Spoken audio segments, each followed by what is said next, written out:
Tom Brady, and I'm going to read you verbatim a couple of sentences here. He says, Brady was deeply dissatisfied. After that Super Bowl loss to the Eagles, he put up 613 yards and no punts. Belichick addressed the team upon its return to Foxborough, and Brady mostly stared straight down, barely glancing up at his coach. Brady told people in the building that day he wasn't coming back. Needing distance, he detached from the team in the spring, left passive-aggressive comments on social media. He pleaded the fifth. ESPN's Ian O'Connor, in his book Belichick, reported that Brady wanted a divorce after that Super Bowl loss from his coach. And Brady made it clear to author Mark Leibovich in the book Big Game that he was fed up with the culture of Belichick. It wasn't fun, it continues on, and Brady didn't feel appreciated. In the words of a confidant, he was like, why am I doing this? Brady needed something new. On Monday night, March 16th, Brady called Kraft. They lived close. He got in his car, drove around the block, and told him, I'm gone. Kraft believed he was coming over to agree to a new Patriot contract. I want to start, thank you, Joe. We'll start with this. Seth Wickersham's a very good journalist, and he has these stories where he gets all sorts of insight. And I was reading his story on Tom Brady, and I'm going to read you verbatim a couple of sentences here. He says, Brady was deeply dissatisfied. After that Super Bowl loss to the Eagles, he put up 613 yards and no punts. Belichick addressed the team upon its return to Foxborough, and Brady mostly stared straight down, barely glancing up at his coach. Brady told people in the building that day he wasn't coming back. Needing distance, he detached from the team in the spring, left passive-aggressive comments on social media. He pleaded the fifth. ESPN's Ian O'Connor, in his book Belichick, reported that Brady wanted a divorce after that Super Bowl loss from his coach. And Brady made it clear to author Mark Leibovich in the book Big Game that he was fed up with the culture of Belichick. It wasn't fun, it continues on, and Brady didn't feel appreciated. In the words of a confidant, he was like, why am I doing this? Brady needed something new. On Monday night, March 16th, Brady called Kraft. They lived close. He got in his car, drove around the block, and told him, I'm gone. Kraft believed he was coming over to agree to a new Patriot contract. One of the parts, according to this article, is that Bruce Arians has fostered a very fun environment. And this is the Colin was right. I kept saying, what I was being told is, the two things in my life, the times I have left places of employment, you always end up seeking the one thing your current environment doesn't give you, one or two things.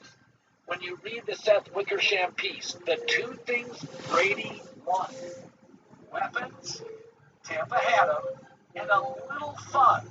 That's what Bruce Arians is all about. So Brady was very human and very common. This is why people leave. What is happening in my current workplace that I can solve? Better players on offense and lighten up a little bit, put our arms around each other and have an occasional night out. That, according to Seth Wickersham, really was the driving force. It was never money. It was never money. By the way, Tampa is one of the cheapest places in America to live. No state tax. $25 million in Tampa is like $34 million in New York. But here's the thing that I come back to: is whereas Tom Brady has been a different guy in his Patriots days, single guy, married with kids guy, TV12 brand guy, pre-Super Bowl, post-Super Bowl, pre-icon, now an icon. Belichick hasn't changed. And I've seen this my entire career, not only in business and in life, but I've seen this a lot with coaches. The coaches that are rigid and more dogmatic about their style, they don't age as well. I remember as a kid, Frank Kush, football coach at Arizona State, Bobby Knight, Woody Hayes. I think Mike Ditka got very rigid. This is the way I coach. This is the way I do things. I think Greg Popovich is a pretty smart guy, a really smart guy. But his culture turned off Kawhi Leonard, a very modern 2020 NBA star. And when I look at coaches that have evolved, Andy Reid, between Kansas City and Philadelphia, he started really adapting to these college schemes. Coach K at Duke. He was rigid initially and then said, why not get one and done? They're beating me. I'd rather have them and beat other teams. I think John Harbaugh is very much like, you know what, we can't keep doing this pocket quarterback thing. Doc Rivers used to want control over personnel. He gave it up. He said, I'm just going to coach. I am just I got many faults, but when I used to get into this business, I would watch older sportscasters. And I always remember thinking, I don't want to be the older sportscaster that doesn't grow, doesn't get better. I don't want to be the guy that makes a little scratch and thinks, it's over. Keep growing, hire young people, be around young people, evolve as sports evolve. I used to talk a lot more golf. I used to talk baseball 15 years ago. I used to be more college than pro football. And I think it doesn't matter how smart Bob Knight is or Bill Belichick. Belichick has to realize that things change. One of the things that really changes, not just football, how many times have I had an athlete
that said, you were so excited. Bill likes me. Bill Parcells, really? That's all it takes. You don't have to tell people all day you love them, but you gotta hug them occasionally. Occasionally. I'm all for tough love. But I think there's a little bit of a lack of warmth with Belichick, and I think it wore Brady out. And it doesn't matter. The one thing in my life I've seen over and over again, nothing punctures intelligence and brain power like rigidity. Doesn't mean you have to change your values. Doesn't mean you have to give up on things you believe in. But man, the world's changing. You can change with it because it's changing. It's regardless of you, it's changing. So you better be able to get on a wave and occasionally ride it.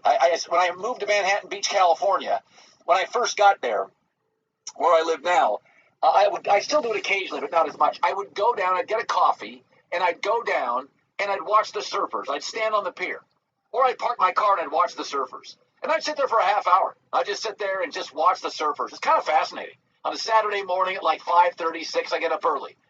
And the one thing you notice about the really good, either body surfers or surfers, they were picky on waves. They were picky on. But what a good surfer would do is, listen, man, don't waste your time in the crappy waves. But once you have a good wave, you ride it. Let it do the work for you. There's no reason to waste your energy in a bad wave. The really good surfers would sit out there for 15 minutes and ride one. And it's the same thing in life, in football. When you get a good wave, Brady, a Tim Duncan, when they're going to carry a lot of the water for you, appreciate them, because you don't get many great waves. You can go out on the surf for 90 minutes and get 3 great waves. Take them and ride them all the way in, because they don't last, and there's not many of them. You're not going to get another Brady. There aren't many Tim Duncans. You just don't have many Tim Duncans. It's like, I'll get a pay cut, I'm going to win games. And I'm not banging on players who don't do that. Make the money. Make all the money you can. Most guys know are not taking big pay cuts. They're not willing to get barked at. They're not willing to carry your water and carry your culture. And you better appreciate it. That is a rare commodity. And that's not a shot at athletes. They have very short shelf lives. They want their money. They want to be treated right. And I want to start, thank you, Joe.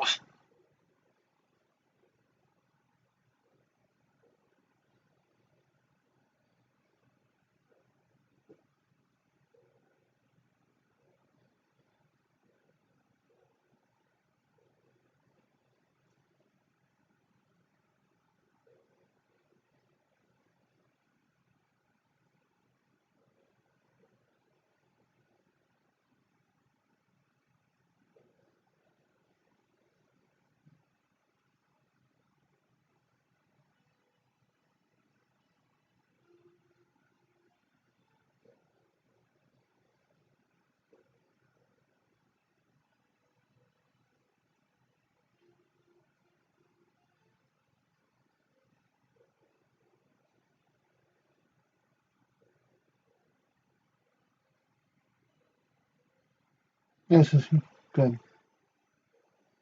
Hi, how are you? Good. All right.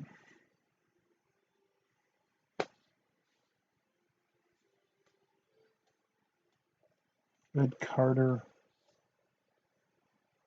Mary Beck, Sarah Beck. All right, yeah, let's do this. Mm.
Nothing.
All right.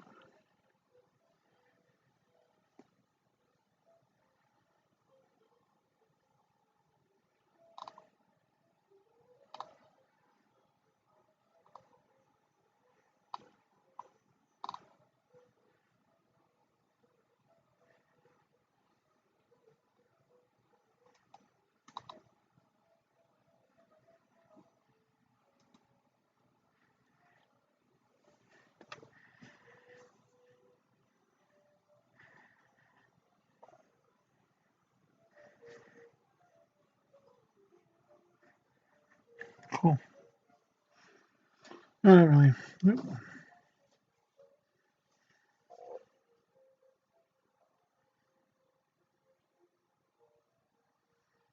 No, not really. Susan back, Sarah back.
one.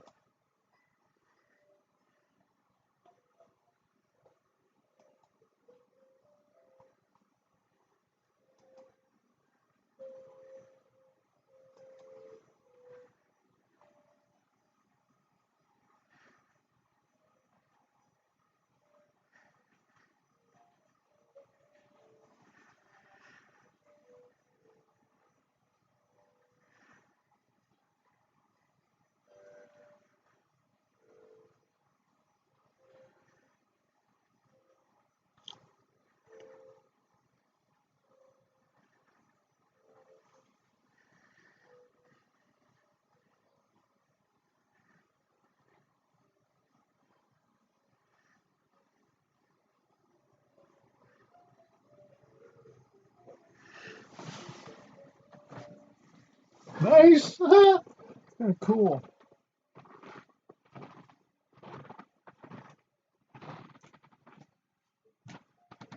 Good.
I like this. What is this?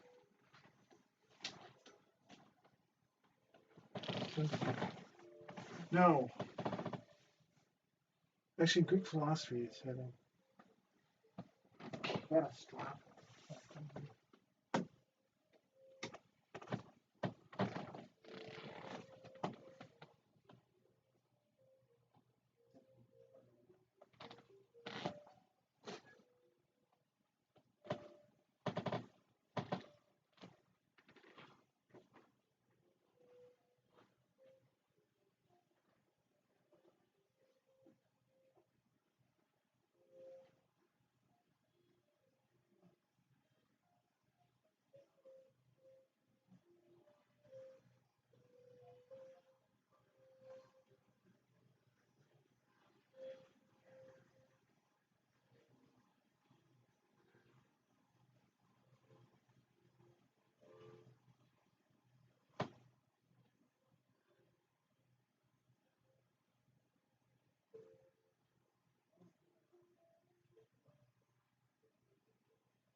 God, no wonder you're so confused.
Right.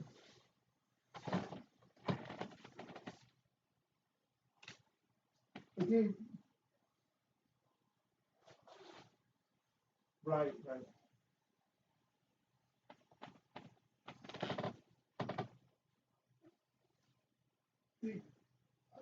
They are, but do you notice this?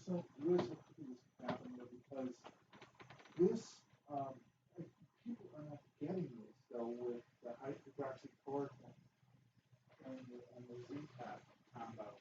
It's a cure. It's not,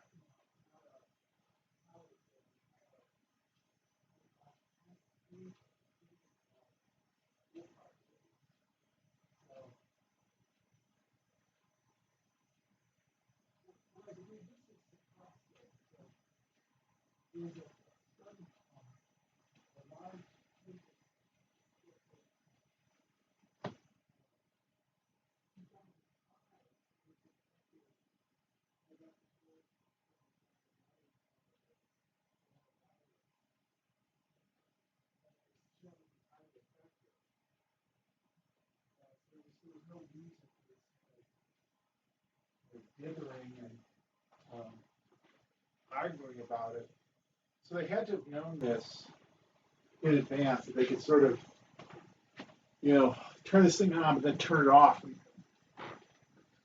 very, very quickly.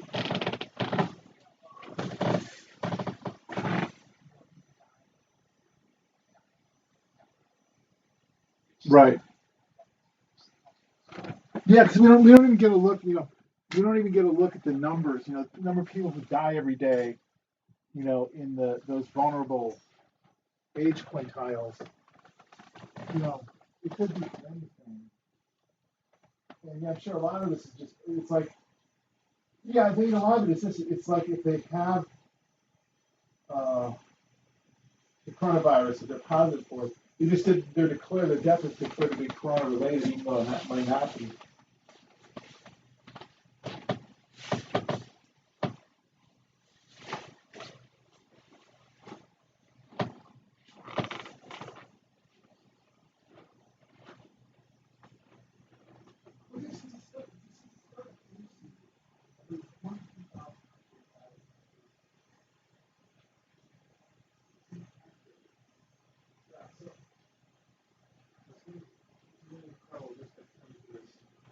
Well, hysteria, but did you read this other thing with me? This is what I wanted to talk to you about, though.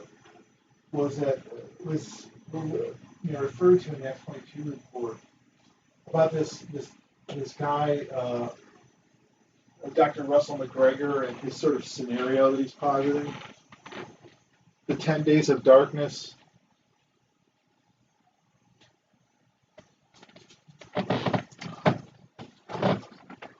Yeah, he's on Twitter. He's got his own blog too. But he was very convincing though, because he's positing that there's this thing that he's saying that Trump is going to make a declaration on Twitter to the effect that he'll say something like the storm is upon us, and then that's going to start a 10-day period in which all the media goes down except for the emergency broadcasting system. Yes.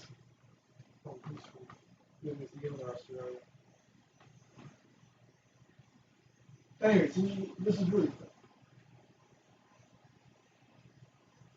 fascinating because the theory was that during this period, during this blackout period, people will be at home anyway because of this quarantine, and then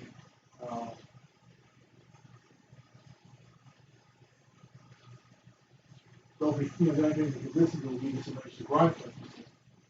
But that's when they're going to reveal all this stuff about the deep state and the whole background about this. There's going to be arrests of high-profile individuals. So it seems plausible almost because this whole thing's come together with COVID-19 crisis.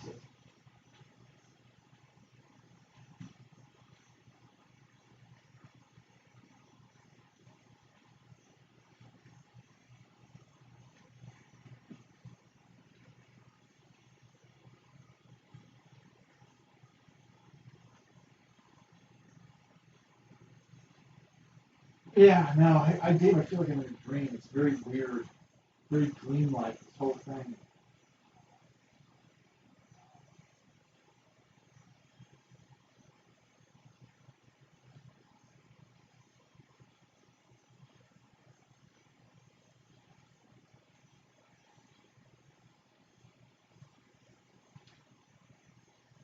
Huh.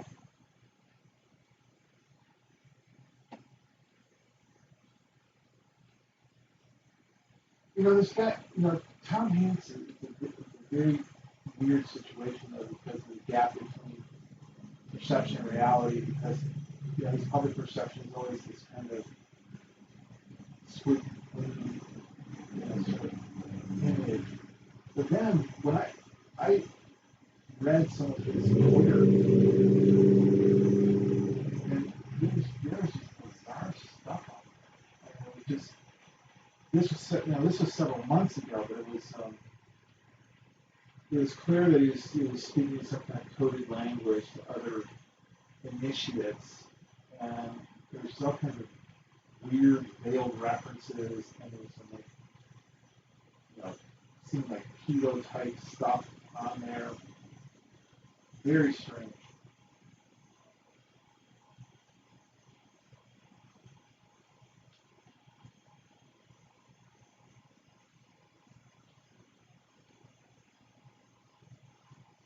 Really.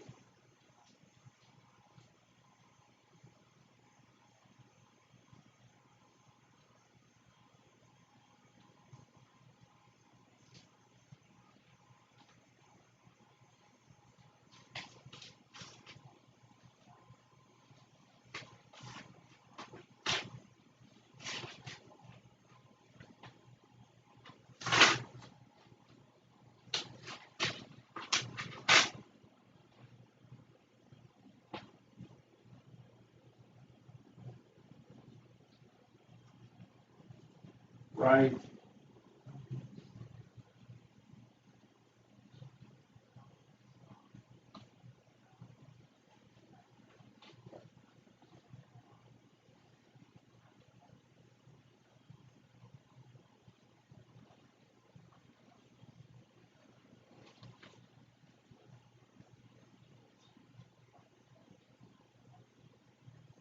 Hmm.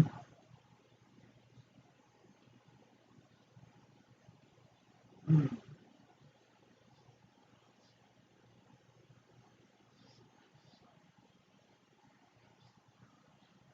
Did you hear about this other weird thing that happened too with Google, and that suddenly, like, sort of, yeah, the algorithm went away, and now all this stuff, like, there's like, like Rachel Chandler, that guy that was showing up at the top of the search results, and all the stuff about, Pizzagate was showing up again. So clearly there's been some kind of suppression in the Google search algorithm against certain subjects, but now it's something magical, like a week ago it went away. Did you hear about that?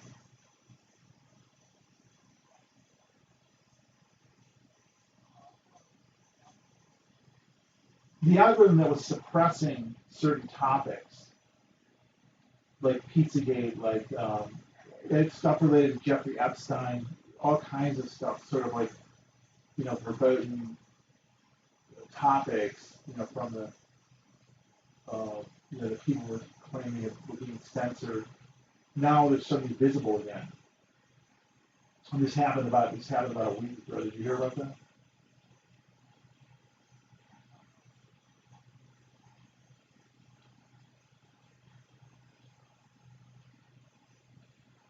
Right.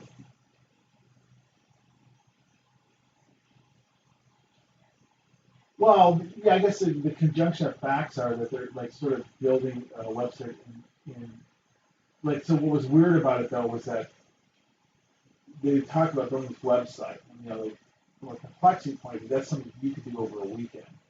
It's kind of like, you know, but for some reason we have like 1,700 people working on it. So obviously there's something else afoot. And then this coincided with them working with the Trump administration, and then this search algorithm, sort of not censoring these certain topics anymore.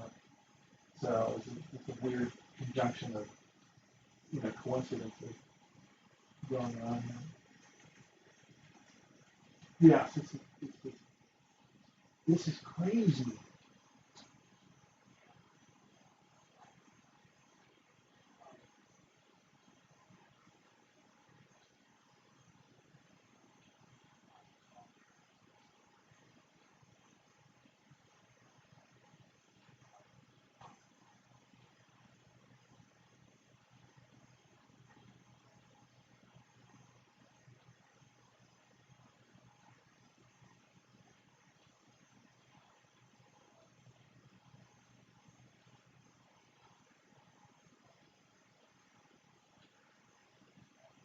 Right, right,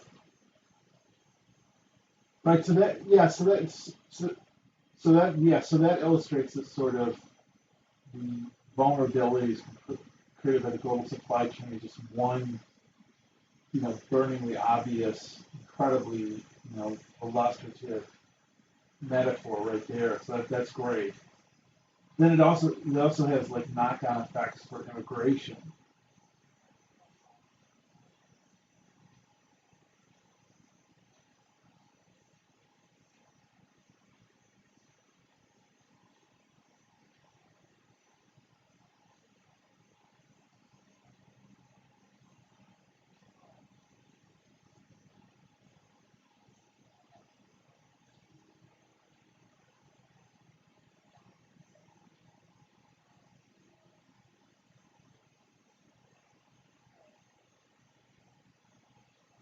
Right,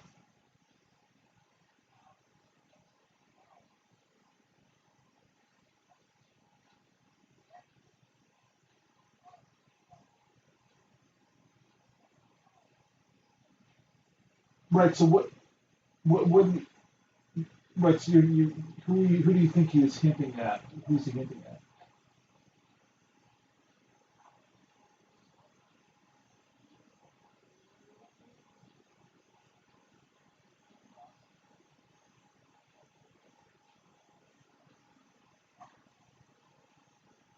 Yeah, right.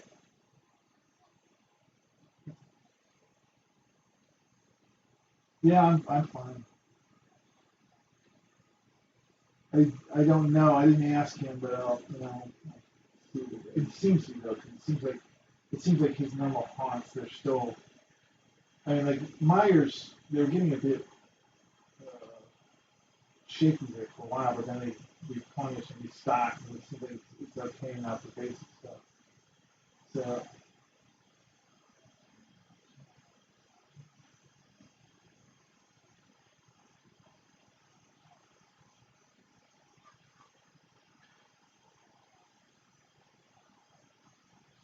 yeah, they calm down a little bit. So right, it's not as hoarding is kind of tamped down a little bit. So,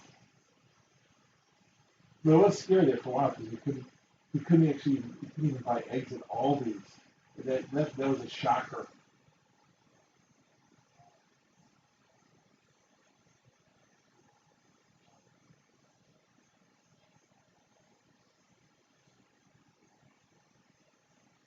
Well, right, yeah, there was something about that too. It's like there was kind of a skew toward less expensive items. So Blue Goose is more, it's kind of a more expensive on average. So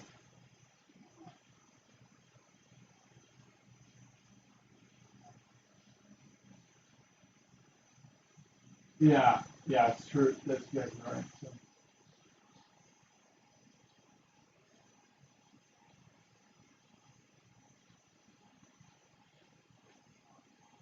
I do. Yeah,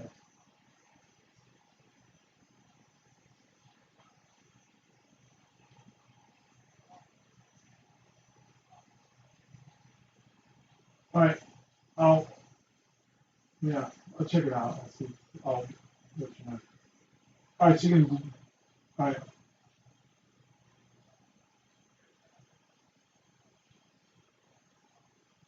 Which one?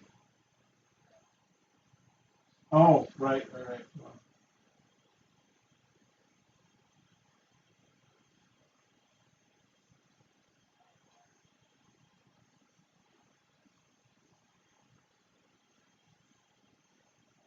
All right.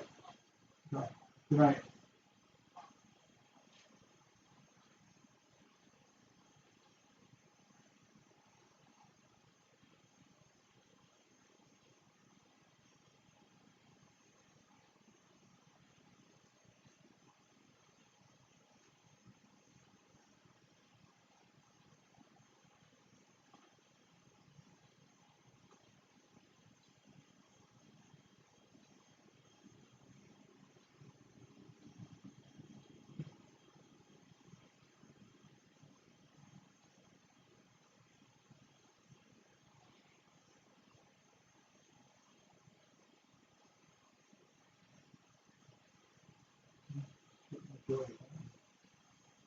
But, you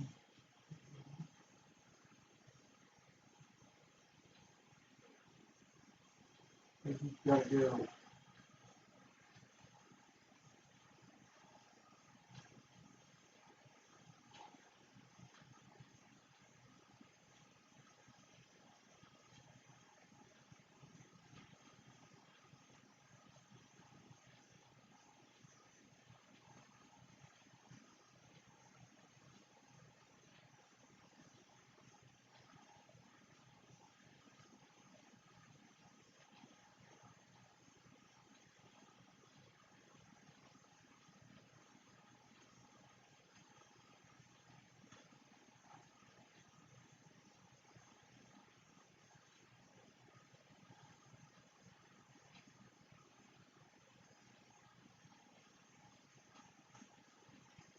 I would like to be the only person, perhaps, on the planet today who gives credit to Madonna, who gives credit to Madonna for at least in this logorrheic, logolalic, insane, delusional, vapid, mind-bogglingly insipid address as she floats around the dub with rose petals and the like, looking like she just went through a windshield, almost unrecognizable. You know the video. Some people look at it and say, who's that? So that's Madonna. Madonna? What happened? Well, this is a woman who has been trying so hard to say, I've got to say, but you know what? Good that they're doing this. I have a fear. Right now, you don't know. I am recording this live from New York City. Down the street, I'm looking out over the Hudson. Down the street is the Javits Center. The Javits Center was a huge convention center. This is where Hillary Clinton was supposedly going to enjoy her much anticipated, much believed win. And she, well, this is a word.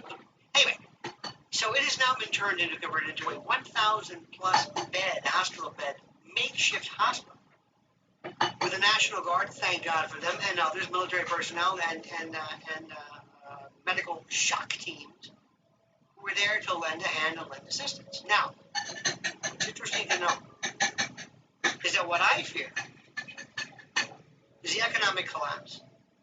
I'm sorry, I'm not at the stage I am. Please don't get me wrong. I'm not suggesting that I care nothing about the virus. I'm not saying that, but I'm worried about first and foremost complete total breakdown of order. It takes one little momentary act, one glitch, one sense on the part of bad guys that they can do whatever they want.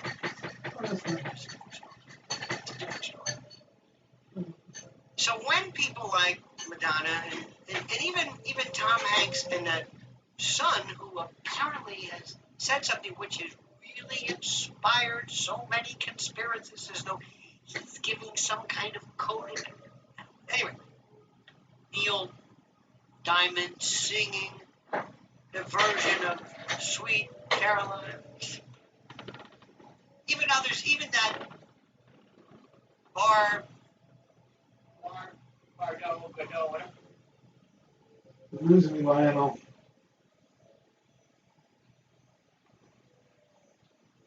You are losing me. What? It's terrible.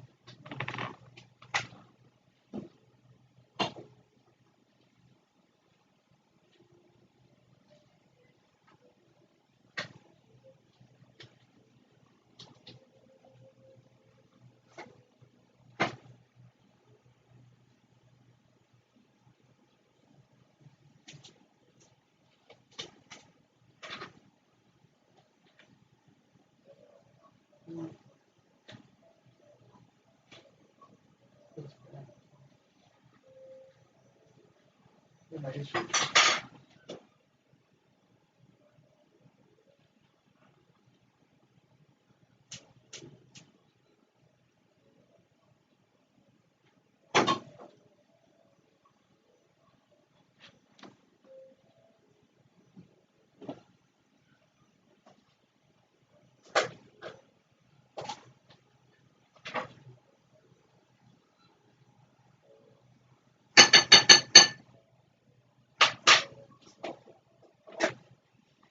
Look, not you.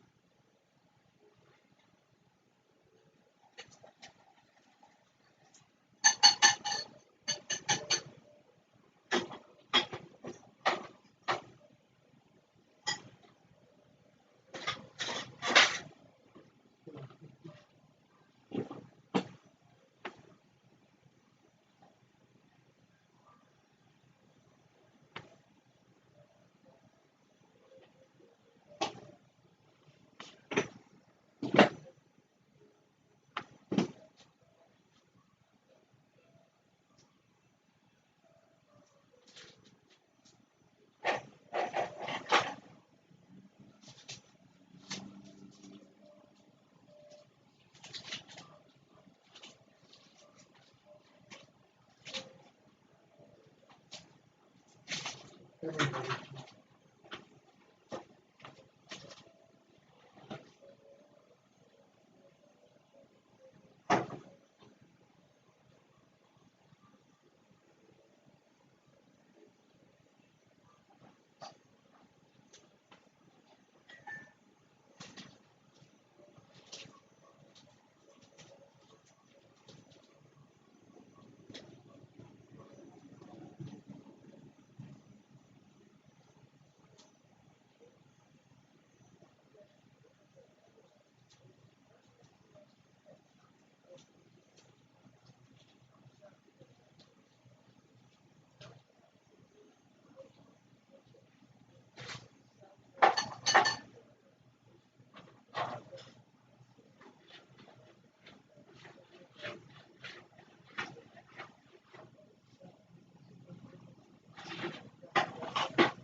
All right. Now, yeah.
Sure. Right.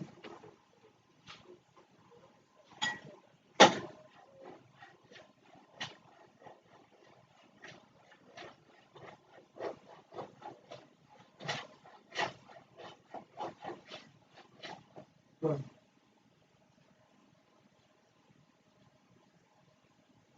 Good. Good.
You know, it's good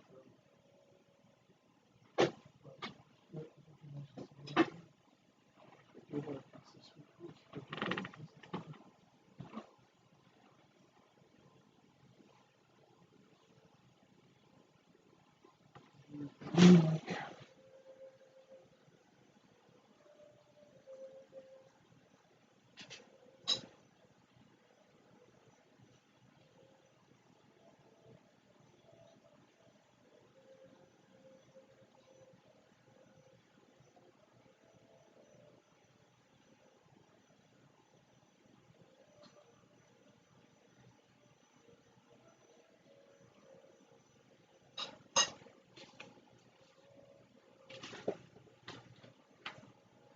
Mhm.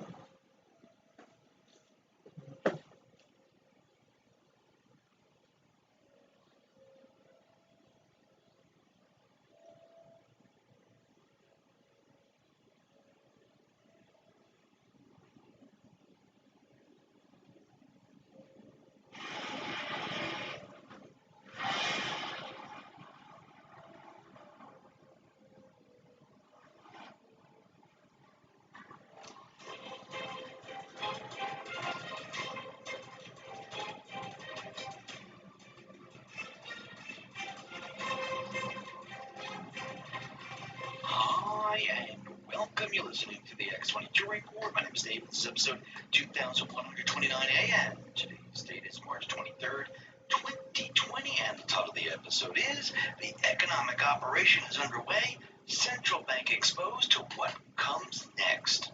Now, before we get started, let's talk about retirement. In 6 months' time or a year, however long it takes to sort out the stock market and the virus situation, where will you be? Financially, you'll be in the same place. Will you be worse off or you'll be better off? If you're losing money in the stock market right now and your retirement fund is taking a hammering, you need to do something different quick. By using some precious metals to back your investment, you can give yourself a safety net to protect you and your family from financial disaster. You can put these into your IRA 401k rollover and get a tax break on them. Noble Gold has helped hundreds of clients to do this, and the reviews on consumer sites show how happy folks are with the results. Join them. Call them at 877-646-5347 or click the link below.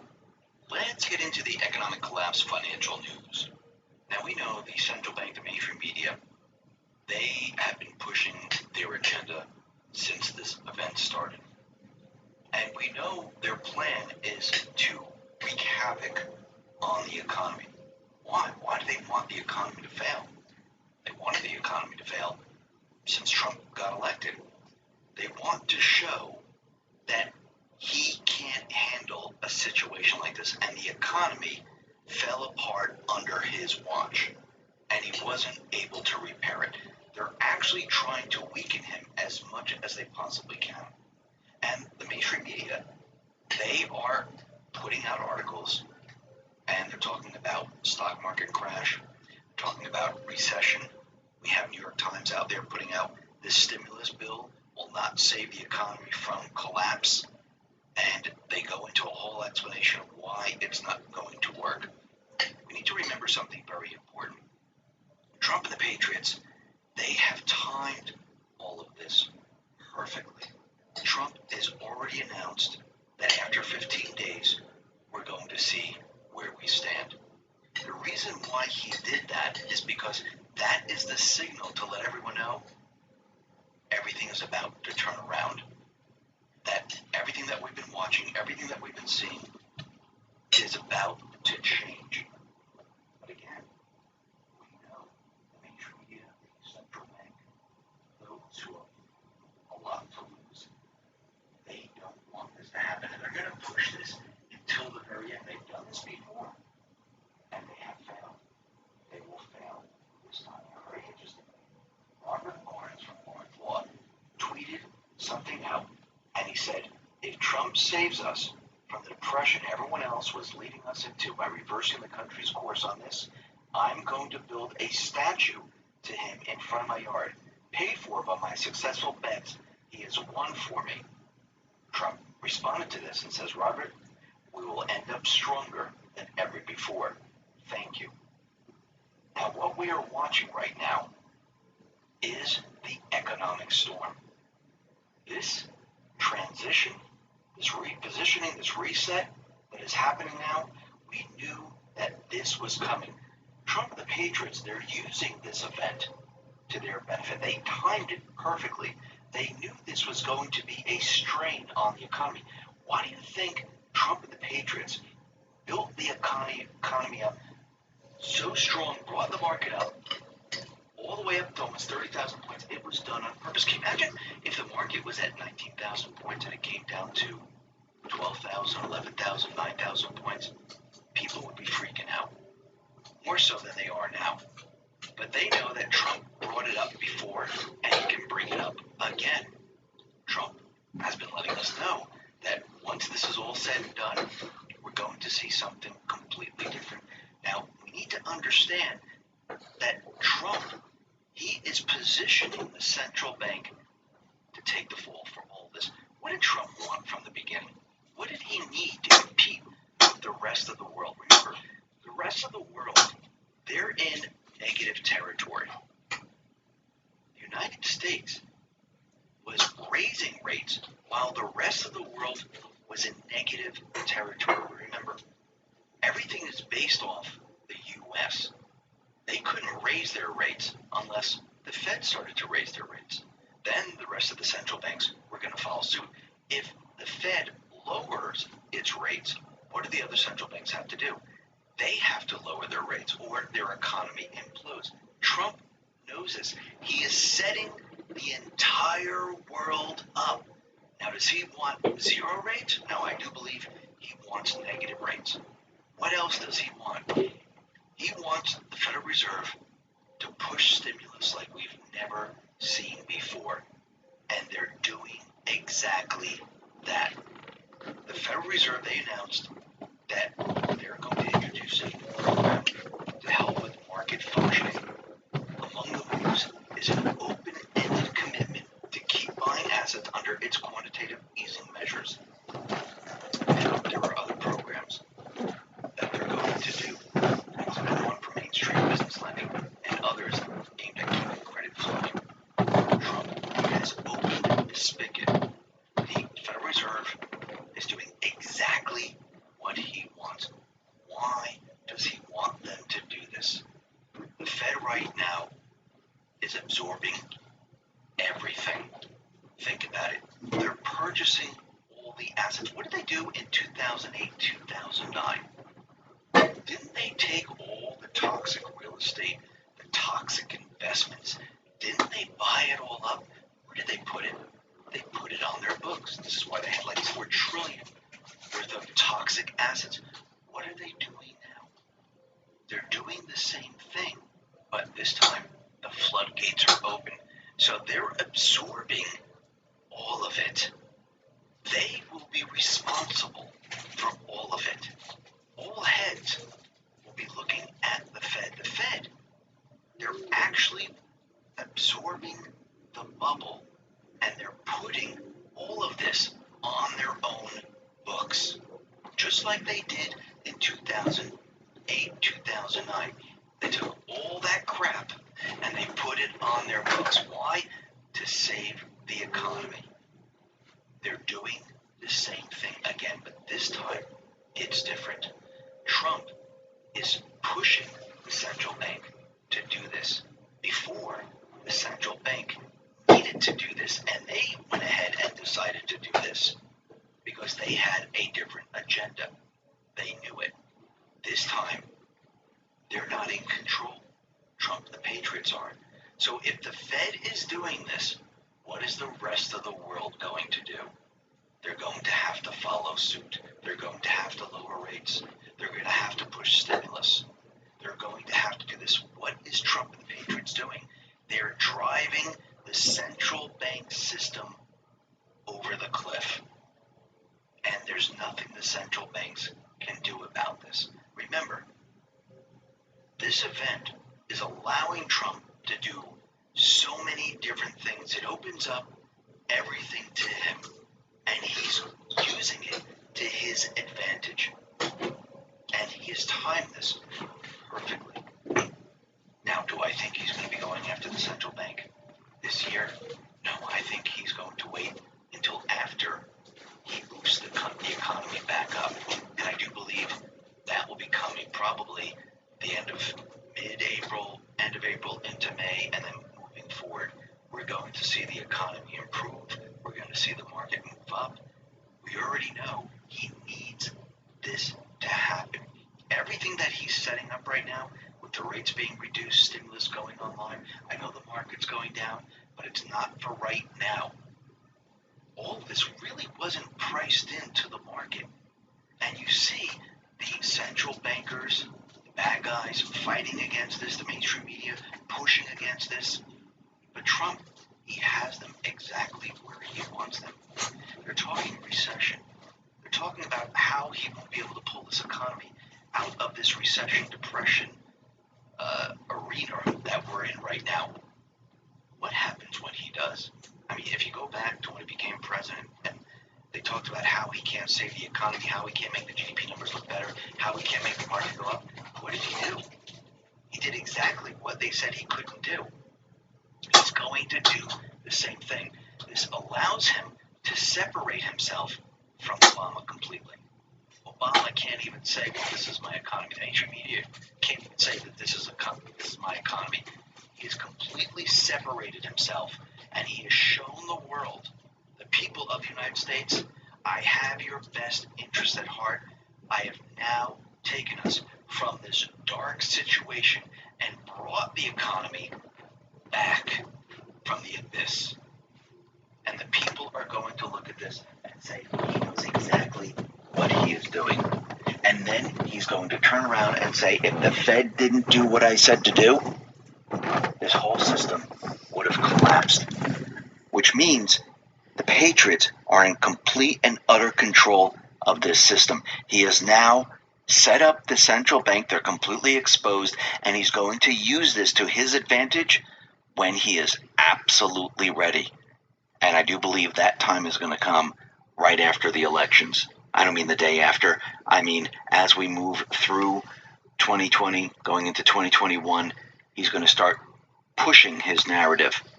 And he's going to be pointing the finger at the central bank. And we're going to watch him in real time as he hits at the central bank over and over and over. Because he is setting them up. He has to expose them.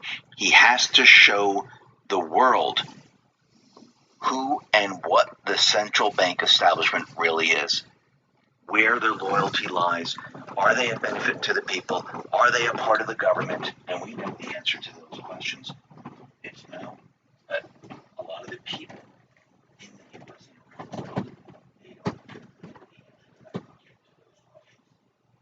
And he's going to have to show them. And that's what he's about to do. Listen, everyone, thanks a lot for listening. Be well, be safe, and especially be prepared.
Well, there's, I don't even care about that shit. No, Mao. Right, so we're doing that. That's working.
Actually, we got one.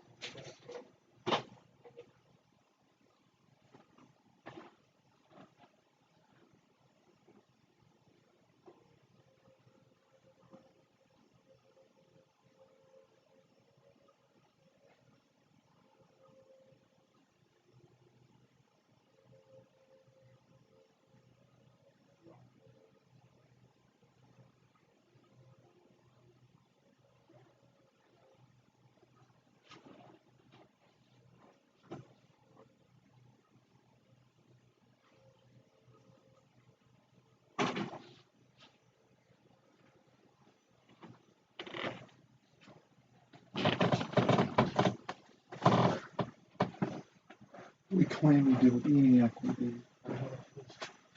But actually, that's just bullshit.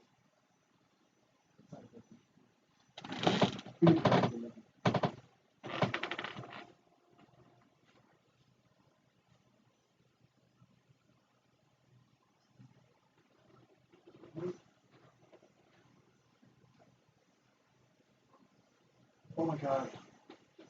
What a. That's the least significant thing about his career. Of course, identity politics. In front of the queue. God. And yeah, let's clear up some mythology about Alan Turing. One, he did not break the Germans' Enigma code.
Yeah, that's fine.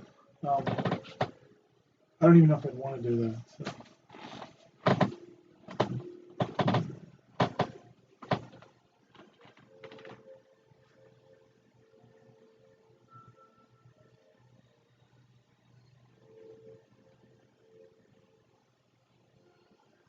No.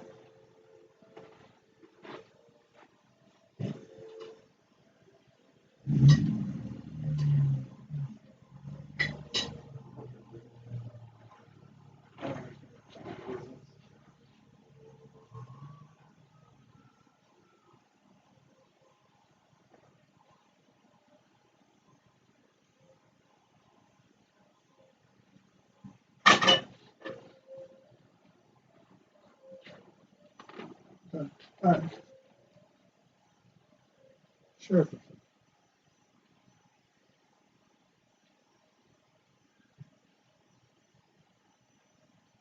So, see, sure. Doesn't load down. So. Right. No, there's nothing.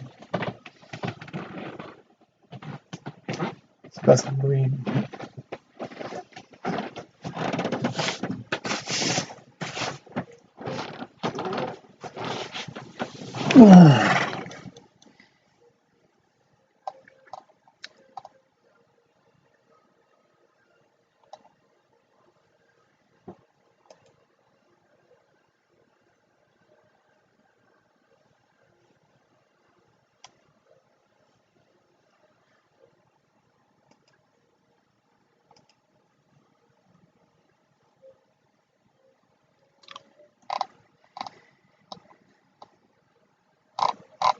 You can. No, you can't. You can do that without triggering air condition. Right.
Well,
yeah.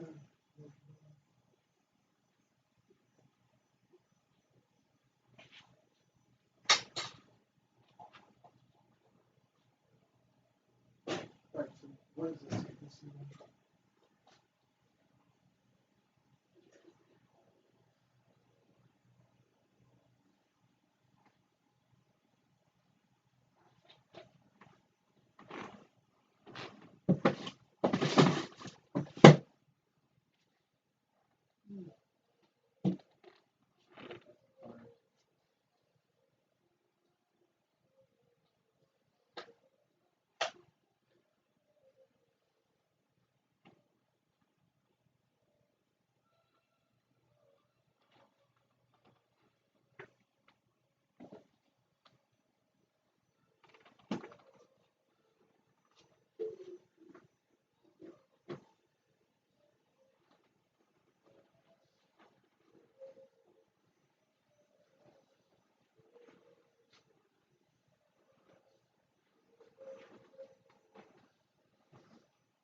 maybe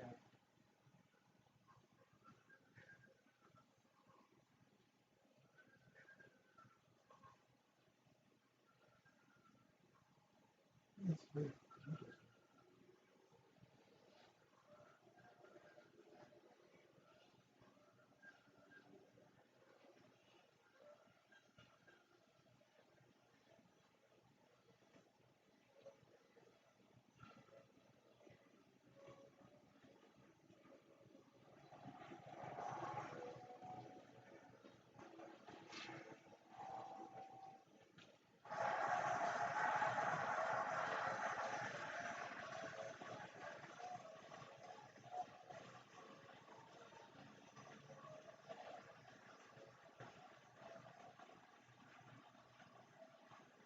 Okay.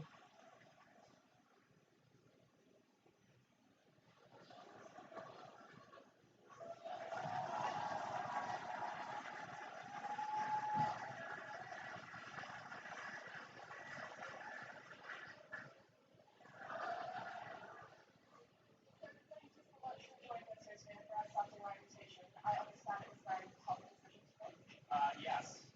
There's some controversy before I came to your fine school and this wonderful place. Oxford, as I think you call it. I received a lovely invitation to come here to these hallowed halls to speak to all of you, and I agreed and said I'm coming.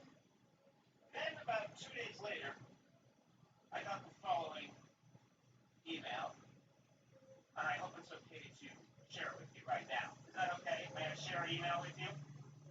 Wow, you're a fun crowd. It's from another college, a college known as Cambridge. This is the email that went right to my people 2 days after I accepted your kind invitation. I'm also aware that Conan's currently scheduled to visit Oxford for a similar event. It would be incredible if we could also feature in Conan's busy calendar. The Cambridge Union is older than the Oxford Union by 8 years. We are of the opinion that students here at Cambridge are, this is all word for word, are more engaged, attentive, and more prone to asking insightful questions as compared to their Oxford peers, and would love the chance to prove it. I just want you to know I got that email and I just immediately thought, who writes crap like this?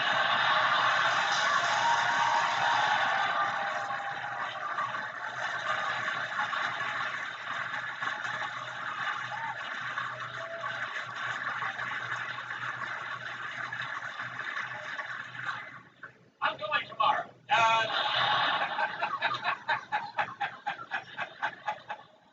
That was so rude of them, I thought. You were very nice to invite me, and you invited me first.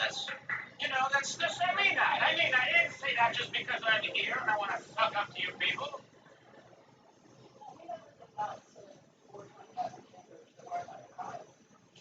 That's because you're secure. You know?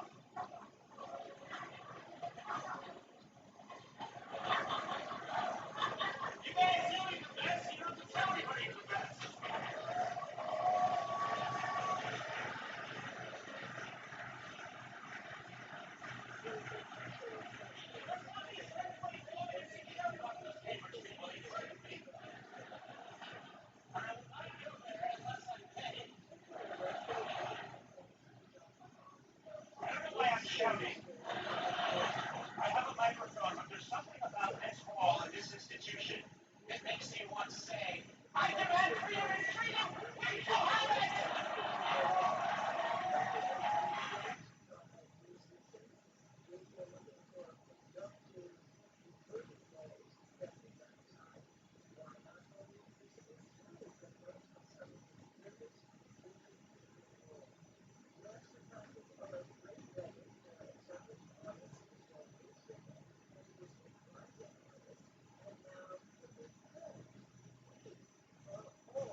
Again today, ESPN, in which he chronicled in great detail the breakup. And basically, Brady wanted consideration as Belichick was going to give, including money. And those are about Brady bottom line not being money from his mom. So he was committed long term. Do you believe that Bill Belichick's greatest coach of all time is going to literally regret his decision? I love the notion of a commitment long term to a 43-year-old athlete. If you go into it to regret it, like I don't think regret is in Bill Belichick's DNA. When he says on to Cincinnati, that's his whole life. Whatever happened there, and now we move on. So now it's on to Jarrett Stidham. I understand playing for Walmart at some point in the list. I'm unfamiliar with his rules, as we like to say.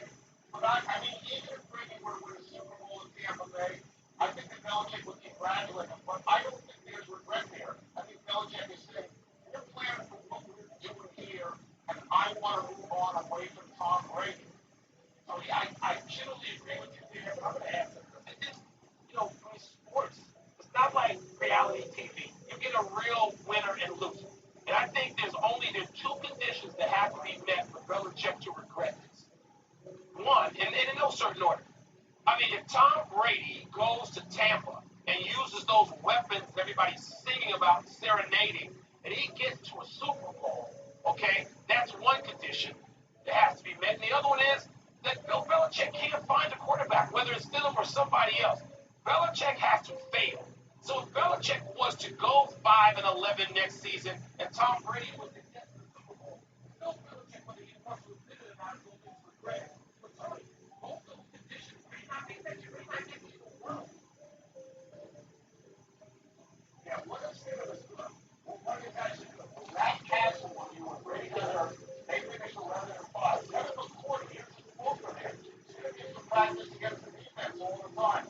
I love his voice. He gets up in practice for a long time. And that is a possibility. I'm stunned by this, and you and I have discussed this on social media. Totally stunned. But it's Belichick. It's Belichick pushing Brady away. I think more than Brady pushing Belichick away. I just don't think regret is. There's a lot of emotions he doesn't have. I think regret is one of them. I think let's move on now to the third topic, and it's NASCAR. So NASCAR got its drivers to play a video game, to drive their cars in a video game. They had the real announcers behind them. I saw a clip of this.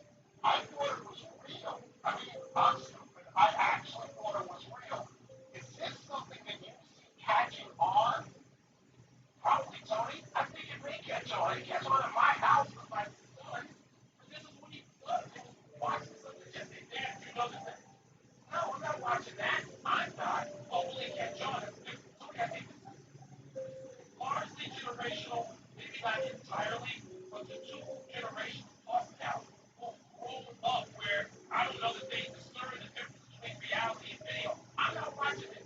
When they're wheels, when they're virtual, if they're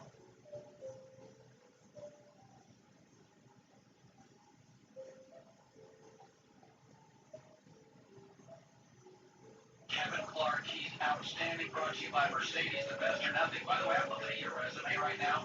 So you covered the Knicks for the Wall Street Journal 9 years ago. Honest question, were you 11? How old were you? Seriously? I was 23. Oh my God! I got this job actually while I was in college at University of Miami, and kind of commuted back and forth for the last couple months to school. It was very stressful, weird time, but it was worth it. You were writing for the Wall Street Journal as you're in college, folks. Kevin Clark is talented. He's never going to tell you. At 23 years old, I was wearing bands and pulling fire extinguishers off walls in high schools and colleges. So congratulations. If you cover the same, it's not much better.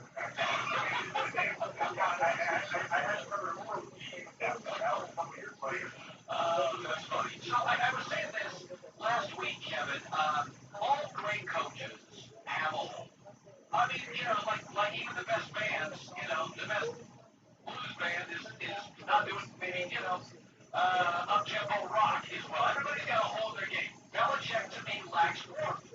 I watched the two Bills with Parcells and Belichick. And I think Parcells is incredibly, there's a huggable quality to him. He laughs at himself. He's very, very funny. It starts with immediately doesn't shut him out.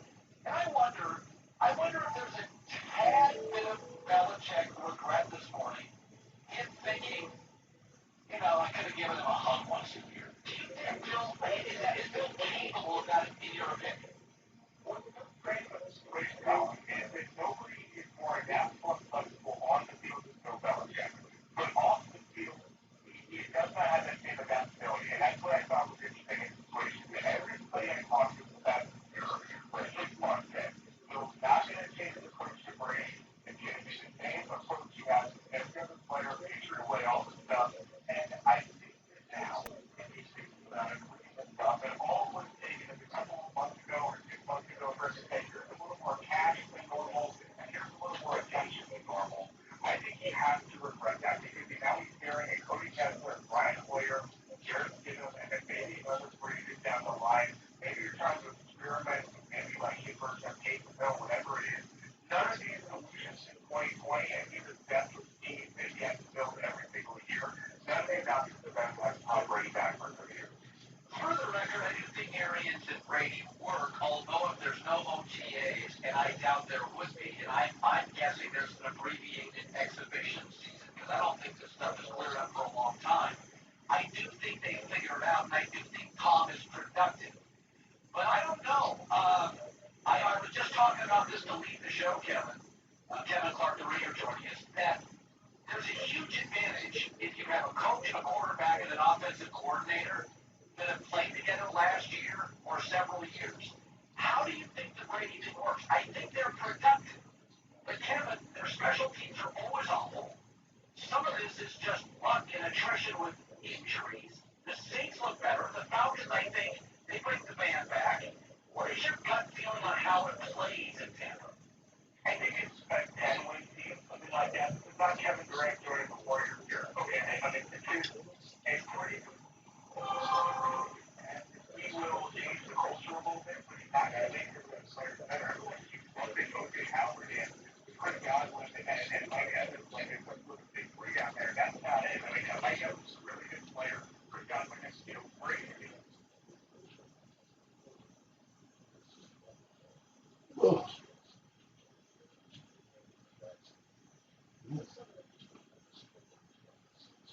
Oh.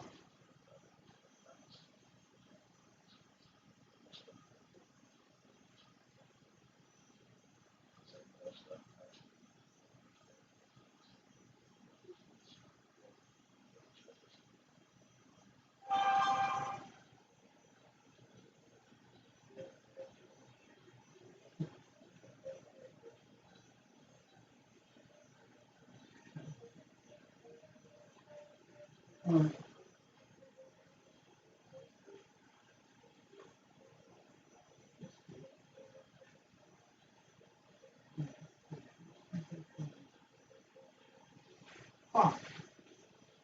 Yes.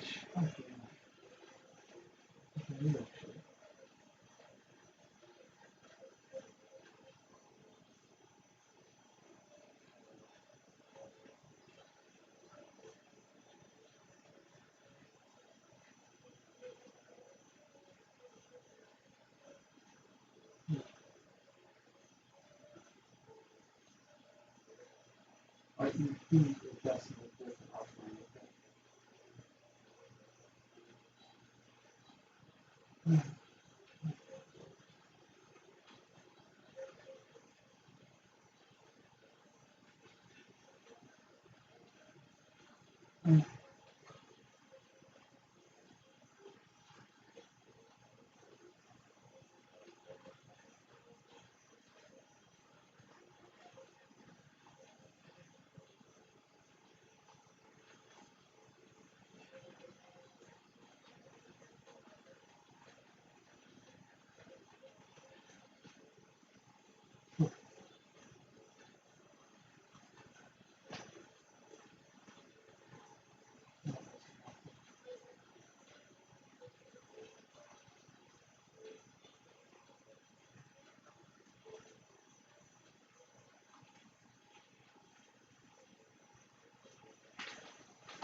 Right. Well, yeah.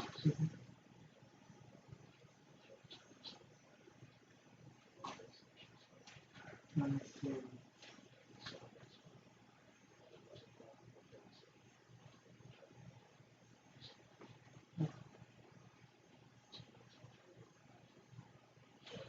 Who are the different products? No, it should not sound either.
Downfield throw, sometimes 13, 14, 15 yards through there in play.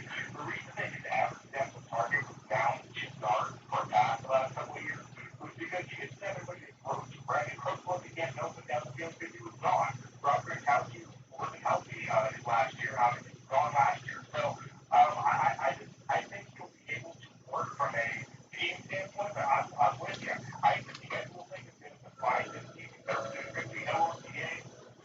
Maybe a limited training camp or already the CPA is going to take away about total training practices already. Yes. In 2011, when they put the training camp practice in place the first time, that's why that team and coach had no idea what to do.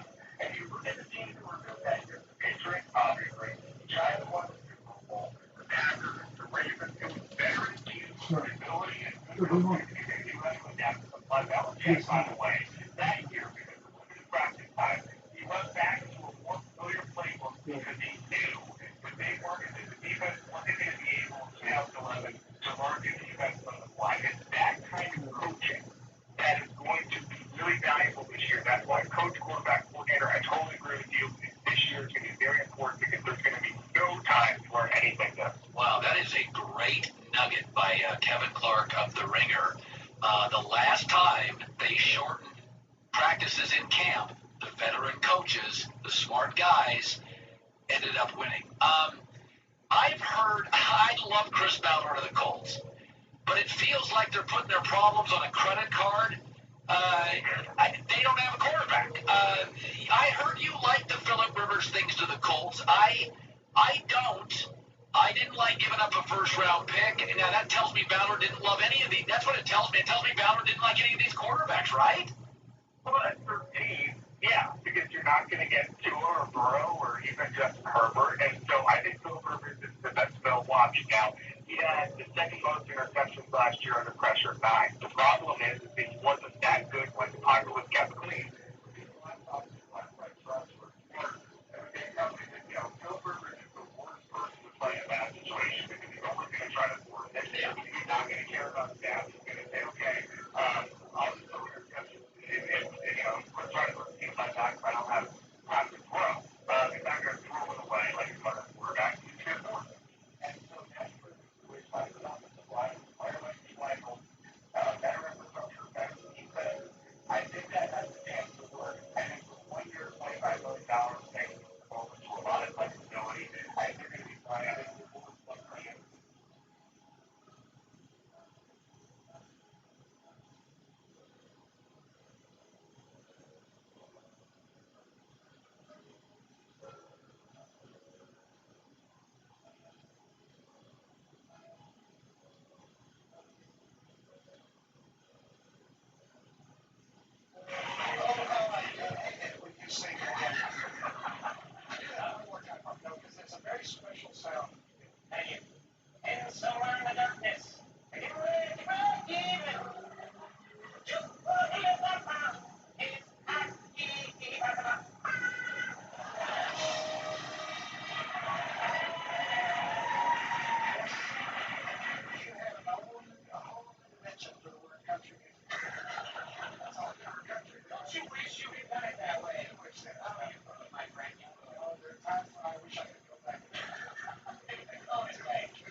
down.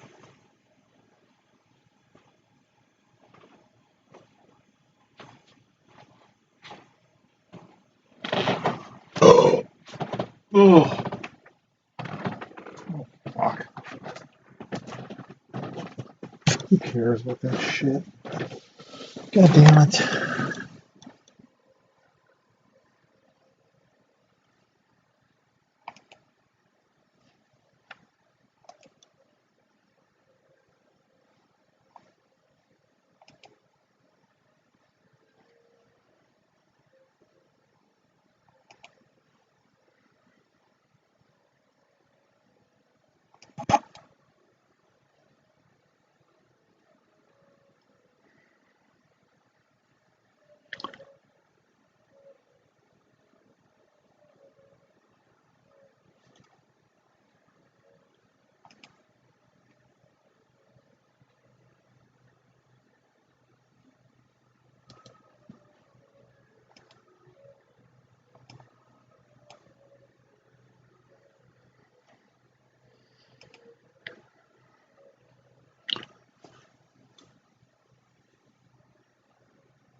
Yep.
Alright.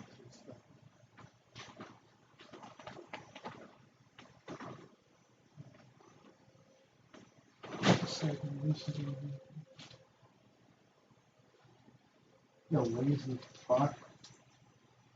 Do your job. God.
team opponent's return to Foxborough, Brady mostly stared him straight down, barely glancing up at his coach.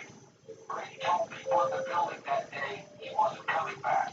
Eating distance, he detached from the team in the spring, left passive-aggressive comments on social media. He tweeted the fifth.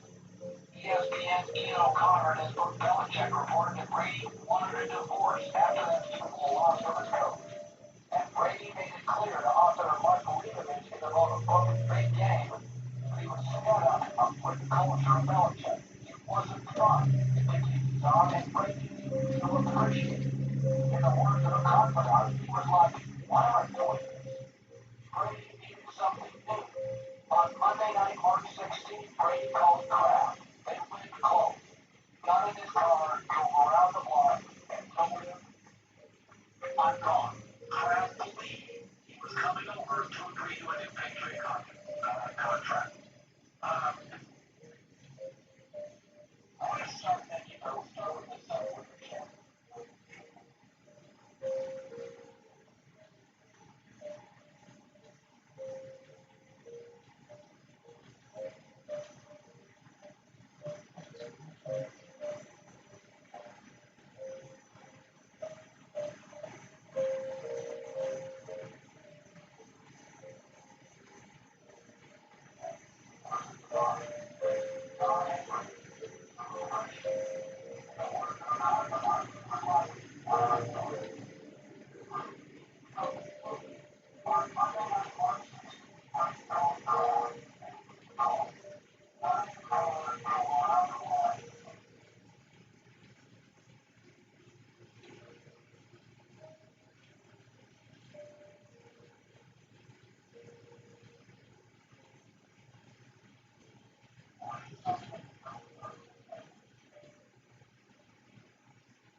group effective against the virus.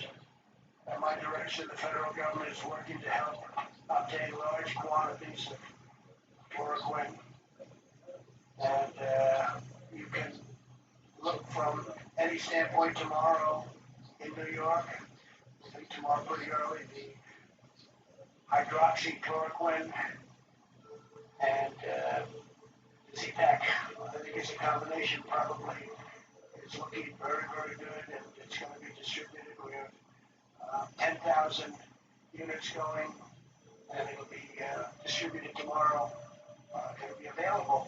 And it's now they already have it. They're going to distribute it tomorrow morning to a lot of people in New York City and New York.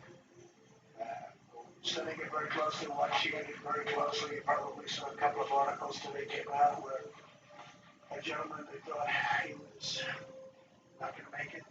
He said goodbye to his family. They'd given him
All right, so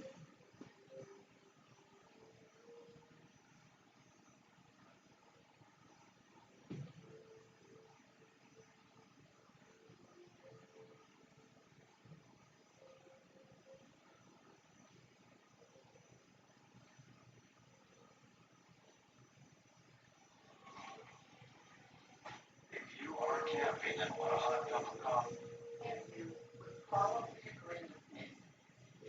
This is an open letter to the news media. You have hated Donald Trump since he was the presumptive and his supporters. You've called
make it a minute.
No.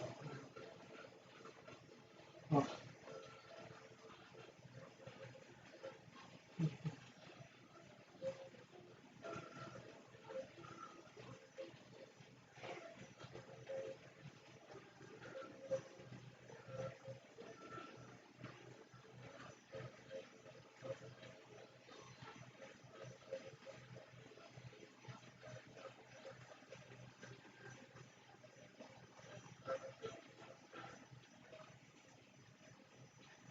oh.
Physical gold automatically adjusts.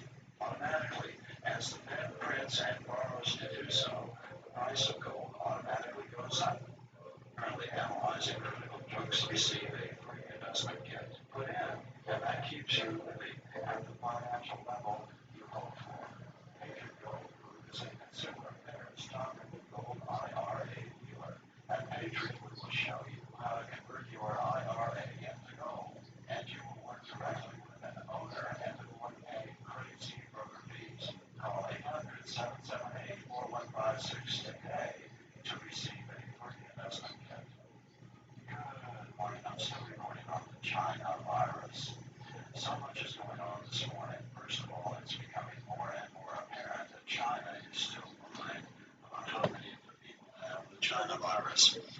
It's also becoming apparent that Iran is also lying about its numbers. Remember, over a month ago, Iran's Minister of Health said they already had 60,000 people who were coronavirus victims. Probably half the nations are lying about their numbers for various political reasons. That's why I abandoned trying to analyze the numbers. In a story I will hit on later today, even if China is able to start bringing its pharmaceutical manufacturing capabilities back online soon, there will be significant shortage of lots of critical drugs in the United States for the next 90 days. My friend is currently analyzing critical drug supplies for the U.S. and will report later today. Now, the biggest of the big stories is that Dr. Oz went on Fox this morning and completely validated everything we've been talking about on the China virus front for the last 2 weeks. He weakly tries to excuse Dr. Fauci, but it's not going to work. Dr. Fauci, he traded the public good for some other agenda, and he'll never be able to recover. Dr. Oz, we heard from the president at the end of last week, and he was talking about these hopeful results, trial results, of how a French doctor charted about 3 dozen different patients. They all had coronavirus. And rather than the standard course, as has been going, as we look at this graph, look at the red line, at day 1, day 0, essentially, everybody had 100% of the virus. And then by day 6, everybody in the study had 0 virus. Tell us about this possible drug combination and how hopeful you are about it. Well, I read the study. I was stunned. Literally, a jaw dropped. I didn't know it was possible. And I started immediately trying to get in touch with this physician. He's a very well-respected French doctor. I finally got him to talk to me, believe it or not, because his wife watches the show. And he started to explain to me why he had done this study and what it had showed. And I did the interview yesterday. We're going to air it today on my show. I was flabbergasted.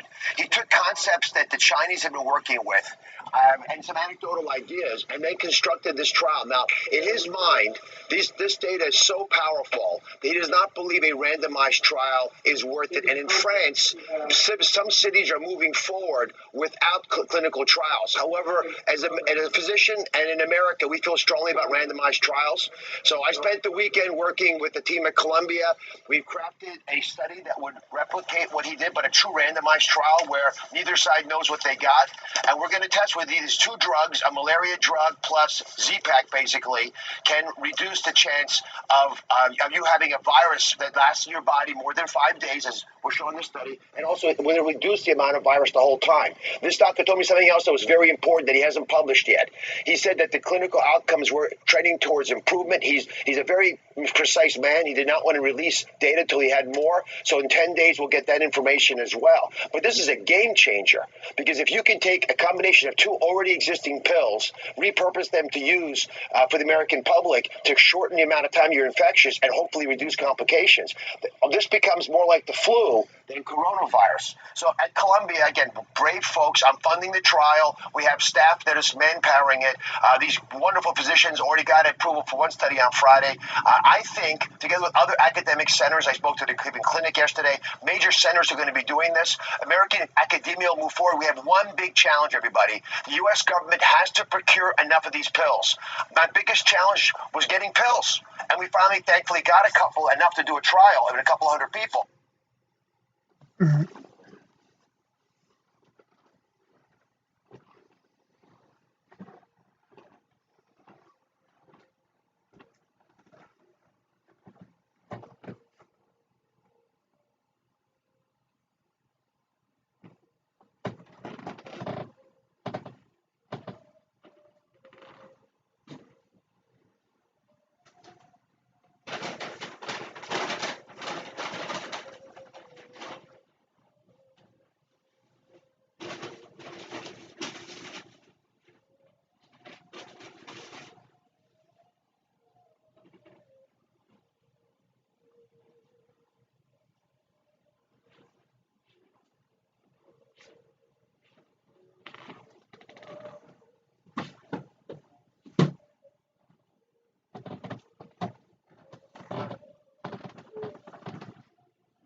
Right. Yeah. Right. Yeah, I read his stuff. No, I'm just curious. Okay. Oh, fuck. Mm.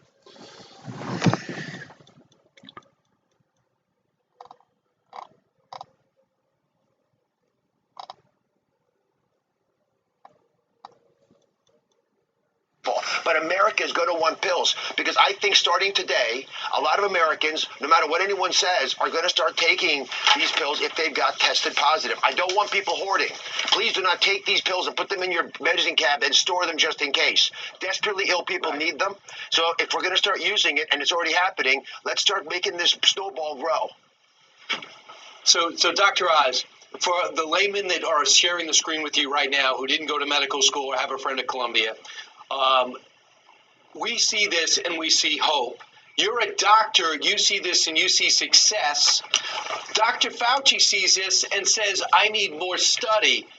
If the drug is out there and not hurting people now, does that eliminate the downside that usually comes with it taking experimental drugs? Why do so many doctors like you feel optimistic? And Dr. Fauci goes out of his way to say to tamp down any expectations. What's going on here? Dr. Fauci is a very well-respected clinician. He's a friend of mine. I like him. I think he's doing a great job. I also want to emphasize, like most American academic doctors, I'm in that group. We want data that's truly randomized. In France, they gave the pills to people who wanted it. They didn't give it to people who didn't want it. There's an inherent bias there. However, the data is so strong, I completely understand why America wants to start taking these pills. And I think that's actually, and Dr. France agreed, it makes sense. It's going to happen anyway. But we need more data. So let's do both. You don't have to be right and wrong in this. You can actually start the clinical trials. We'll get the data back over the next week or two, 3, whatever it takes. But meanwhile, people can start treating. If the data comes back as positive as they found in France, then we're fine. Just keep going. If the data turns out to be the opposite, doesn't work, why expose people to these pills? And you do need a prescription. These pills can have complications. They've been used for many years. We believe they're generally safe, but you've got to check because there's some things that could hurt you if you don't avoid taking these pills with those complications. Dr. Oz, I was talking to some physicians recently, and they said within like the New York area, you can't even get those pills. Who's making those pills? Will we have enough? And how powerful are these pills? What are the side effects?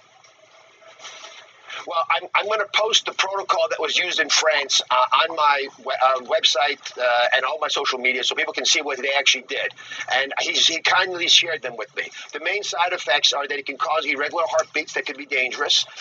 And there's some eye problems that can sometimes happen. Usually these are associated, the latter problem, with longer-term use. We're talking about 10 days of taking the pills when you're not feeling well. I would not take it preventively yet. Those trials are also being started at Columbia and elsewhere.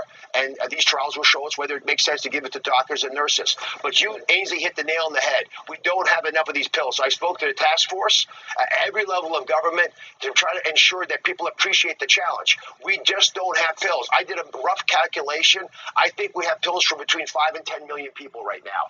I know that the task force is going to release information about and procuring extra pills. I know all the companies are procuring them as quickly as they can. This is like a wartime mobilization.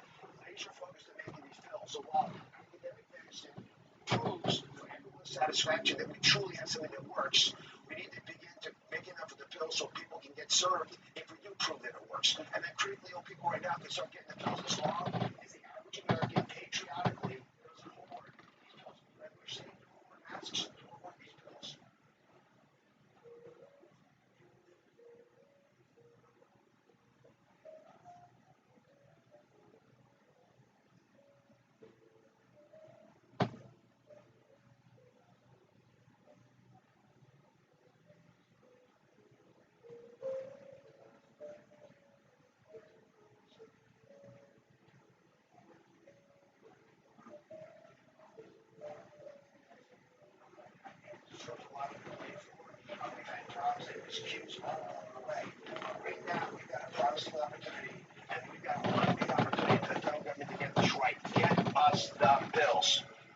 message, Mr. President, for the task force. Get us these pills.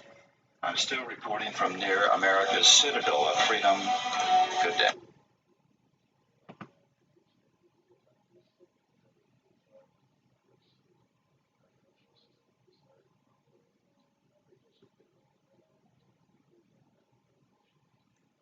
Good.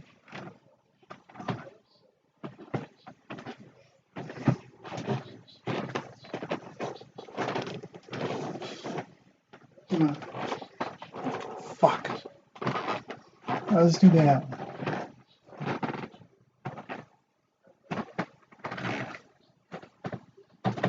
Yeah.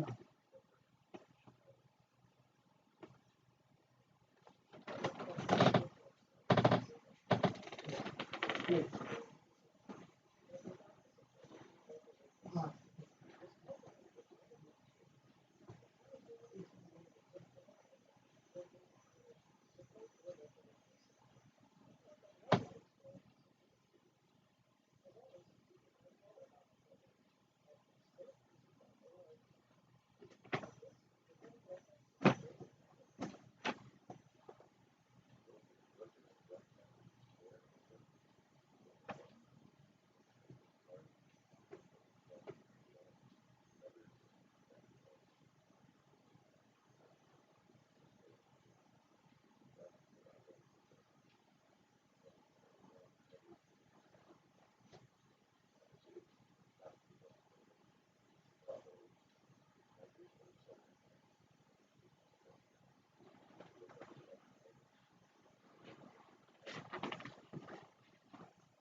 Sure. Oh, we can.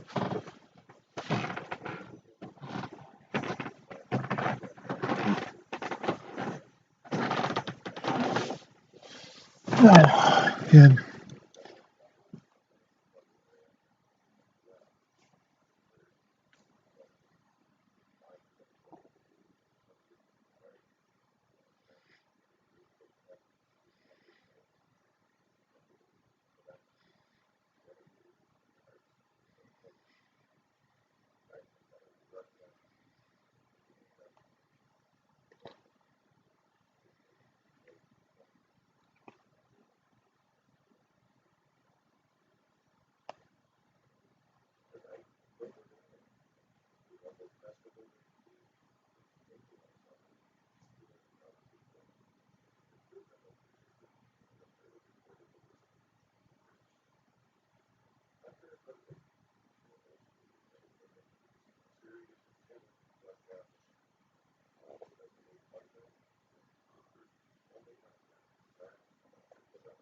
Good.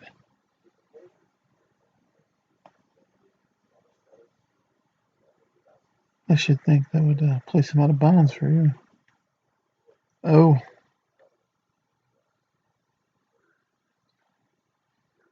kind of sexist guy.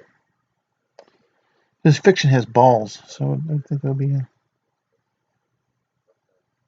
out of bounds for you.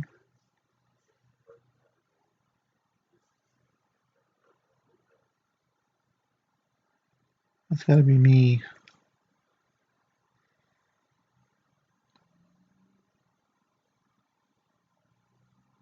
Mm.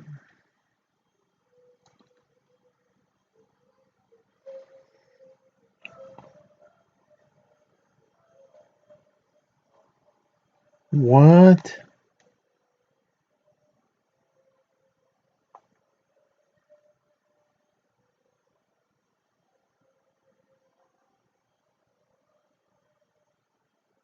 A very talented guy.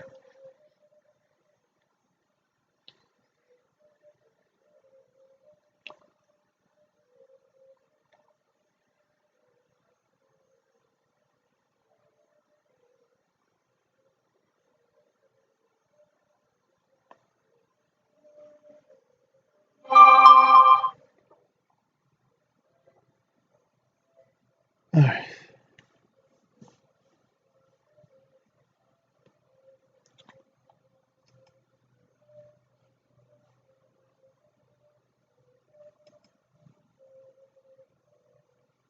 Good.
this is the home of Guar. She is the licensed matchmaker.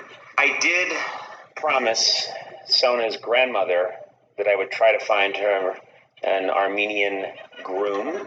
You're not happy about this, are you? I'm not happy about this. I'm not excited. I'm not looking forward to it. I'm dreading Okay. it. All right. Well, just settle down. This trip is not all about what you want. How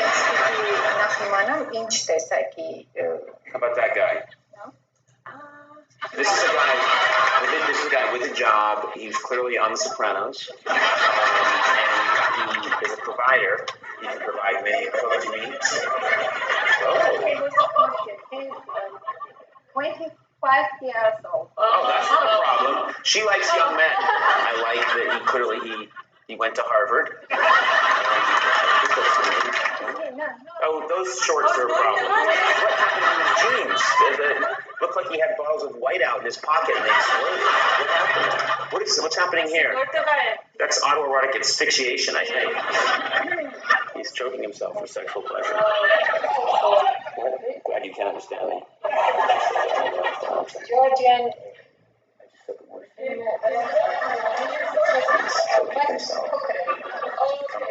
He also has a business. Yeah, I know what that business is. Okay, oh, you know what? I could see you with him. I'm basically looking for a nice girl, but from 17 years old to 21. Wow. I'm way over his cutoff age. That's terrible. Women like great wine improve with age, is what I've always said.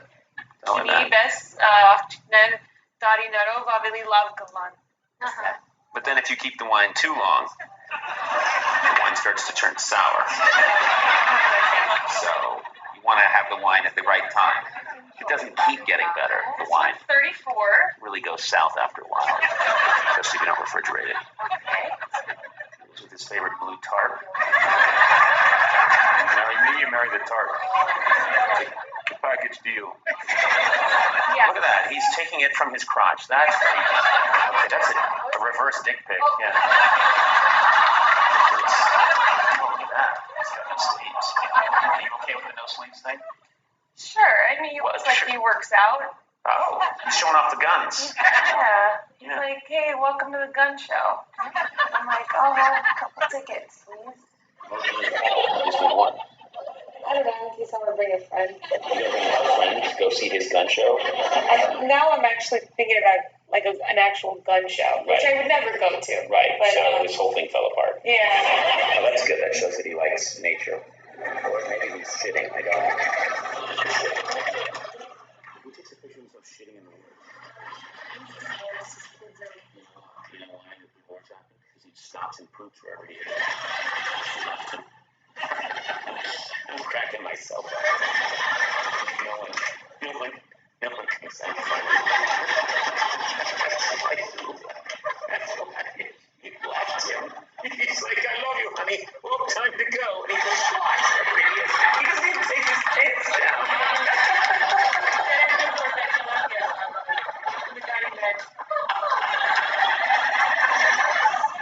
You showed us many pictures of many men, most of them in jail or with wooden limbs, but there was no match, was there? We are here for 2 more days. I think Sona would be easy to find a match for. Very beautiful. I'm also, Good job in America. well, Good job. my boss is kind of a dick.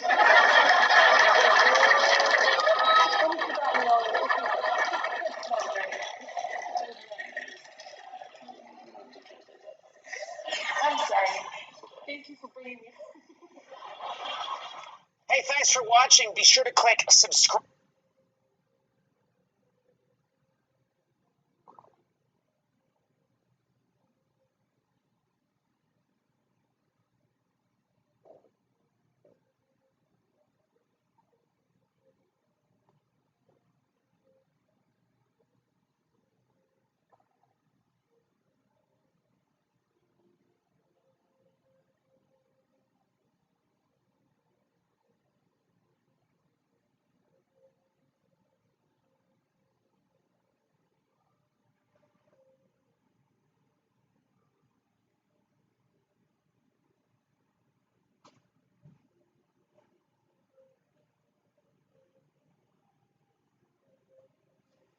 Who is it? Who the fuck is watching this?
Dr. B sides with Trump's word choice, defends coronavirus logic that the media hates.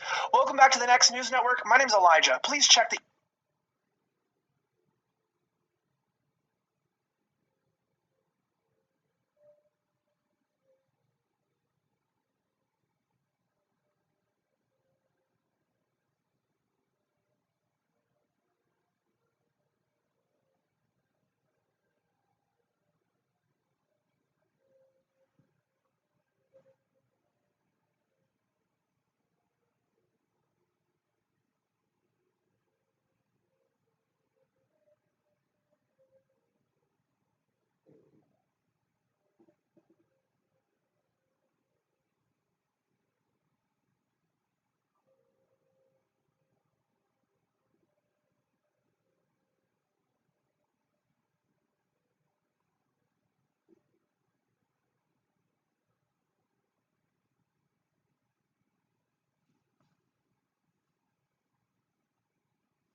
Alright, just let that go.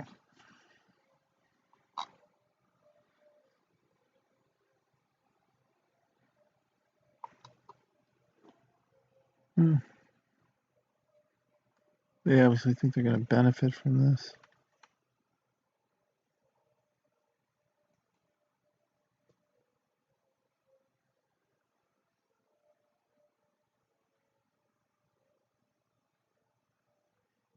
Sure.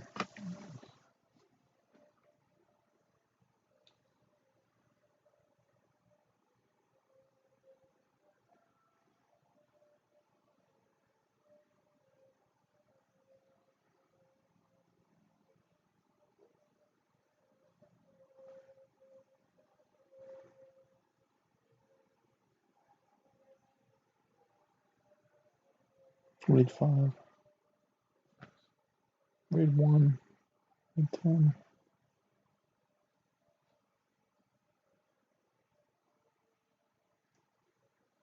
No.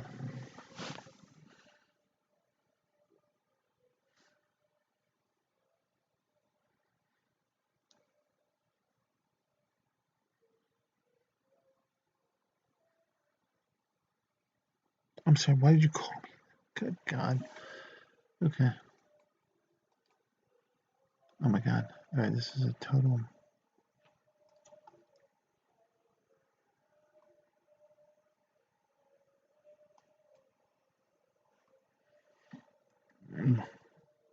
No,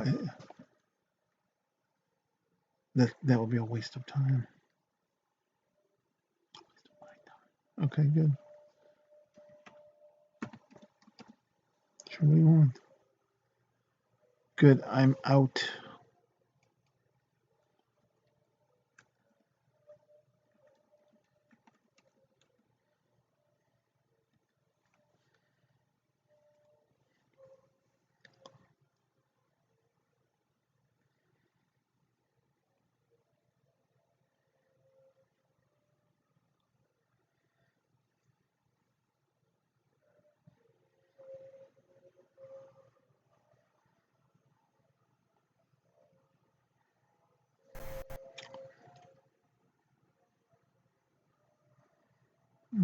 With the job description? I don't know. Good, thank you.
Mm.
Alright, fuck this. I gotta...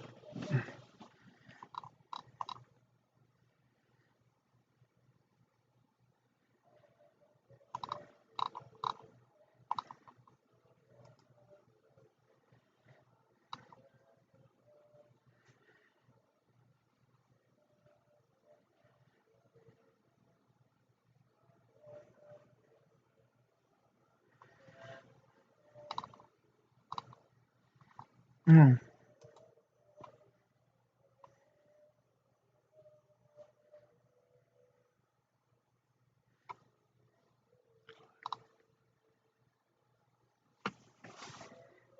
Sure, good.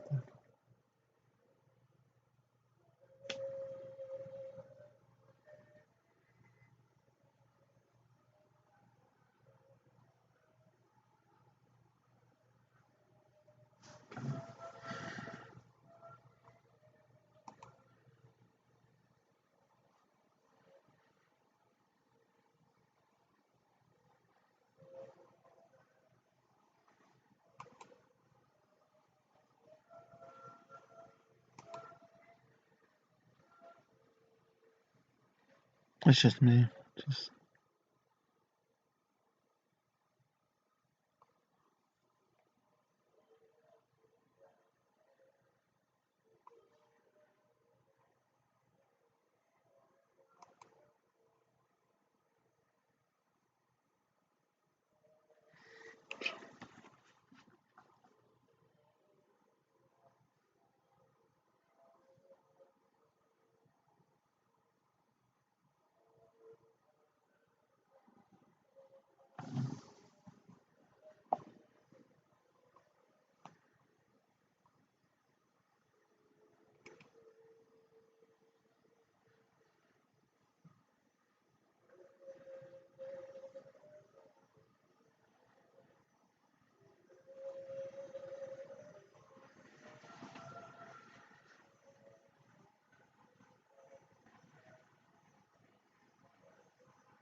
All right.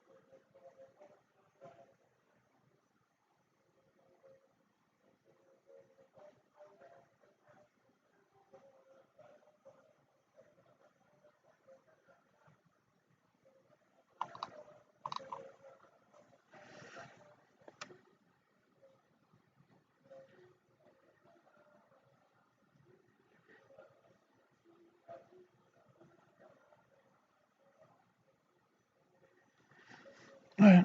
Okay.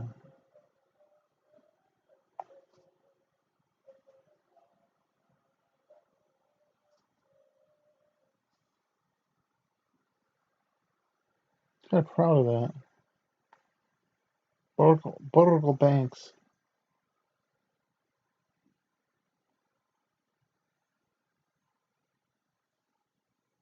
Look at this.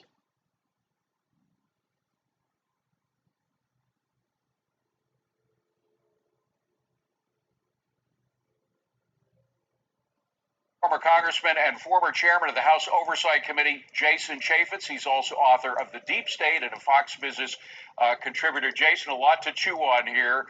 Let's start with the role of, since you were a former House member, the role of Congress in playing politics with something that is affecting everybody's lives here in the United States and the world. It is despicable. I mean, you're seeing the worst of Congress, particularly Speaker Pelosi, who comes galloping back from a vacation and then tries to insert things that have absolutely nothing to do with a relief package to an average man or woman who has suddenly found themselves with no job, no income, and nowhere else to go get a job, even though they're an able-bodied working person. She wants to do things like change the emissions for airlines. That has nothing to do with giving people money and relief and hope that they can get through the next few weeks, let alone into the months into the future. Well, it's disgusting. Jason, it also shows a complete ignorance about what makes this economy work. I mean, what makes it work is more than just payouts on a regular basis for those who either have lost their jobs or are worried about losing their jobs. I mean, what we need are jobs, and in order to have jobs, you have to have a stable companies, whether they're large corporations or small businesses. Well, and unfortunately, what Congress sees is lobbyists working overtime from K Street to make sure that they are feeding at the trough by piggybacking on a $1 to $2 trillion dollar stimulus package. Every lobbyist you can possibly think of is calling their senator, working with that staffer, trying to inject their pet project into this massive thing that's going to get passed and signed into law.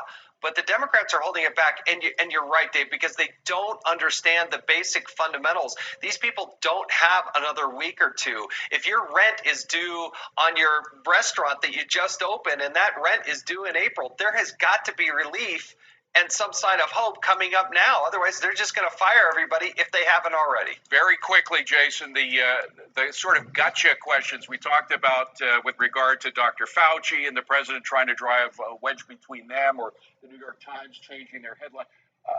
What do you think of all this? How do you think the media is going to come out looking at the end of all this? No, shame on the media, because they don't know what questions to ask. All they try to do is drive a wedge, and hats off to Dr. Fauci. He's got enough on his plate. He's an infectious disease specialist, a scientist, and he's been fielding questions from these clowns, just trying to show division where there isn't. If Donald Trump hadn't let out and closed down our borders to those Chinese coming in January, it would be a far worse situation. So they got work to do. Yeah. Let them do their work. Jason Chaffetz.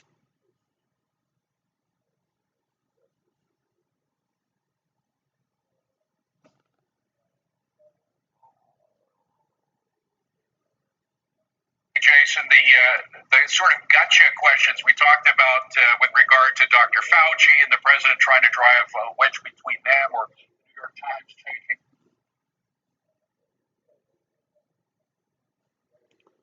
Okay, so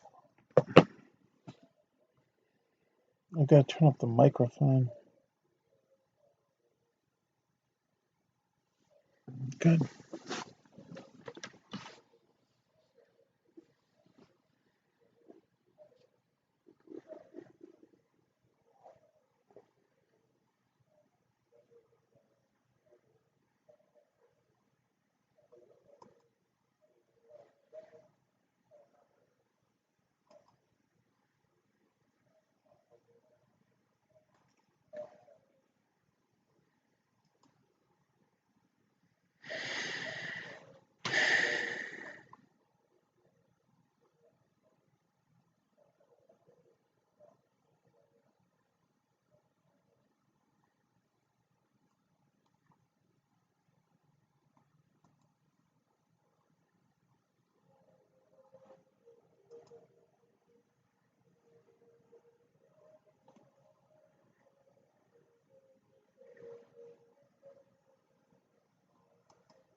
Oh, come on.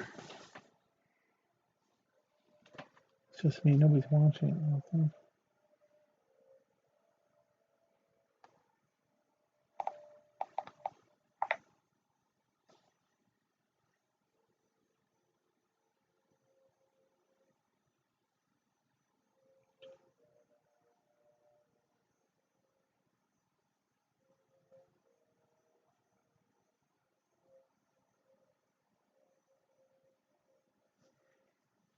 All right, good.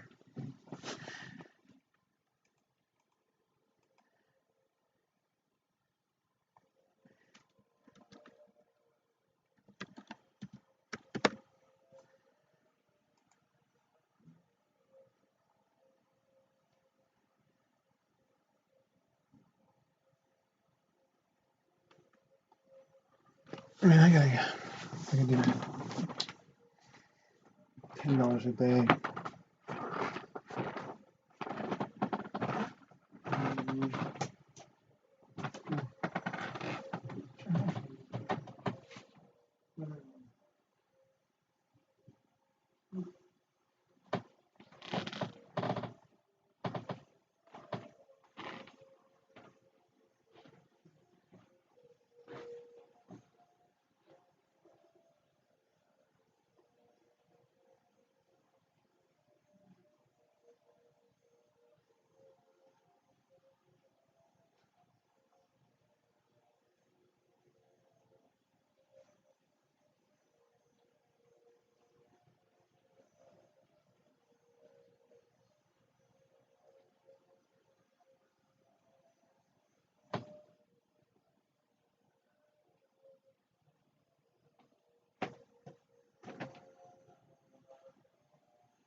No.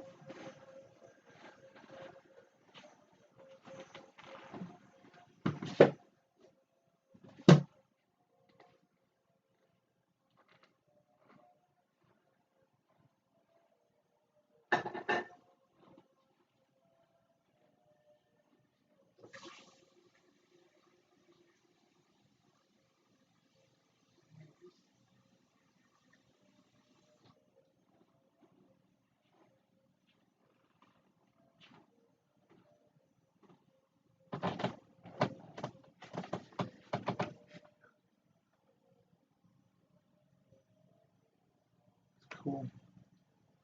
No. Good. Okay. No, okay.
Good.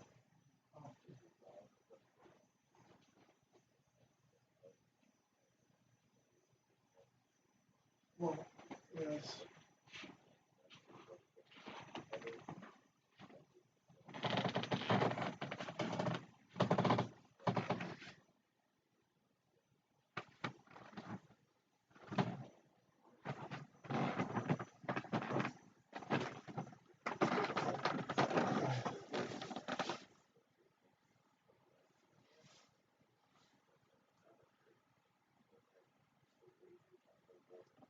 Right, so these are all.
Sure, that's that.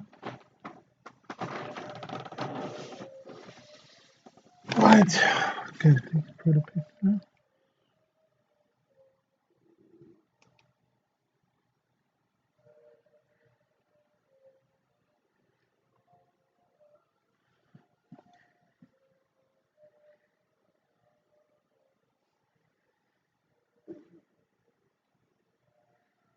Right.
Right, so this was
right.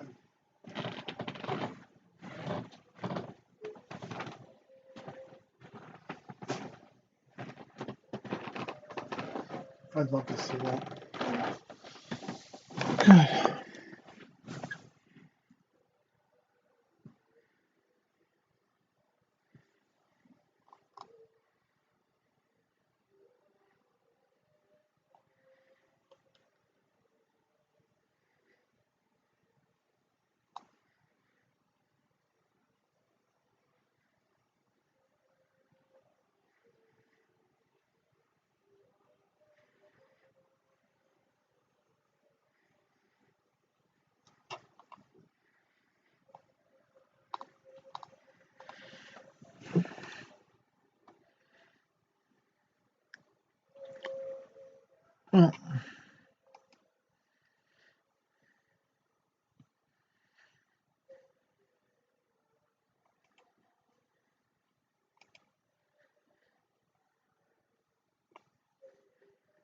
Good.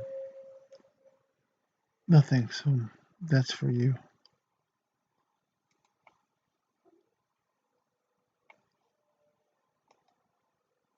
And let's see if that makes it go away.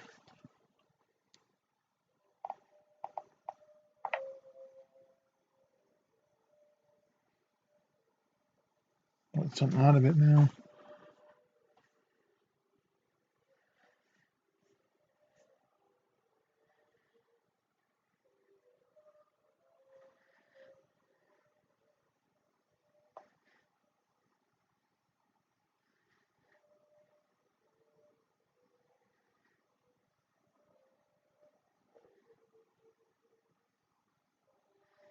By all accounts, Bill Belichick is moving forward.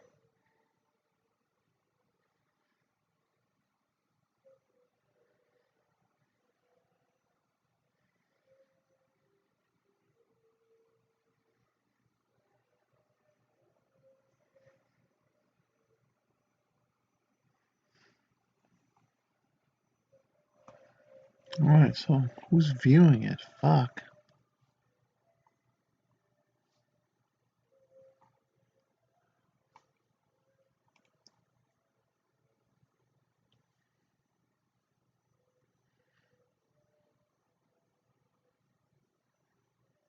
Nobody knew, apparently. Okay.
I guess that must count as one.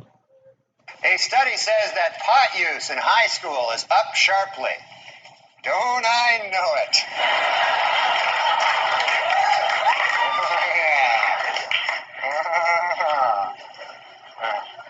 I'm joking. And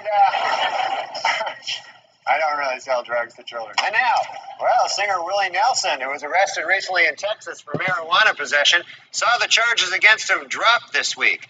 A judge ruled the arrest had been illegal because police didn't have probable cause to search his car for pot. How about the fact he's Willie Nelson?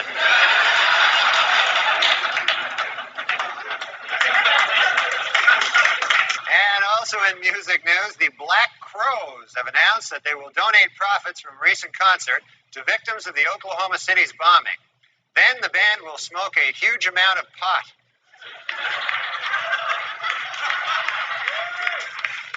In the December issue of Playboy, 60 Minutes reporter Mike Wallace reveals that he has not only smoked marijuana, but that it made him sexually aroused. According to Wallace, he made these comments in an effort to frighten young people off sex and drugs forever.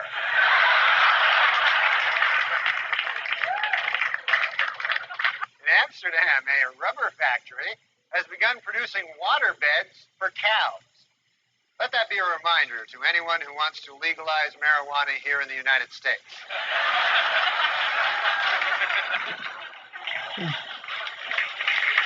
And in North Carolina, the Bowman Gray School of Medicine is looking for 20 habitual marijuana smokers who they'll provide with free pot in order to study the effects of the drug.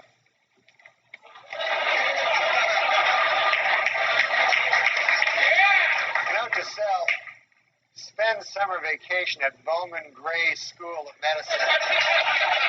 Maybe take Timmy Meadows along with you. Charged by critics with failure to prepare an exit strategy for Bosnia, A defiant President Clinton today insisted that he has one ready. Should the situation deteriorate, he will have all 20,000 troops airlifted to England and smoking pot within 24 hours. President Bill Clinton and Russian President Boris Yeltsin have made tentative plans to meet early next year. According to the White House, the pair will use the meeting to resume their ongoing debate, drinking versus pot smoking.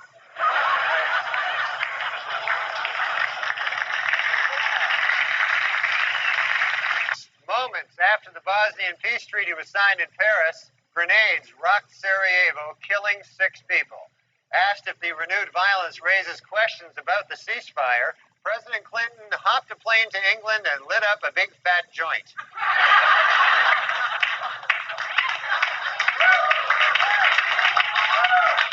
President Clinton said that if Dr. King were alive today, he would have supported the deployment of U.S. troops to Bosnia. Later, when asked how he could use the late civil rights leader's name in such a self-serving manner, Clinton hopped a plane to England and lit up a big fat joint. Sapphire called the First Lady a, quote, congenital liar. Clinton responded by saying Sapphire, quote, deserves a pop in the nose. Sapphire replied by offering to fight Bill Clinton, quote, anytime, any place. The president answered, quote, how about right now? Then hopped a plane to England and lit up a big fat joint.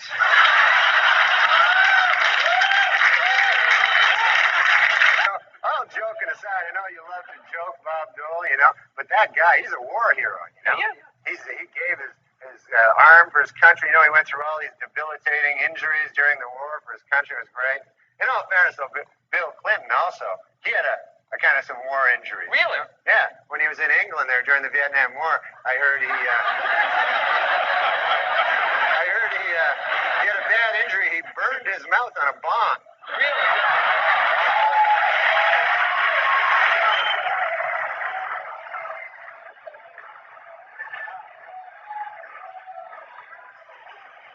And of course, it was very inspiring to see President Clinton up here on crutches making a speech. I mean, I thought that was just amazing, it's been difficult for the president. He can't jog now, and he needs help getting around, and he still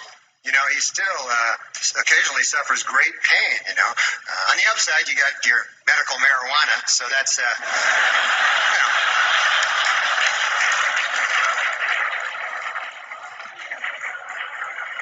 must inhale, sir. It's the only way you're going to get better.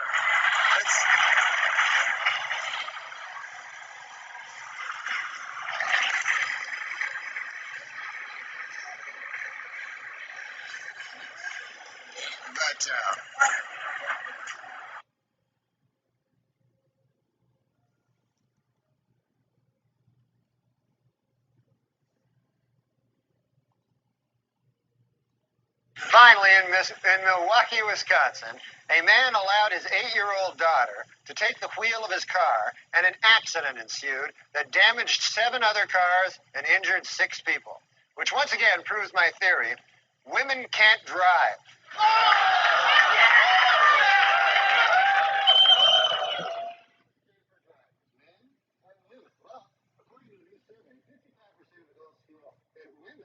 Most responsible for minor fender benders, while 78% blame men for most fatal crashes. Please note that the percentages in these pie graphs do not add up to 100% because the math was done by a woman.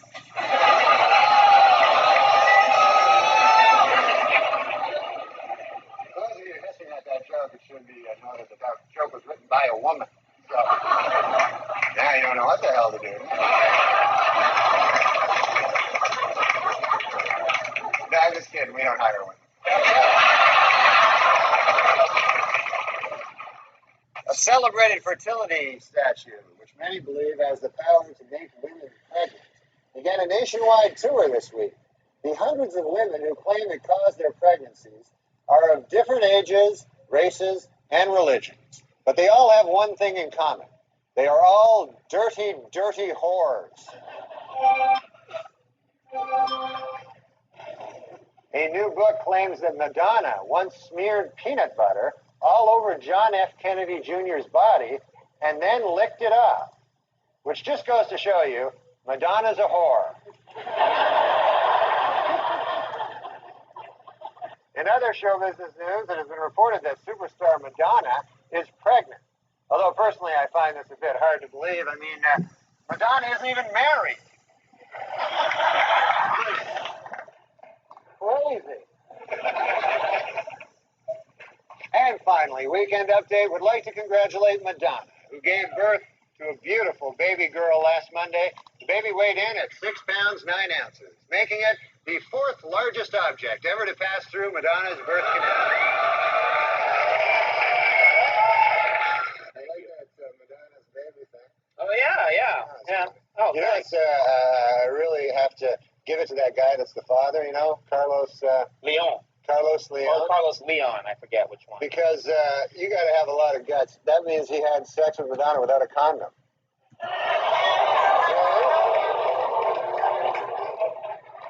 That's great.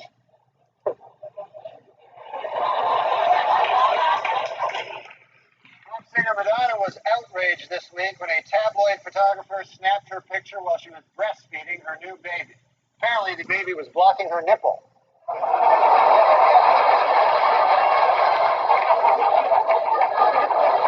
Well, filming has finally begun in the long-awaited life story of Evita Peron, starring pop singer Madonna. According to its producers, the film is 100% historically accurate, except for the part where Mrs. Peron has group sex with the Houston Rockets. Texas millionaire J. Howard Marshall may have died 2 months ago, but as we see here, he and wife Anna Nicole Smith can still enjoy a romantic evening at home. Former Playboy centerfold and Guess jeans model Anna Nicole Smith collapsed this week after she suddenly realized that she actually had sex with this guy.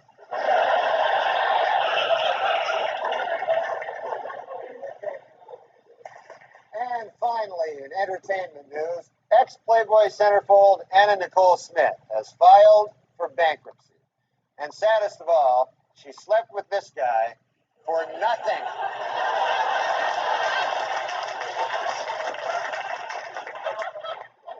Well, the Learning Annex in New York is offering a new course to teach women how to smoke cigars.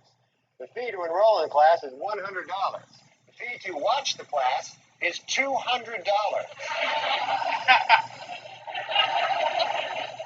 According to a new study from Yale University, in order to duplicate the physique of a Barbie doll, the average woman would have to grow to 7 feet, add 5 inches to her bust, and trim 6 inches from her waist. So ladies, you have your mission, now get to it. Hollywood prostitute Divine Brown has written a book describing in lurid detail exactly what she did with Hugh Grant. The book sells for $25, but for $35, she'll show you.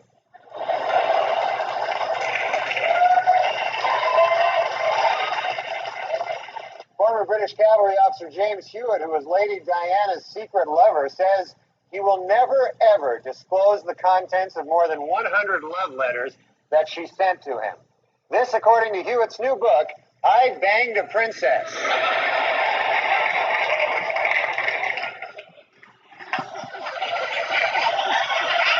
Under a new ordinance, exotic, nude, and topless dancing will be banned in any establishment selling alcoholic beverages in the city of New Iberia, Louisiana, or as I now refer to it, the most horrible place on earth. Exotic dancers say city ordinance requiring them to keep 4 feet away from their customers will put them out of business in Shoreline, Washington, or as I now refer to it, Nazi Germany. In sports, distance runner Jutta Pippig set a record by winning her 3rd consecutive Boston Marathon, despite suffering from both her period and diarrhea throughout the 26-mile run. In addition, Pippig also set a record for causing the most spectators to make this face at a Boston Marathon. Well, Jocelyn Elder's new book, Jocelyn Elder's MD, came out this week. I read it.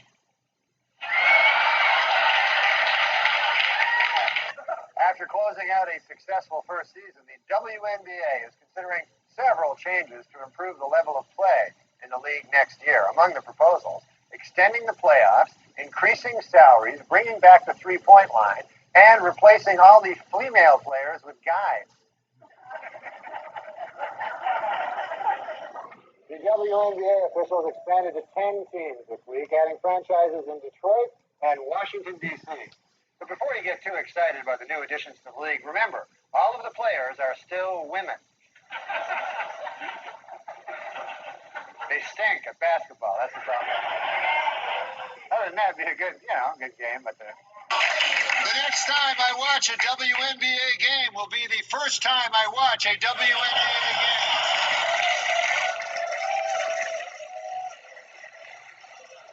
Hey, WNBA, I got an idea that'll sell some tickets, shirts, and skins. It was a bad week for the restaurant chain Hooters.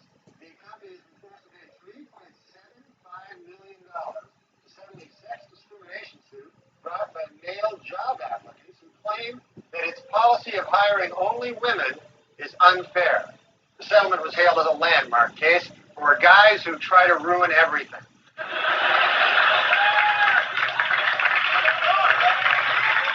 According to a new survey by the Women's Vote Project, women would be more likely to vote if they could send in ballots by mail or if polls were open longer. Also, more women would vote if you were permitted to bake your vote.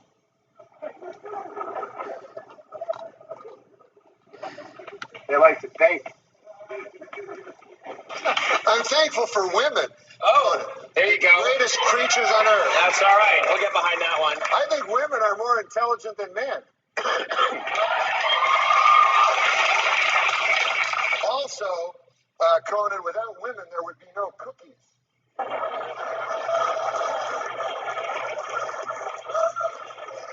always want the new people.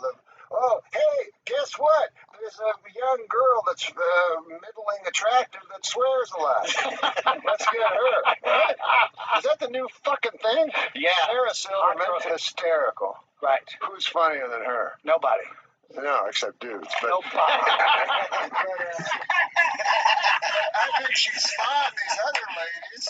Yeah. And they forget that she's funny, and they think the whole point is just to be Semi-hot. attractive and then talk about sucking cock. You got to show a lot of leg. You got to show a lot of leg with little skirts on, and then talk about sucking cock, and manipulating balls with your hand, and it's hysterical. Bring back Phyllis Diller. Some ugly old bag, Rosemary.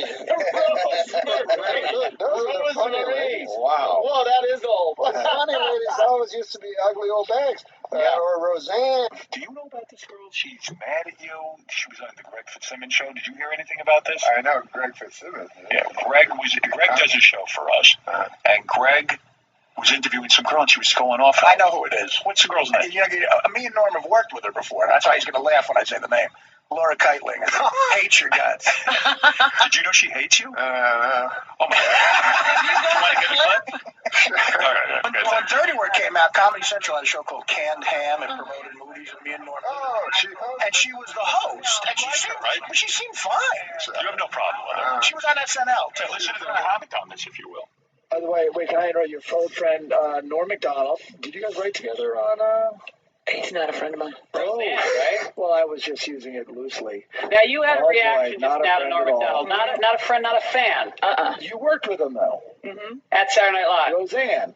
No, I missed him at Roseanne. Well, I came in, and he was supposed to be my guide through SNL, and it turned out that he is a shit stirrer. He's just busy pissing in a bucket in front of people. Well, no, he loves to, pit people against each other. He used to find articles where somebody said, one thing, and then he'd stand in the doorway and laugh. He'd find an article where, Janine said something about Adam and, just create all this havoc. So it's funny that you said that because he's probably one of the few people I really don't like. Yeah. Norm is someone who really sticks out. Well, because it was such a kind of a vulnerable time being because it's the first time I'd ever done live TV and stuff, and he really, and for all of us, really kind of made it difficult. Wow, I've never heard that about. Everyone loves Norm Macdonald. Well, I mean, I barely remember Laura from the show, except for her hit characters, obviously. I don't even know who she is. But she makes Morweena Banks look like Gilda Radner. But no, but I do remember that specific thing she's talking about, because Janine used to go to the press and badmouth the show. Janine Garofalo, right? Janine Garofalo used to badmouth the show. She was on the press. So I go, hey, Adam, what the fuck is this? Like, Janine saying your shit and stuff like that. And what's so wrong that's creating conflict. I don't know. I think you're probably upset you. I mean, here you are a cast I don't think member. that's me creating conflict. That's Janine creating conflict. Also, Adam was a friend of yours. And Adam was my friend. Right. Listen, I didn't hang around with the ladies on the show, for God's sake, in the first place. You didn't? Well, you're going to get off them. Yeah, I mean, isn't it weird? They're alleged comedy, although I like Tina Fey, You had a look of surprise on your face, even when this woman said, well, Norm was supposed to be my guide through Saturday Night Live. Guide? Did anyone inform you that you were her guide? No. There was no such mentoring program at Saturday Night Live, was it? No, she came in directly after me, so I wouldn't be her mentor? Yeah, I'm not going to guide any lady through comedy. That would take me, first of all, I'd have to figure out how a lady could do comedy. You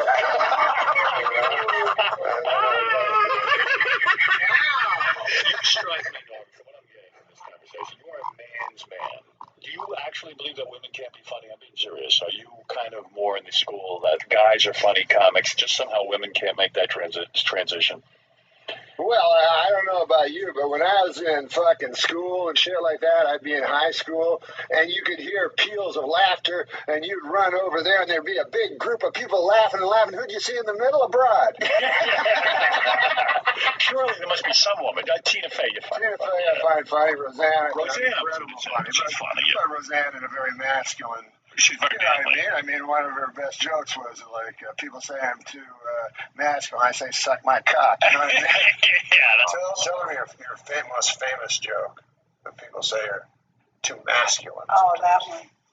Well, that was my killer joke. Yeah. That's my ender, closer. People say, you're not very feminine. I say, suck my dick. There's actresses like Madeline Kahn and people like that. Talking about that, about stand-up. What about even Laurie Metcalf? Laurie Metcalf is fantastic. Unbelievable. So you're finding a few that you like. Fantastic comic actress. Fantastic comic actress. Stand-up comedy is a different kind of thing for some reason. Why do you think it is that guys are only funny in that? What is it? What is the secret? Is it the penis? I mean, what is it? All right, forget it. We're not beginning.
right, so, well,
the end of the world, and all you wanted to do was get some Hawaiian pizza?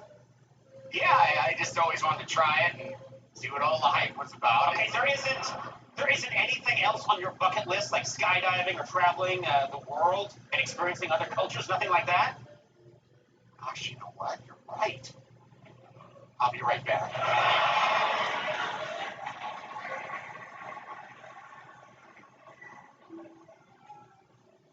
A slice of Hawaiian pizza, please. Thank you. Yeah, no, still awful. Thanks.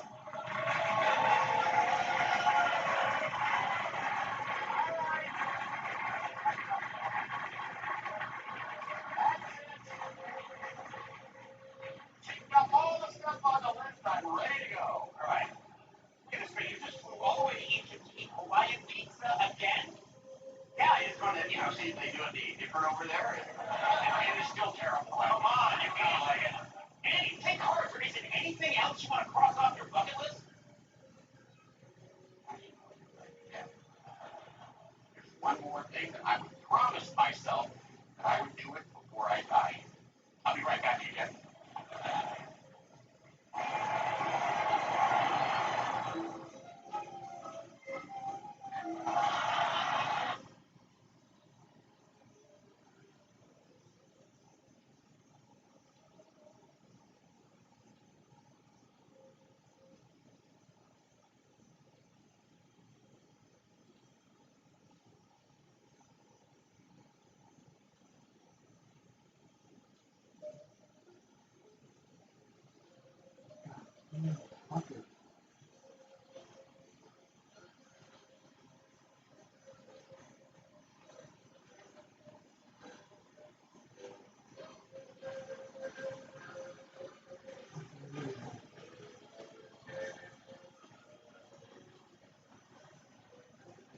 All right, we had some questions from the crowd. I call this part of the show Q&A. But I don't that work. I'll start with the one. Who crushed ours? Yeah. Our yeah. All about them. And like, Alabama there, yeah.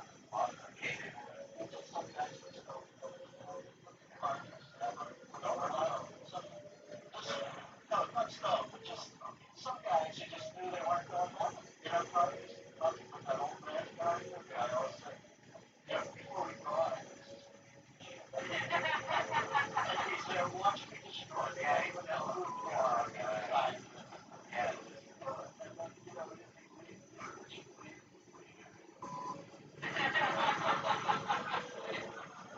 You have a father not there anymore. Yeah, father would be one of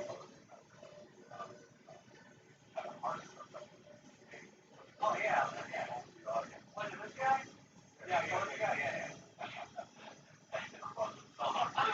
Talk about weak shit. That was like, the whiskey premise. Oh, that really works. We were talking to. Yeah. So he said, pick him up on the cable. I think he was going to let him up. And he swung back again. We can update that in case the first guy will update that. Did I remember that happening? What sort of crane were they lifting? It was a big crowd? Jeez, the one they rebuilt on was exactly a wind chime up there. Yeah, it wasn't exactly a wind chime. He would go, I heard he got stuck up in a chair and he goes, I have a weight problem. And I'm a salt imbalance. Oh my God, so funny. Did you ever work with Frank? What? Well, okay, here someone says, anybody remember their favorite Weekend Update show? Before. I do. I remember Dennis Miller had a show about the sun off the rise.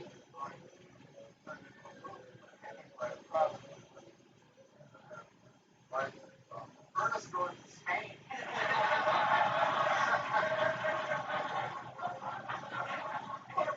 I see OJ's in this week. What about Norm's series of OJ jokes? Yeah.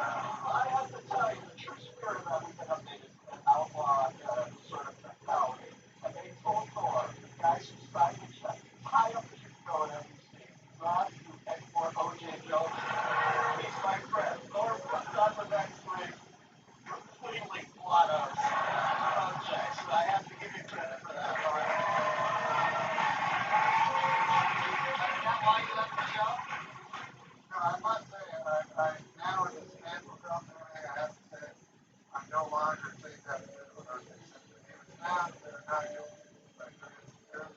I accept that. I see him as the greatest rusher. And that's all he's guilty of to me is the greatest rusher in the history of the NFL.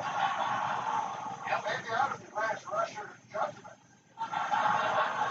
All that for that? But how do you feel about him stealing back his video? That's bad. That's low. Yeah. We had a video of him. Do we have that video that you show? He's on Twitter now. Of course, I should do it. Incredible. I mean, he's got 48 yards. He's already got 1,000 yards. But 40 yards, they've got nothing to get shaped up. Yeah, okay. What, did you take a break? Looking for the real killer? What? I'll tell you, man. First of all, you just got into the offensive Hall of Fame. Oh, the top 100. Oh, wow, that's top 10. Oh, good for him. And, yeah, it's fantastic. He's the fate of that society. I think he's a hell of a guy. I didn't even say PR guy. Fair store. If you settle it over to O.J. Jones, he won't do that. Right?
That's why.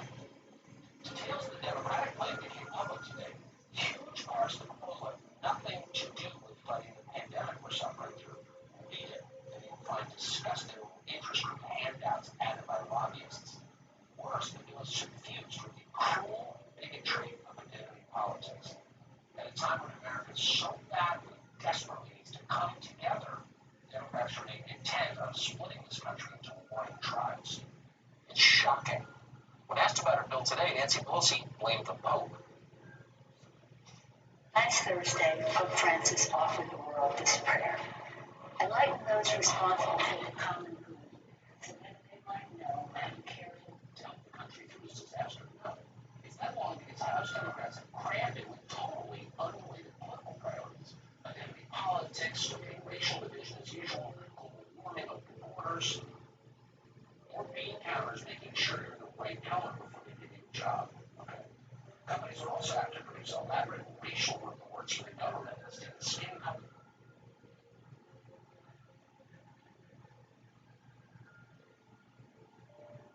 As directors have to prove they give enough money to firms owned by women and non-whites, and of course, how much they spend on diversity initiatives. And all this bill uses the words diverse or diversity more than 60 times. What does that have to do with the pandemic that might kill you? Not one thing. Just more ugly race politics, the kind they specialize in. Democrats think that's much more important right now. And then it gets worse than that. The bill allocates $300 million for hiring experts to manage coronavirus preparation and response. Those are critical jobs. But instead of looking for the most qualified people in a time of national emergency, and that's the only criteria that should matter, at least right now, period, are you qualified?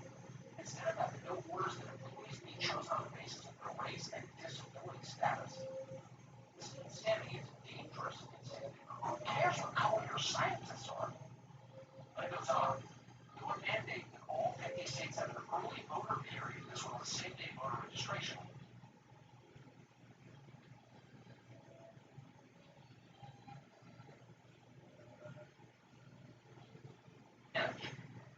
Expand collective bargaining rights for federal employees. That's likely the group least threatened by the effect of coronavirus. And this is the real point, though, the most faithful Democratic voting bloc, so they're in the bill. On matters of policy, the bill doesn't even try. Should the airlines get a federal bailout? That's an actual question. You can take either side. Democrats don't really dwell on it in this bill. It's too serious for them. Instead, the law would require that any airline that takes federal money offset their carbon emissions within 5 years, because climate activism is way more important than the disease that can kill your family as we. And then there's this. The House version of the bill includes special provisions for real to protect foreign nationals who are working here in the U.S. So we're staring down the barrel of the most profound employment crisis of our lifetimes. That's not an exaggeration. And what are Democrats doing? They're trying to automatically renew visas and working permits for all immigrants here in the U.S. because their jobs are very important, way more important than yours. Democrats want to make certain the people who are replacing you are secure and happy. The whole thing defies belief, and that's not a partisan observation. Again, read it.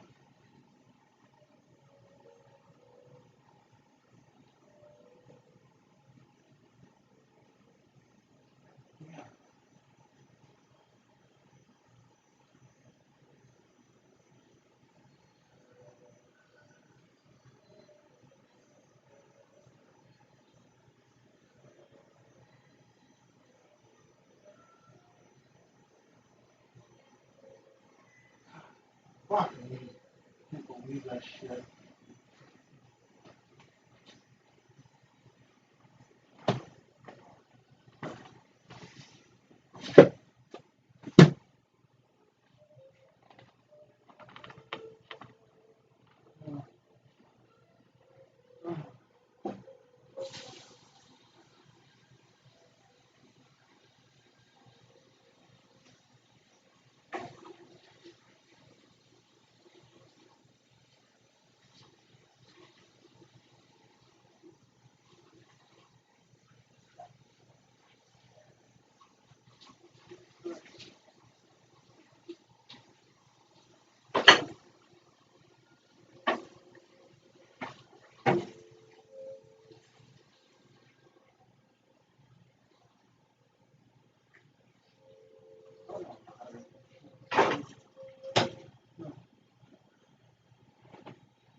What's the napper say?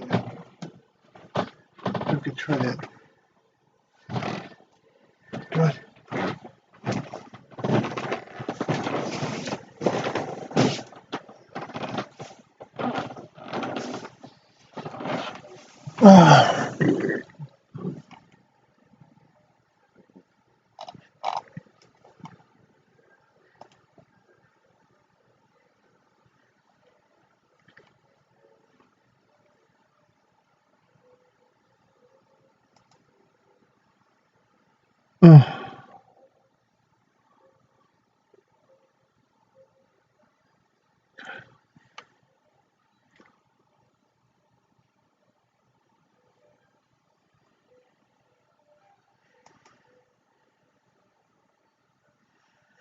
Now,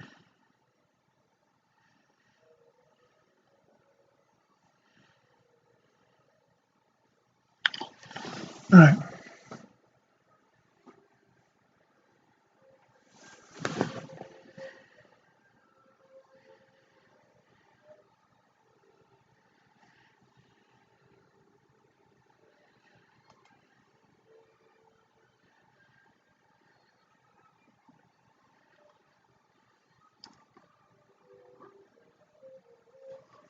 I don't want to.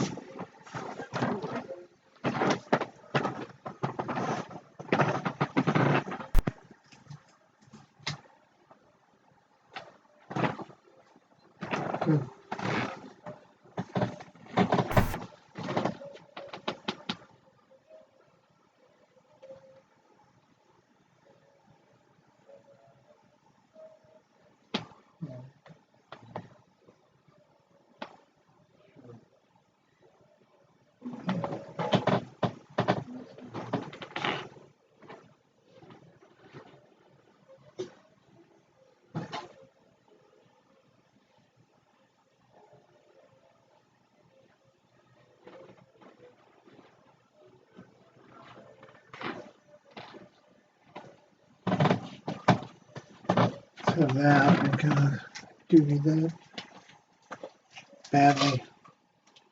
I wasn't in good shape.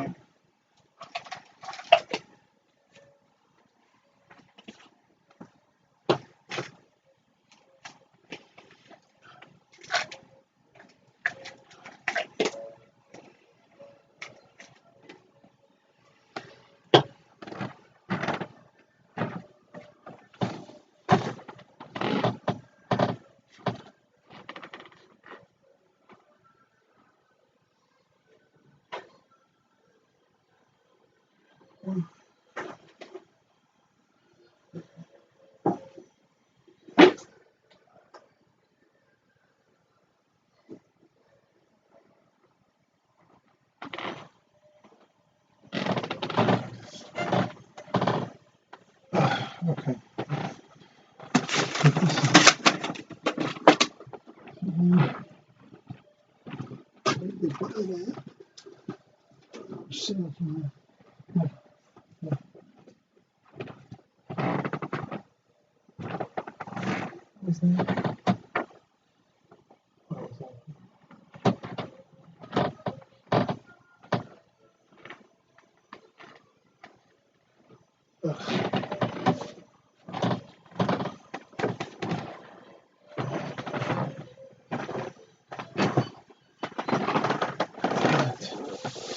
Oh. All right.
Yeah, fuck that. It's fine.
Oh, fuck.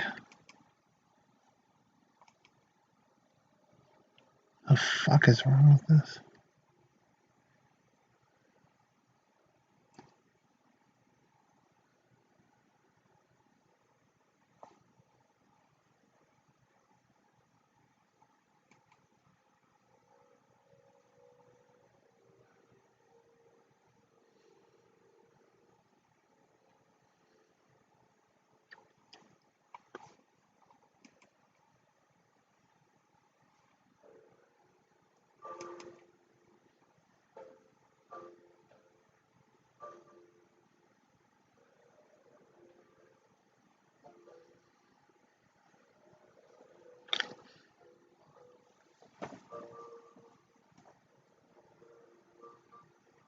Ugh.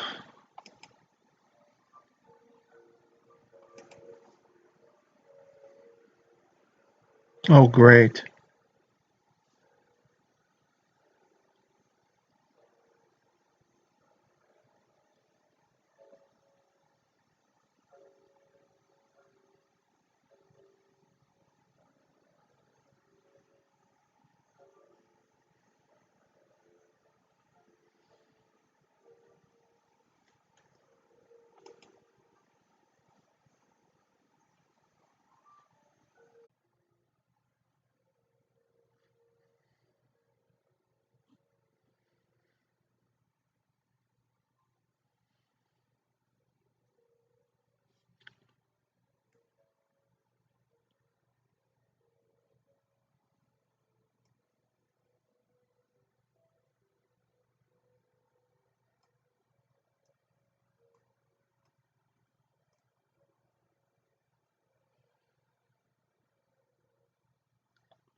All right, cool.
Oh, shit, that would have been too good to be true.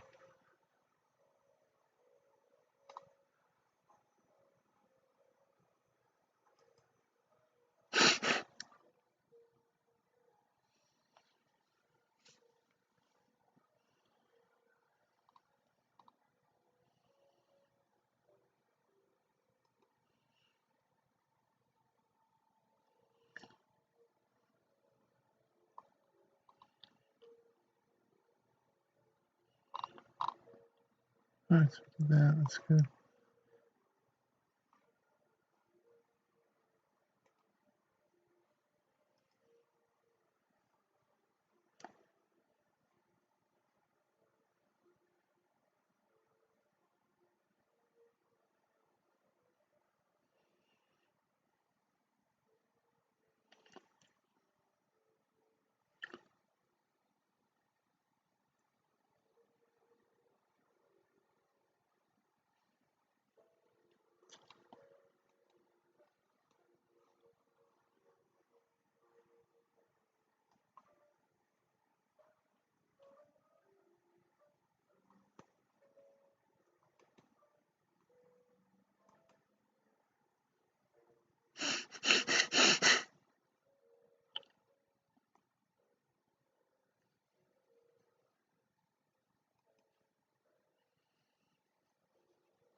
Oh, fuck.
You're wasting your time.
Oh, that's good. Good.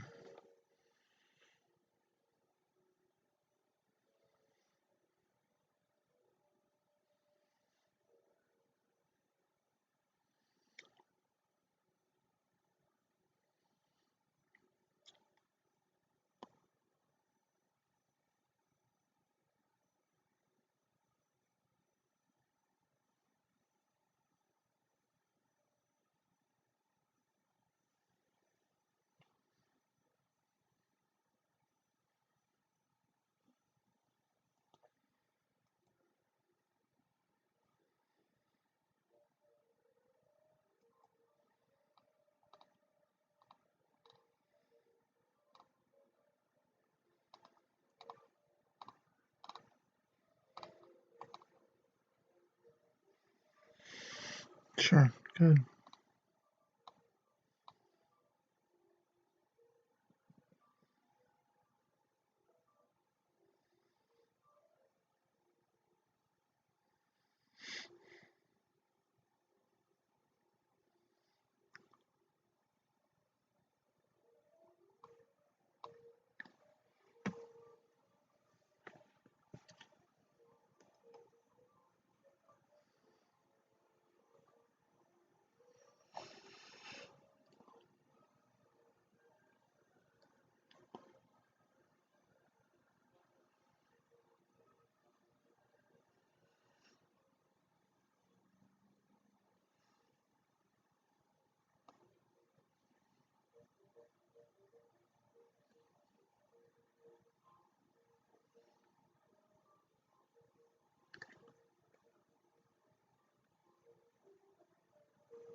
They changed that.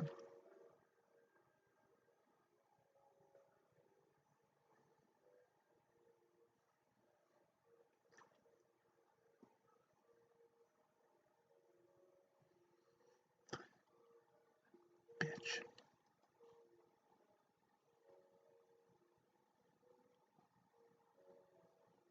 Ugh. Sure, thank you.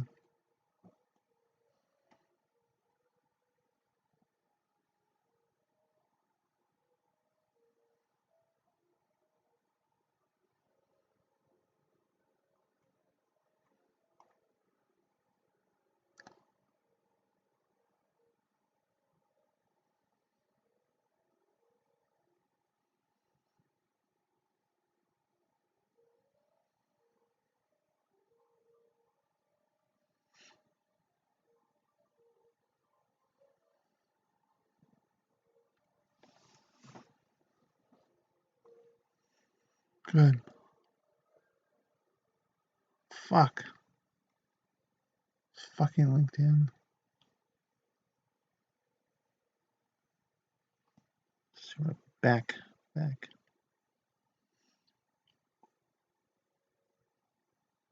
Oh, come on.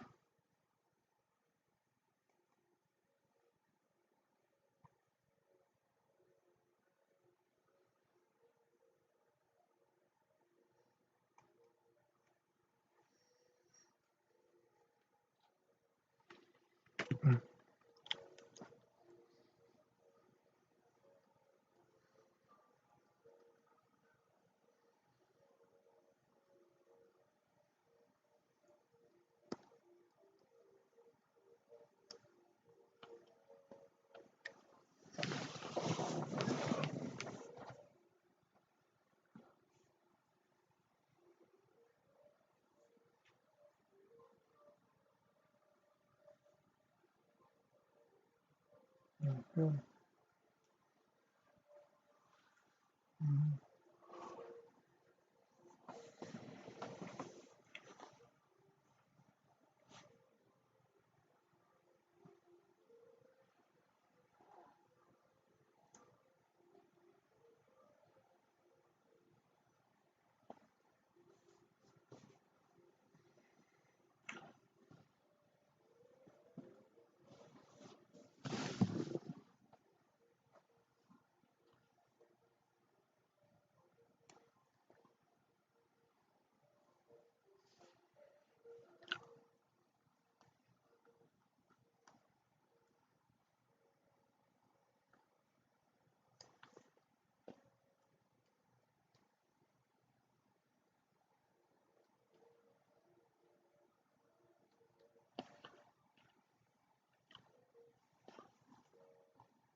God damn it, what the fuck?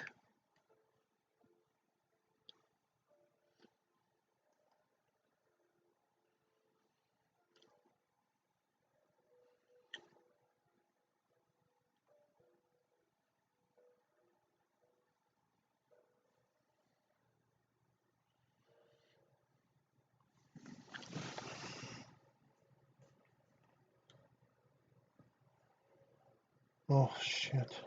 Good, thank you. Good. Okay.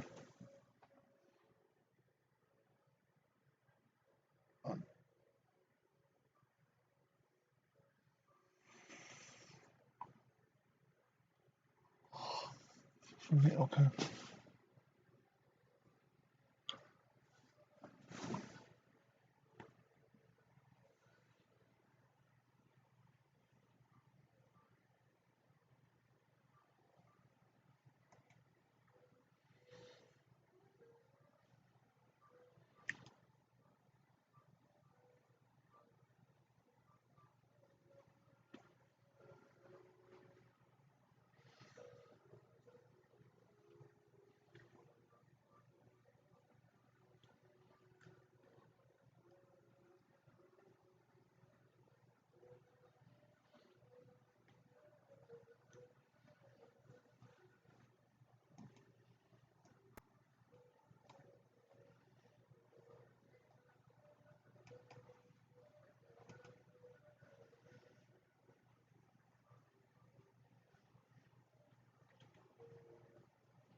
That's a racket.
God damn. No, it's okay. You're good.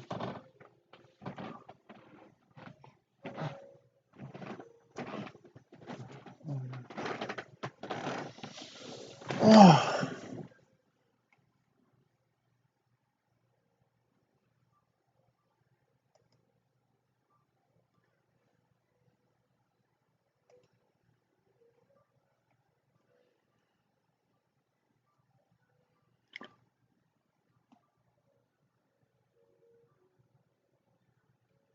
It's tedious, man.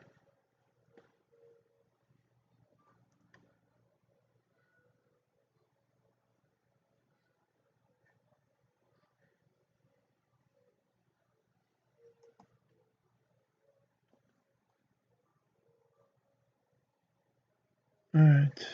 Good. Cool.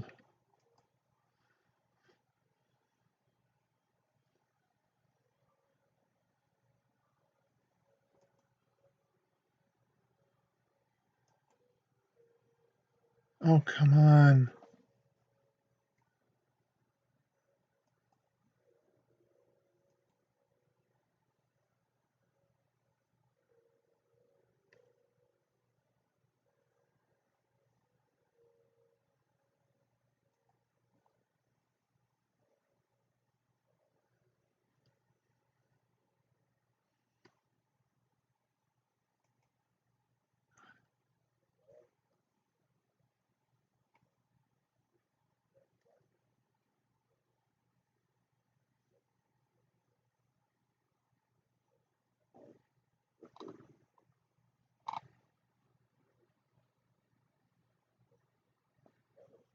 Brilliant.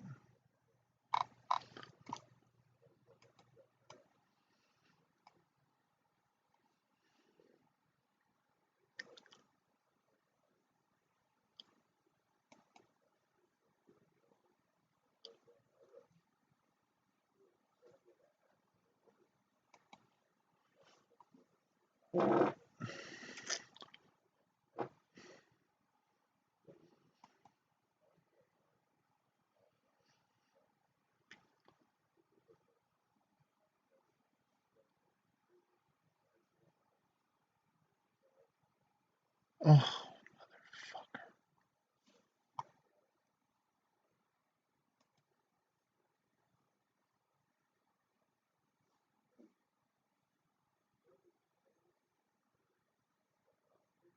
good.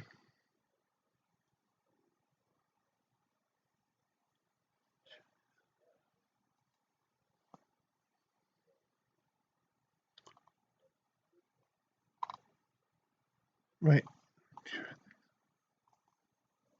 Good.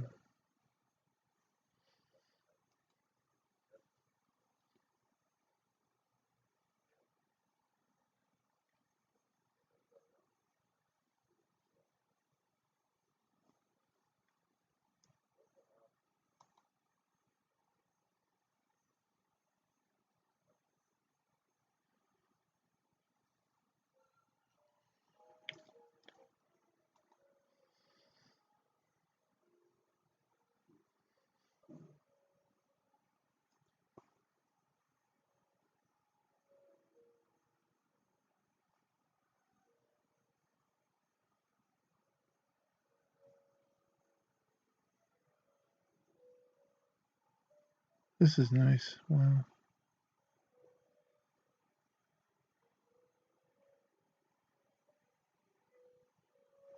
All right.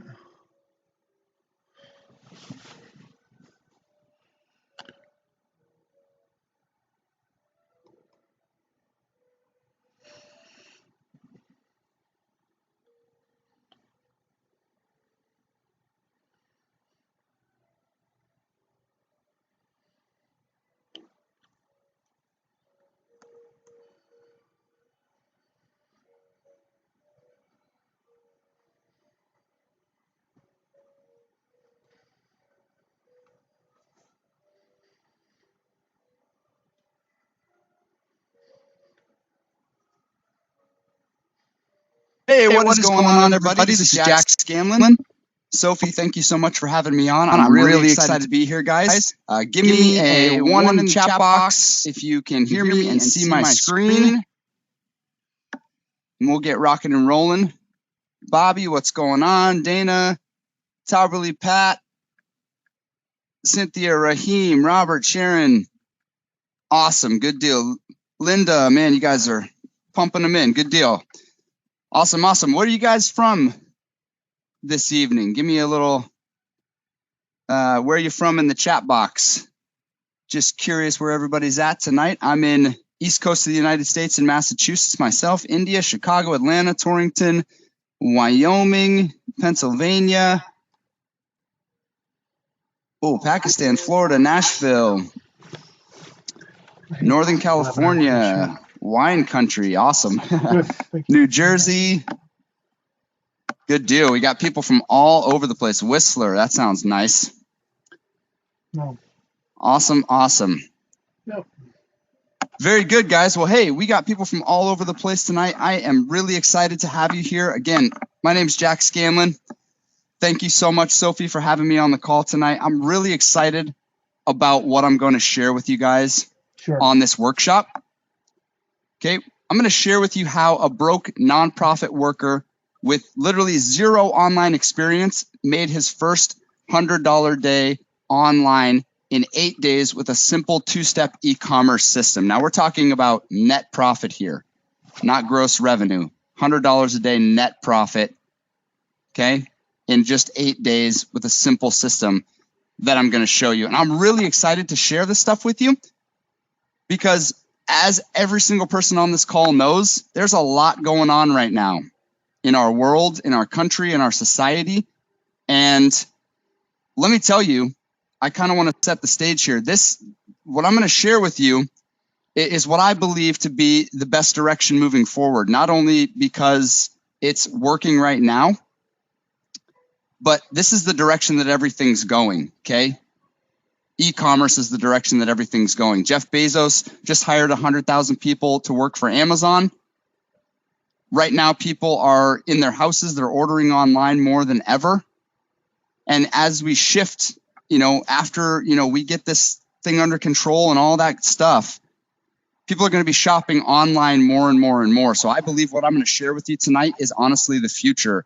Really only about 10% of. Yes, money! Number one, I need to borrow some money.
It can help. It does help.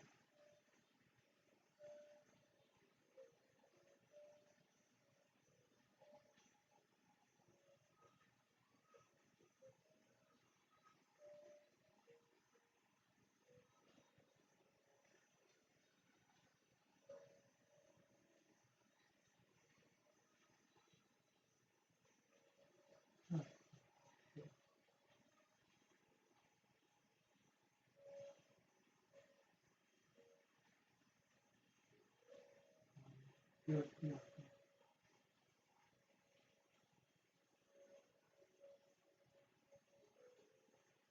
Yes. Good.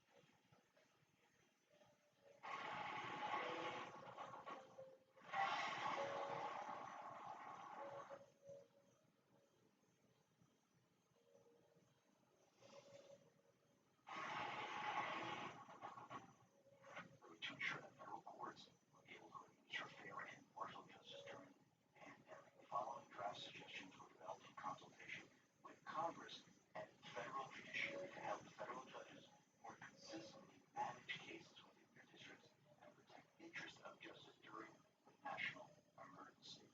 So they weren't saying the executive branch is going to get all these powers, and it seemed that everyone was getting this message confused and mixed up, and it seems that the Department of Justice has now explained what they were talking about, and Congress approached the Department of Justice asking about this. Now, very interestingly, we know that this entire coronavirus is now spreading around the world. The mainstream media, the deep state, they're all pushing this as hard as they possibly can, saying that Trump is doing everything wrong, and Trump is using this to show the world why the mainstream media, the deep state, the Dems policies are completely backwards. He tweeted out, this is why we need borders, because now he's showing the country that the entire world has closed their borders. Even in Europe, they're closing their borders. This is why we need borders. Sometimes we need to show the people why we need this and why the mainstream media, the deep state, the Ds, why their argument is so ridiculous. Now, very interestingly, the stimulus package, the coronavirus stimulus package, well, it seemed like it went absolutely nowhere in the Senate. Now, very interestingly, Rand Paul, Mitt Romney, Mike Lee, Cory Gardner, Rick Scott seemed to be quarantined while this vote was going on. Now, was this pre-planned to expose the Dems, to show what they're really all about? I'm starting to feel that way because the vote was 47 to 47, and the New York Times came out with 3 different headlines. The first one was Democrats block action on 1.8 trillion stimulus. Then they changed it to Democrats block action on stimulus plan seeking worker protections. Then they changed it to partisan divide threatens deal on rescue bill. Trump tweeted out the following. The New York Times changed headline 3 times in order to satisfy the radical left. What should have been a good story got worse and worse until the headline alone made it very unfair, fake, and corrupt news that is very dangerous for our country. So, once again, the deeds were exposed. Now, let's take this a step further. Rachel Goldfarb tweeted out the following and went through this 1,100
about right now?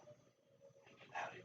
All the people that are staying home, all the businesses that are shut down, all the people that aren't making money. Is this really the time to stuff in abortion, greenhouse gases, early election, and other election information?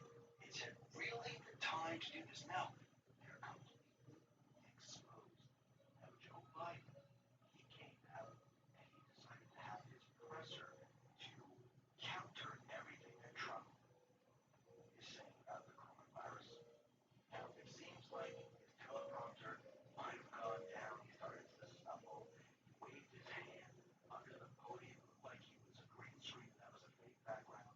And it seems that this whole thing completely fell on Biden once again. Now, very interesting.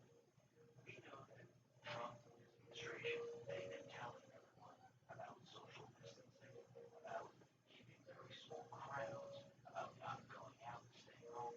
And I do believe this is being done on purpose for a major operation because they're trying to limit exposure to more people and very worried about an event.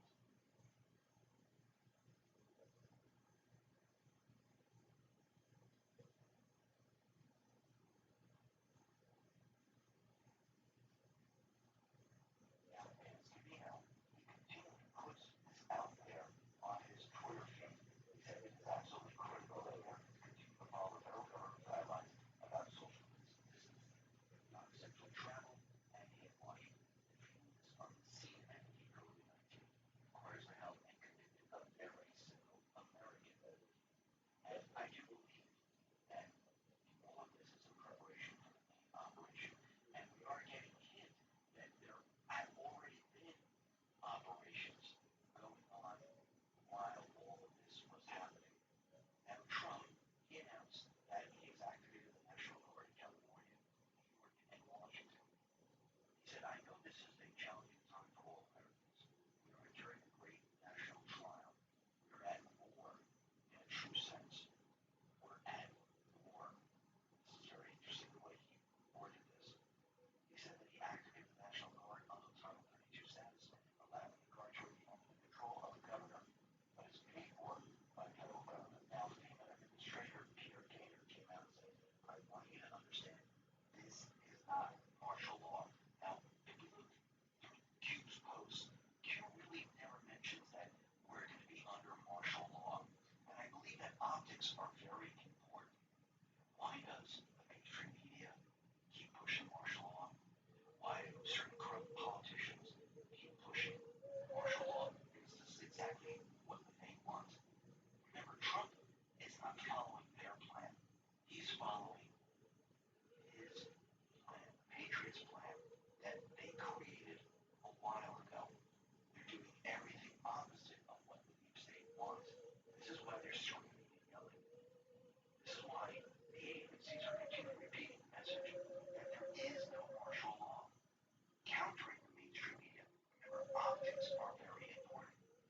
The governors of each state are telling everyone to self-quarantine, stay home. In some states, they're implementing curfews. The deep state doesn't want this because Trump is not authorizing it. They want him to say there's martial law. They want him to look like the dictator. Trump, Patriot, they understand this. Each governor of each state is doing it on their own, and it removes everything from Trump and the deep state. They are furious about this. Now, very interestingly,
October 23rd, Obama, the 2009 H1N1 influenza States constitutes a national emergency. So since the beginning, when it started back when, in April, it took until October to declare a national emergency. And by October 24th, the next day after he declared a national emergency, there were 1,000 deaths. By the end of all of this, there were 12,469 deaths because he waited so long. Now, we know that Trump gives pressers almost every single day. I think it is every single day now. And he is saying certain things during his pressers where he's giving hints of what is coming. Now, this is dirty truth. He tweeted out the following. Admiral Donald Trump says, they should have been fighting the battle against AIDS long before. They had answered long before he came into office. Now, think about this. If we go back to post 252, Q said Red Cross is corrupt and used as a piggy bank. Future topic. Disease created by families in power. Population control. Pharma billions. Think AIDS. Future topic. Relevant. Again, post 693. When does Big Pharma make money? Curing or containing cancer, AIDS, etc. Mind will be blown by chain of command. So right there, Trump is letting us know that this should have been stopped a long time ago. They knew about it. They knew about the cure. They knew about it all. Now, during his presser, Trump decided to let out the information that there was an operation going on, which confirms to everyone that there are operations going on. He decided to come out with this information during this pandemic. And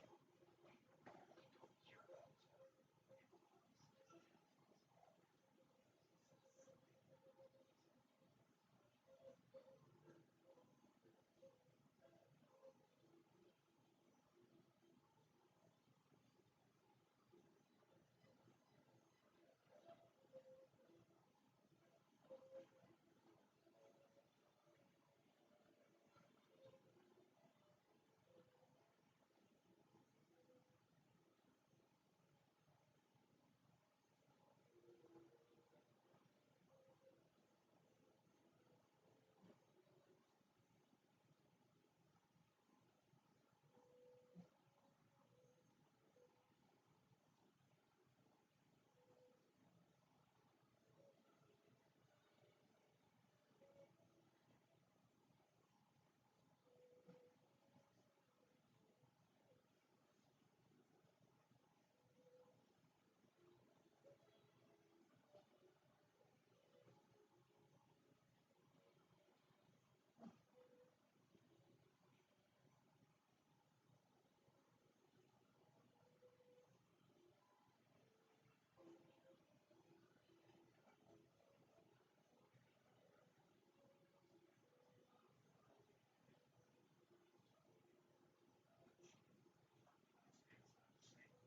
Out of respect for her and her family, for her privacy.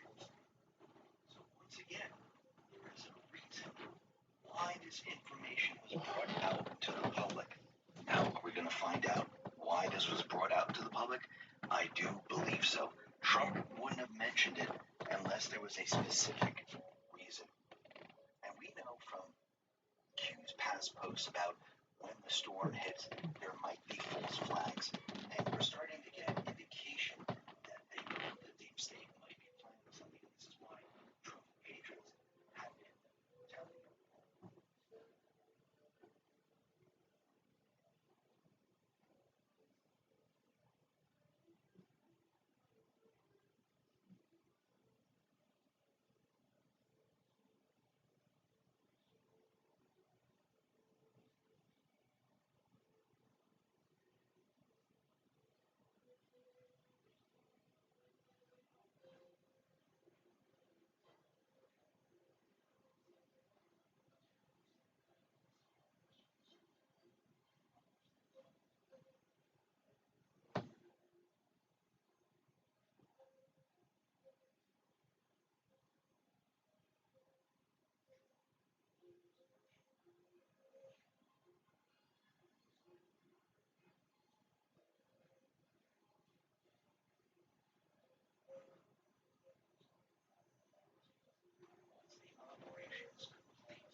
understands this. This is why he started the narrative already. We knew that this was coming.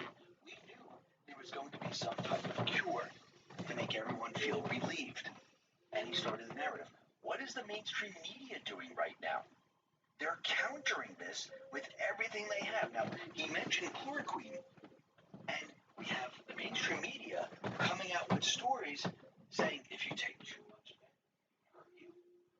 We have CNN saying Nigeria records chloroquine poisoning after Trump endorses it for coronavirus treatment.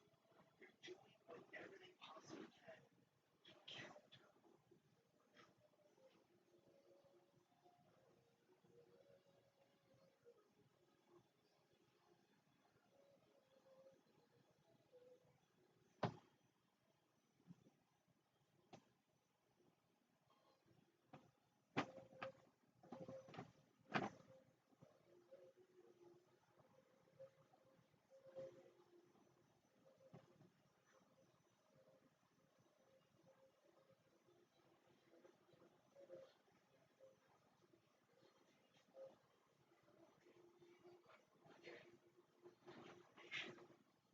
Tests that have been run in the past that this really does help. There was an individual who was 52. He was struggling with horrendous back pain, headaches, cough, fatigue because he had COVID-19. He thought he was going to die. He took chloroquine and he recovered.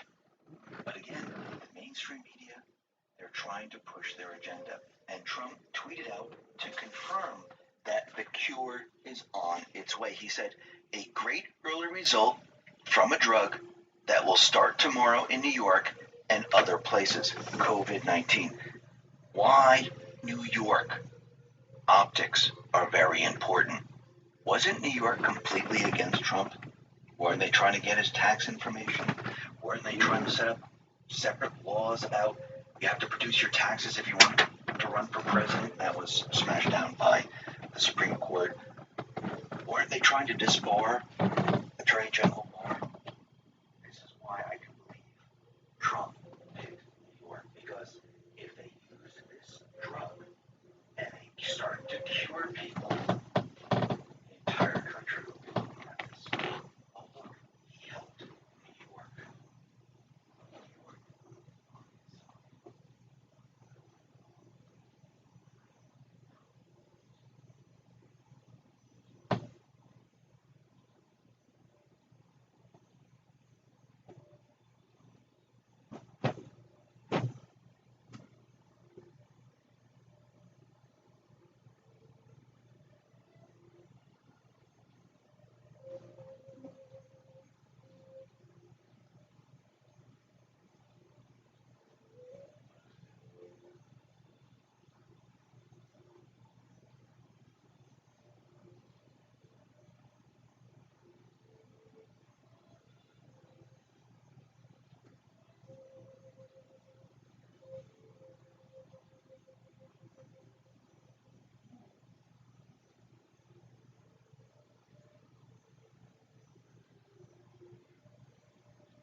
And it's amazing how this is all matching up.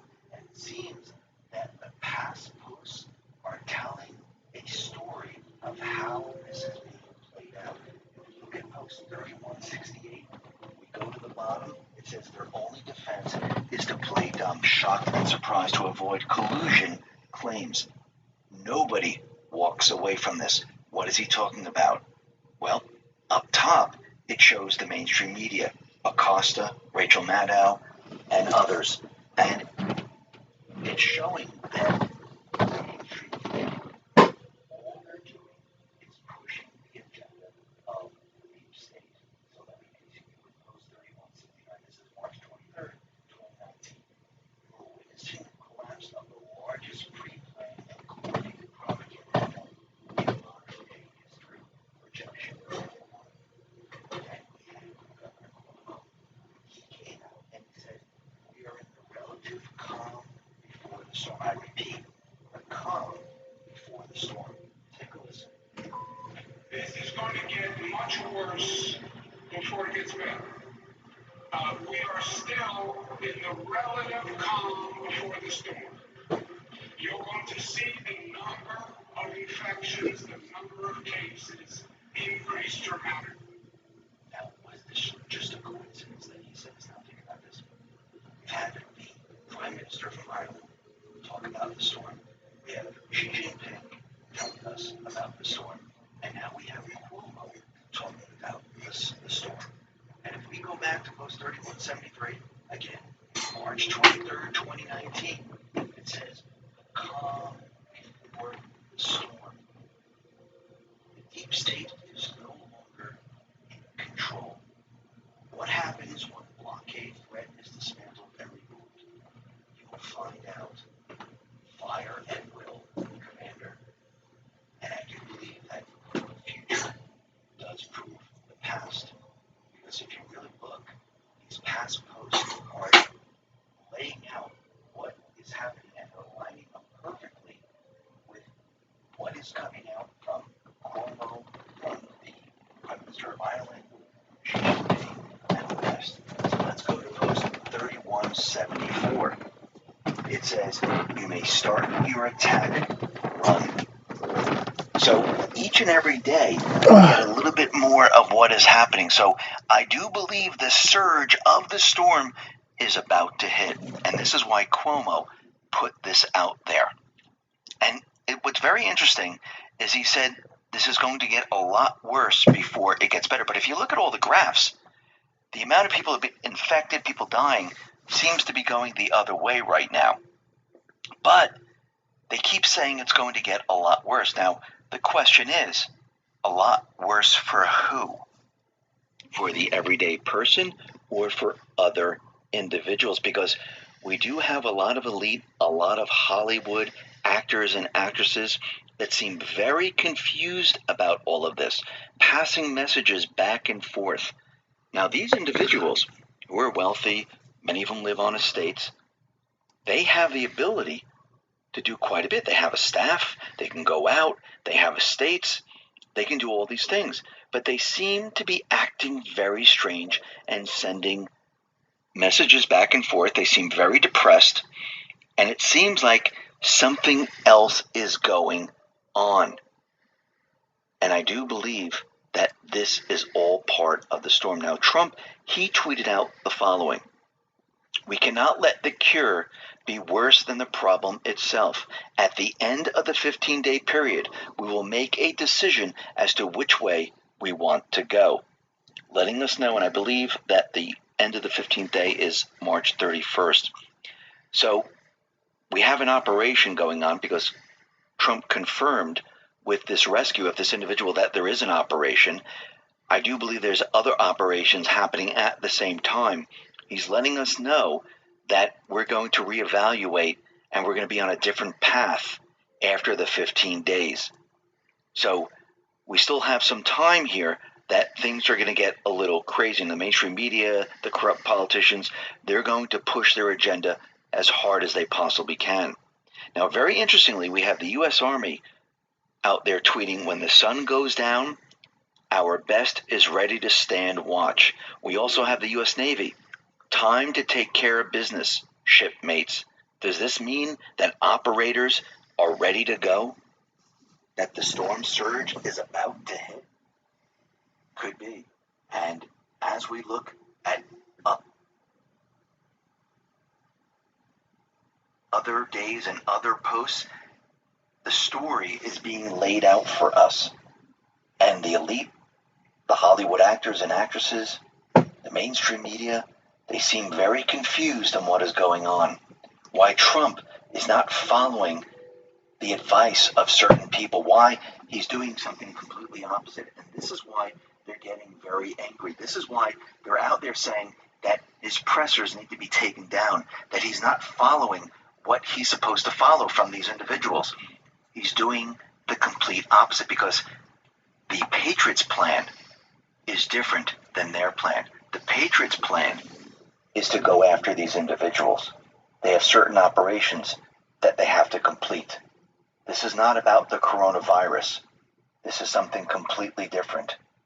and they're getting upset and angry that Trump is not following the advice of certain individuals. They did this when he first came into his presidency, where he wasn't listening to the intelligence agencies.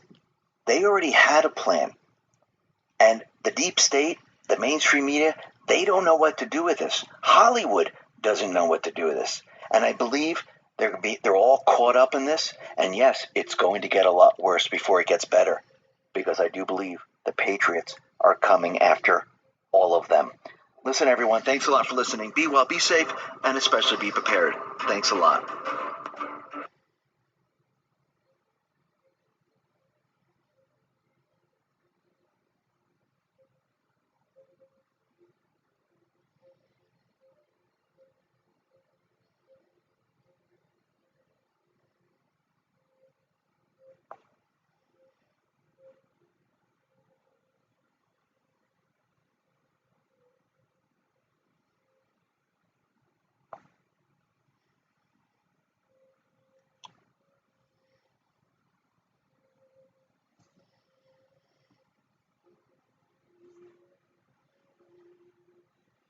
Hollywood doesn't know what to do with this.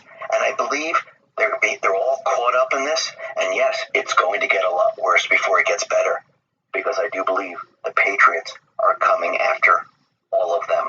Listen, everyone, thanks a lot for listening. Be well, be safe, and especially be prepared. Thanks a lot.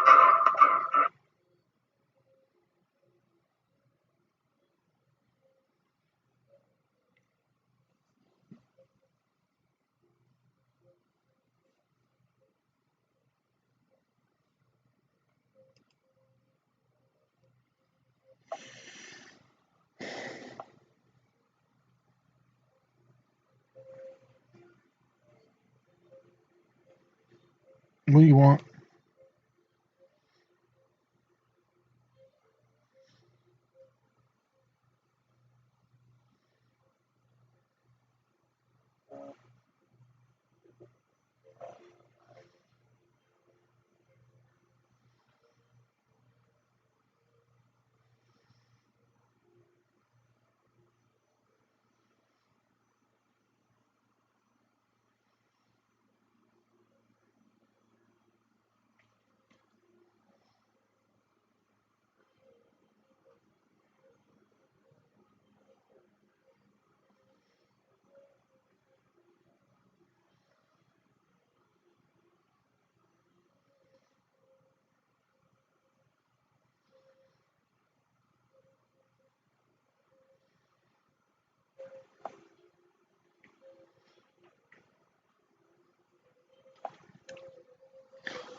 Mm.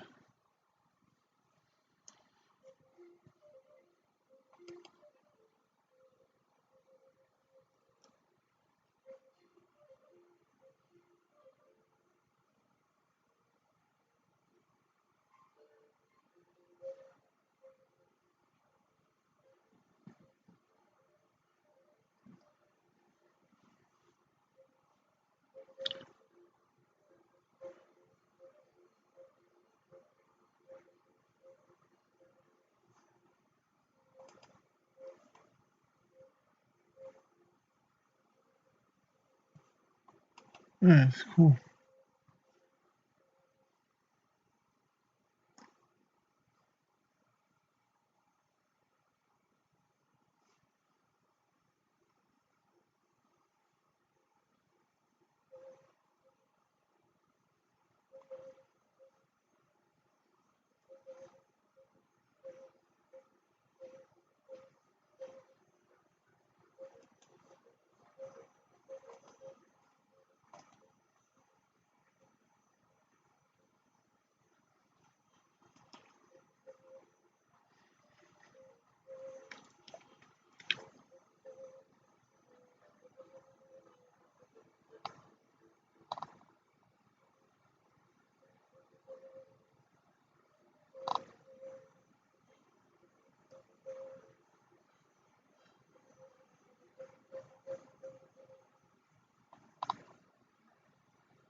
That's a lot to think about. Oh, come on. Oh.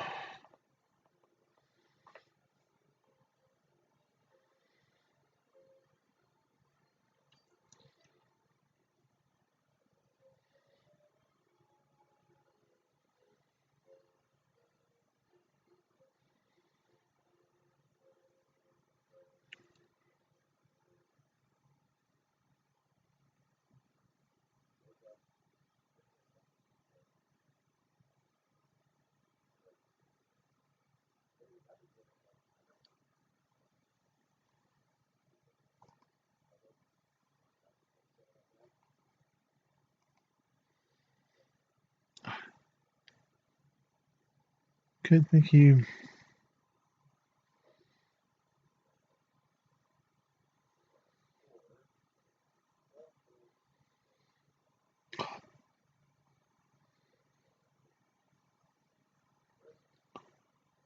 Yeah.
Oh my God, she's stunning.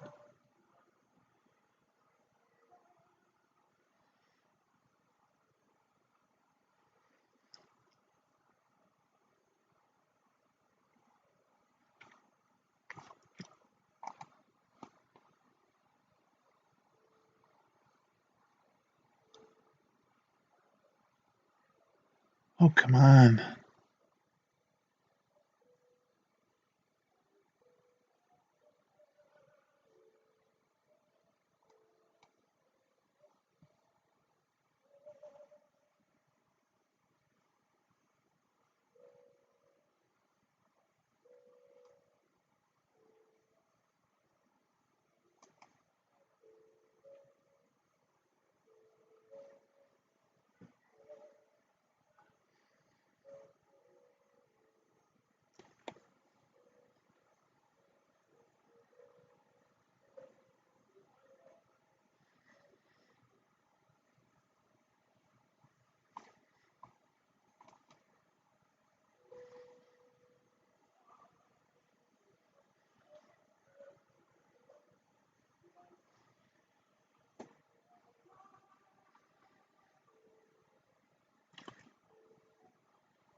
God damn it.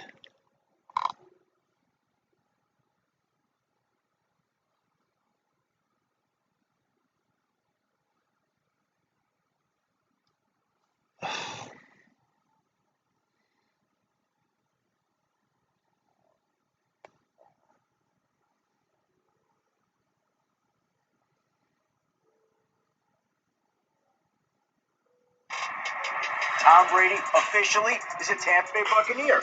Philip Rivers spent 16 seasons with the Chargers. Now he's heading to Indianapolis. Teddy Bridgewater got paid by the Panthers. There is another quarterback on the move. It is Nick Foles. The craziest free agency in recent memory. The quarterback carousel, it is a spinning.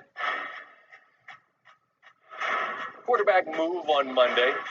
Panthers have traded a quarterback to Washington, but it was not Cam Newton. Kyle Allen goes to D.C. for a fifth-round pick, sources tell ESPN. He was 6-9 in 15 starts for the Panthers over 2 seasons. 13 came with Ron Rivera was the Panthers head coach. Washington needs a backup. Fifth seemed a little high for a guy who perhaps could have been cut. With Allen in the room, this is sort of how things look. And don't forget that you've got Alex Smith, who continues to come back from an injury that was so much worse than anyone could have known at the time, nearly cost him his leg. And Washington could theoretically choose a quarterback second overall. Don't forget that both Mel and Todd have suggested if Tua were healthy that the Redskins would be wise to perhaps go in that direction. But this is how things currently look after bringing Allen north. Well, this doesn't cheer America up. Nearly 19 feet of bald, handsome, intelligent chit-chat, huh? How about it? The Hasselbeck brothers alongside. And, fellas, I want to talk some quarterbacks with you. And I don't know how you guys would sort it out about who goes first. So, Matt, I'll start with you. Then, Tim, you can take a first crack at the second one. And I want to start with Jameis. I've been saying for the past week, I still feel like this guy's a starter. He's running out of obvious spots. But, Matt, what feels like a fit for him moving forward? Well, he's got starter talent. There's no doubt about that. But ball security is job security. Every quarterback can tell you that. And the turnovers and the musical chairs at the quarterback position, guys not retiring, guys coming back, someone's going to get left out. And I think it's a good chance that Jameis Winston gets left out as a starter this year. But that doesn't mean his career is over. I believe that Jameis needs to go to a great organization with a great coaching staff and play behind or sit behind a great quarterback. I think the Seattle Seahawks would be a great team for him. Go learn under Russell Wilson, spend a year, understand how important the football is and not turning it over to a guy like Pete Carroll, and then just reinvent yourself maybe a year later, a la Ryan Tannehill. I think he might just have to take a step back to take 2 steps forward. I think that's exactly right, Matthew. Take a step back, like Tannehill, like Teddy Bridgewater, to take a step forward. You mentioned the Seattle Seahawks. Another team, I think, is the Green Bay Packers. Aaron Rodgers will turn 37 years old by the end of this season. Jameis Winston's 10 years younger than him. Jameis would have an opportunity to be coached by good coaches, see a good quarterback play in front of him, a guy who's aggressive with the football but doesn't turn it over. And I think the long view, by doing something like that, might be the best thing for Jameis going forward. Meanwhile, it's amazing to think that a former MVP, Cam Newton, is sort of, a question mark. It's given the fact that you can't have physicals face-to-face. That's a challenge. But I've got to believe Newton has a future in this league. What's it look like to you? Yeah, I think that he's a starter if he's healthy, Scott. I think more likely than not, he probably gets released. And then at that point, once teams can figure out where his health is, then I think the interest will completely change. And I wouldn't even be surprised to see a team like New England have interest in Cam Newton. Well, I would disagree, and which is not unusual that I would disagree with Tim, but I just think it's like musical chairs, and those chairs are filled up. And so there's just not that many opportunities. And then if you also look at the fit, like Cam Newton is not like most quarterbacks. He has to fit what they want to do offensively, what they want to be, and also just the personality of coaching a big personality like Cam Newton. So I think the perfect fit is the Washington Redskins. If anybody understands how to coach up Cam Newton, it would be Ron Rivera. And it's not the worst thing in the world for a young quarterback that you've drafted high, Dwayne Haskins, to maybe sit and learn from a guy like Cam Newton, learn the good, learn the bad, Cool. and then put whatever aspects of that he can put into his own game. Maybe that helps him in the long view of his career. But really, I think that Washington's the fit, and I don't see any other fit. All right, let me close with this. The Patriots, I mean, look, you go out and you get Hoyer and you got familiarity. I get it. I don't know if people think I'm crazy. They probably do. A guy like Andy Dalton, he got teams to the playoffs. I know people don't love him, but I mean, if you know he's going to come to the start of the NFL. Maybe the Patriots survive. This is our quarterback moving forward. That's not a problem. I think the Patriots, I know the Patriots like Jarrett Stidham. They'll give him an opportunity to be a starter. I also think that the Patriots have a ton of respect for Andy Dalton.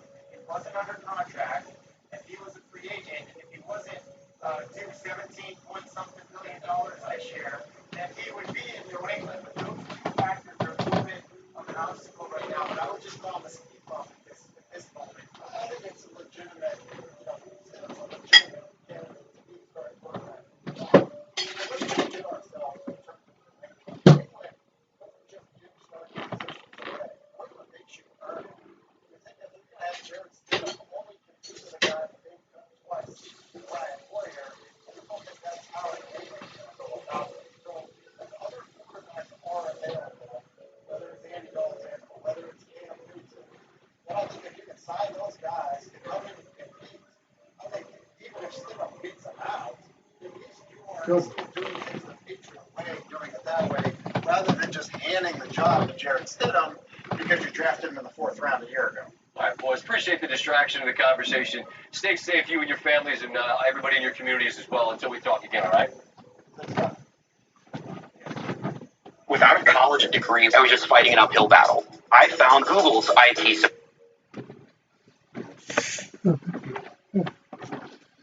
Sure, you go. Yeah.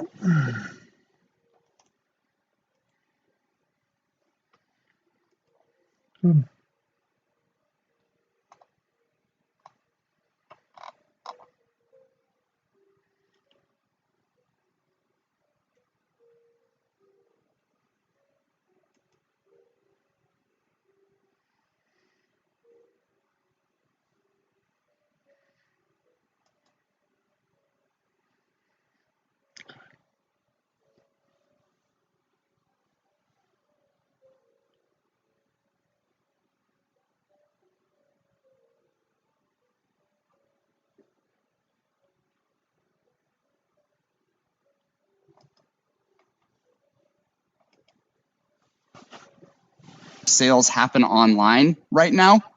And so there is a huge 90% still available to go into the e-commerce space. So guys, I'm glad you decided to show up to this call. That tells me that you're serious about it. I'm really excited to share with you on this workshop exactly what's working. Okay, so give me a 1 in the chat box if you guys are excited about what I'm going to share with you tonight.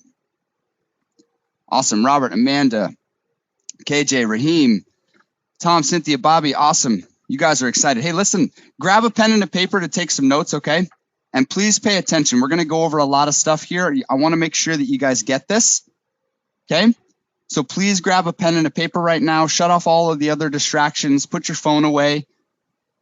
All right? I've got a lot of content that I want to share with you, and I want you guys to grab this stuff. So get ready, hang on, and get ready to learn, all right? So the first thing that you're probably all wondering, is this webinar worth your time? Well, I want to prove it to you right out the gate by showing you a whole bunch of results from people who took this exact same training. Okay, David was able to hit over $100 a day and made his first sales in just 10 days from starting with this system that I'm about to show you. Alex did over $300 after getting started. Paul was able to hit over $1,000 after only 2 weeks. He'd never done this before ever in his life. He was able to hit his first $1,000 day. Justin here He's 3 timesing his money. You can see there, he spent $112, made $353. He's 3xing his money, 3x ROAS, return on ad spend. Uh-oh. People's preferences in the bedroom. I'm talking, of course, about what they watch on late night television. NBC found that out a few months ago when Conan O'Brien, the newly installed host of The Tonight Show, quit after the network announced it was going to push The Tonight Show into tomorrow and to give its traditional time slot back to O'Brien's predecessor, Jay Leno. It triggered a lot of bad publicity for NBC, an outpouring of public support for Conan, and some of the best late-night jokes in a decade. Conan walked away with a $32 million settlement and a new cable show, and NBC did its best to push him into oblivion, legally prohibiting him from saying anything false or disparaging about the network and from getting interviews or appearing on television until now. If you're wondering what happened to Conan O'Brien and what he thinks about all of this, you're about to find out. So, what's with the beard? The first day that I woke up and was no longer the host of Tonight Show, I remember the first thought I had is, I am not shaving. And that was my small victory. Okay, so I lost the Tonight Show, but I'll show them. I'll stop shaving. This has been quite a year. Yeah. That's it. We're done. This was a lot of fun. This year has been is still incomprehensible. Yeah, the amount of stuff that's happened in my life in the last year is it's going to take me a long time to process it. After leaving The Tonight Show in January and hanging out at his home trying to figure out what he was going to do with the rest of his life, he decided the best therapy would be to get out of the house and back to work. He assembled a lot of his old staff, opened a Twitter account, that's the tweet, and began planning a nationwide comedy tour, something that he had never done before, and one of the few things he was allowed to do contractually. See how things play out. We met up with him in Seattle. You must have been miserable the last couple of months. I went through some stuff, and got very depressed at times. You know, it was like a marriage breaking up suddenly, violently, quickly, and I was just trying to figure out what happened. When we started putting this tour together, I started to feel better almost immediately. And then there's no better antidote to what I've just been through than to do this every night. Ladies and gentlemen, okay. You go. I can't do it.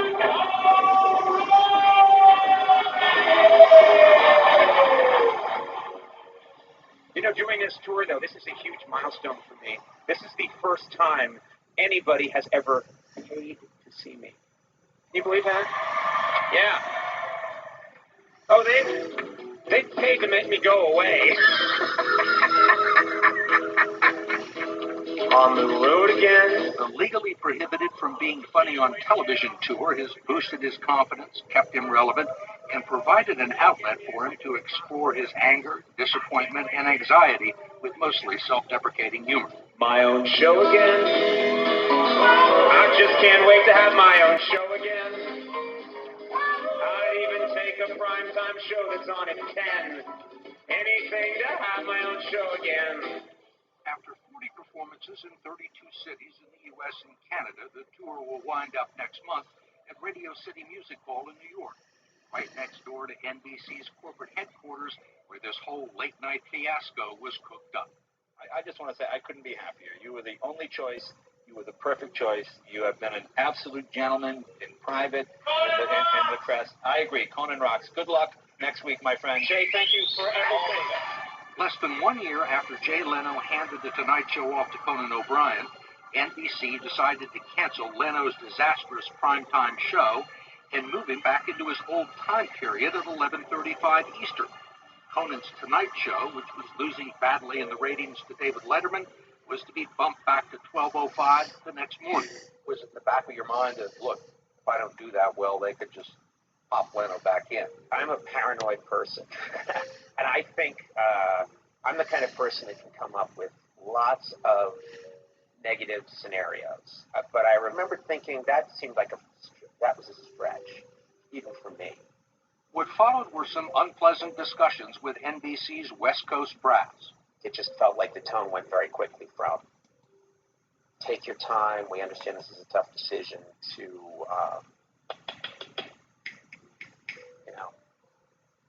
let's go. And that probably helped me a little bit feel like, you know what, this environment doesn't feel right. And I've been with these people a long time, and I really don't like the way this is going. And when it started to get toxic and I started to feel that I'm not sure these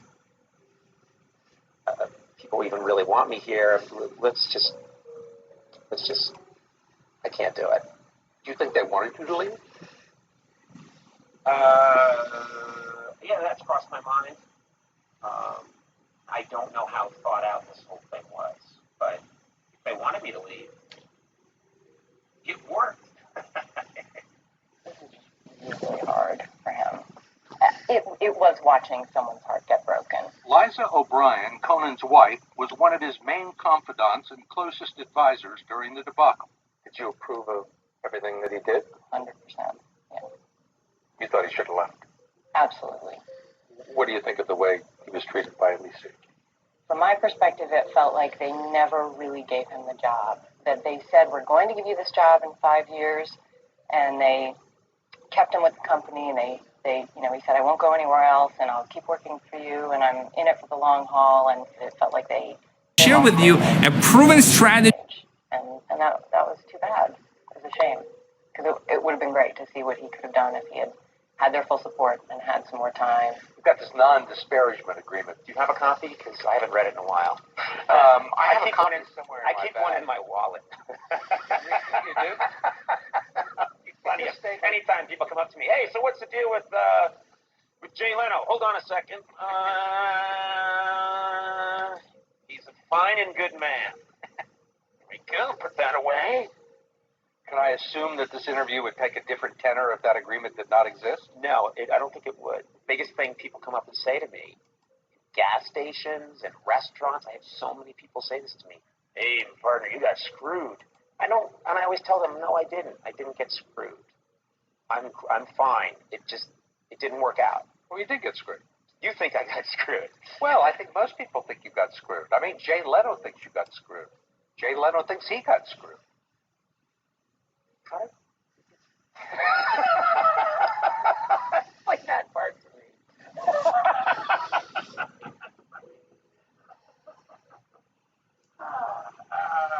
Jay's got the Tonight Show. I have a beer and an inflatable bat, and I'm touring city to city.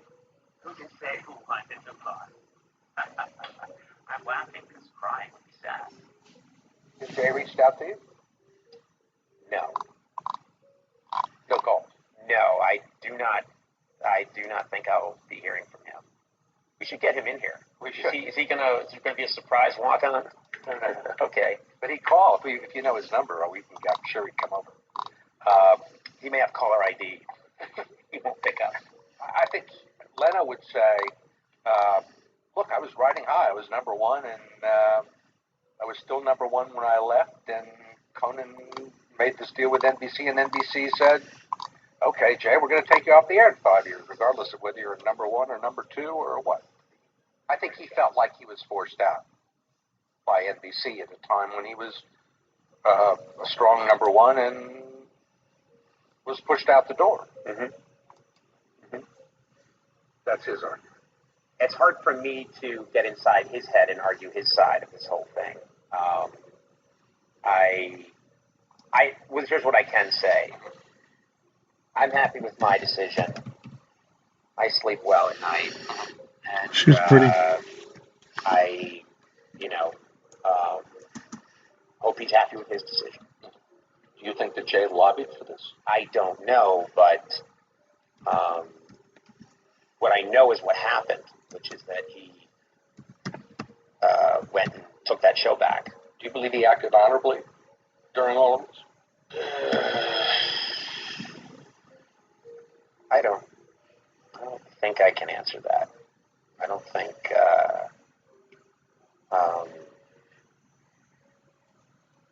I can just tell you maybe how I would have handled it. and I would do it differently. You wouldn't have come back on the Tonight Show. If I had surrendered the Tonight Show and handed it over to somebody publicly and wished them well, and then would not have come back 6 months later. But that's me, you know. Everyone's got their own, way of doing things. What would you have done? Done something else, go someplace else. I mean, that's just me.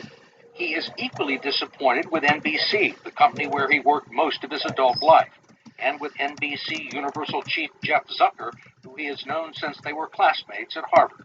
Has Zucker called you? No. You haven't talked to Zucker since this offer was made to you. That's right.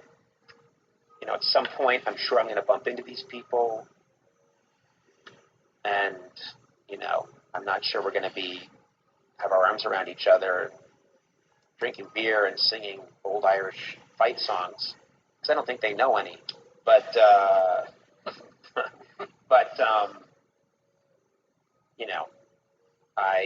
I wish, it's just I'm crazy, I do wish these people well. Jeff Zucker was quoted as saying, at the end of the day, the viewers voted, and they didn't like Conan as the host of The Tonight Show. Can I take back what I just said? Do you take issue with that? In my opinion, I don't think that's fair or accurate, but he's entitled to his opinion. I think for anyone to say that the results were in after 6 months, that doesn't ring true to me. Oh, they said that for the first time in history, The Tonight Show was losing money. I don't see how that's. I honestly don't see how that's possible. It's really not possible. It isn't possible. Did you expect NBC to give you more of a chance? Absolutely. Yes. Do you feel like it was a failure? My Tonight Show? No. Absolutely not. Conan does agree with NBC's comments that it was a business decision motivated by money, and he acknowledges that Leno had the more expensive contract and would have been even harder to let go. Some people have reported that NBC would have had to pay him $150 million. Mm-hmm. Yeah. So if you look at it that way, if you're working it, let's say, I don't know, you're working for General Electric, and you tell them that there's this to make that guy go away, or there's this. That decision's probably pretty clear, and I think, in my gut, I honestly believe everybody knew that's what happened. They did what they had to do, and okay, I get it. And the only thing I take exception to is subsequently people saying, well, Conan wasn't losing money, and actually he was murdering cats. What? Whatever. Last month, Conan finally pulled the trigger on his future, raising some eyebrows by signing on to do an 11 o'clock show for the cable channel PBS, and not with the broadcast network. Well, I do not look down my nose at cable, and I think anyone who does isn't paying attention to television these days, because this world is changing very quickly. You got $30 million that you didn't have before. You've got a very lucrative new gig on PBS, which has an audience that very young audience, custom made for you. It wasn't all bad. That's the point I keep making. It's crucial to me that anyone seeing this take anything away from this. I'm fine. I'm doing great. I hope people still find me comedically absurd and ridiculous. And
That's it.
Yeah, I think so.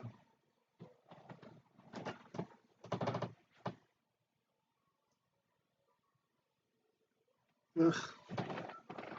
This is the worst shit in the world. I found anything.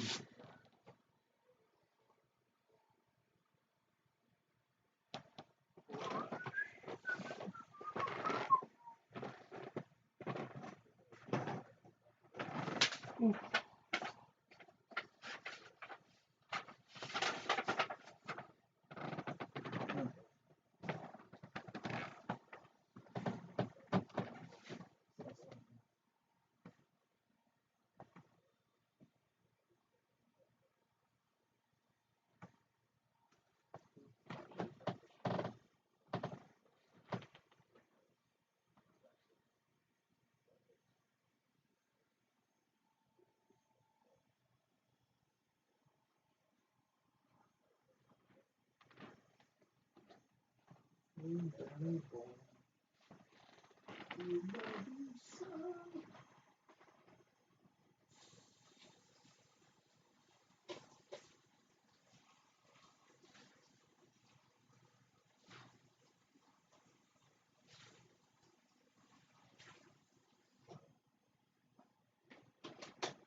Good.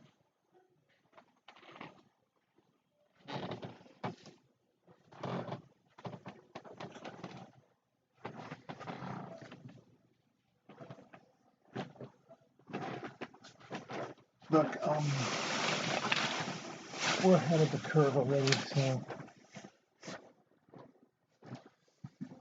Oh, fuck.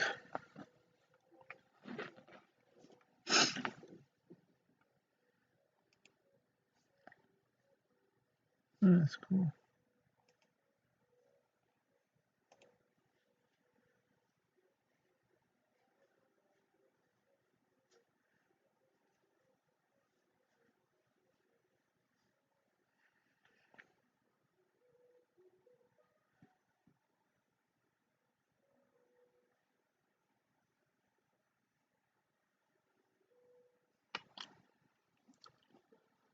Champion Ron Paul.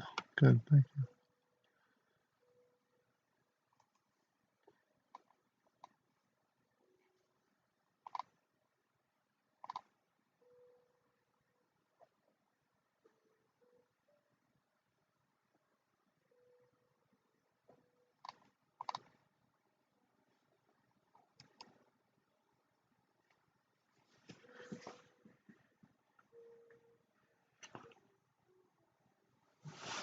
you. Awesome, baby.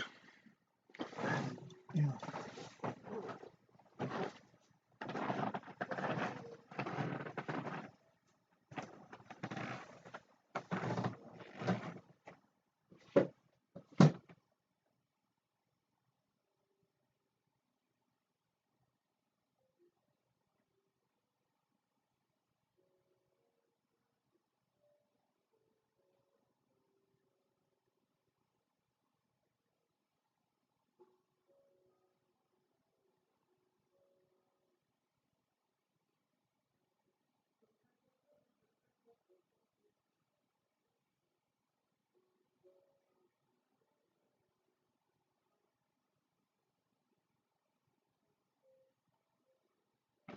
That was good. That was really insightful. Yeah.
That's great.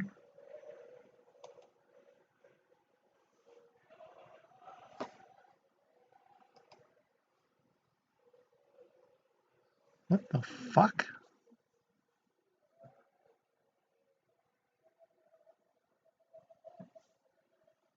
Huh.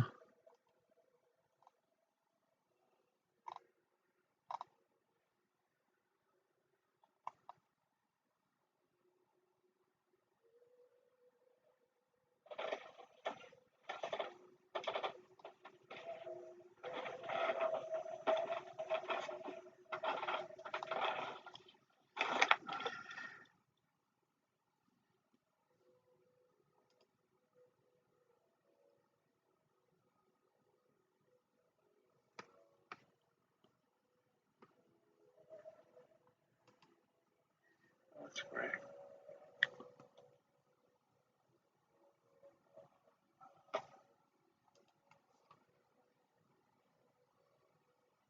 What the fuck?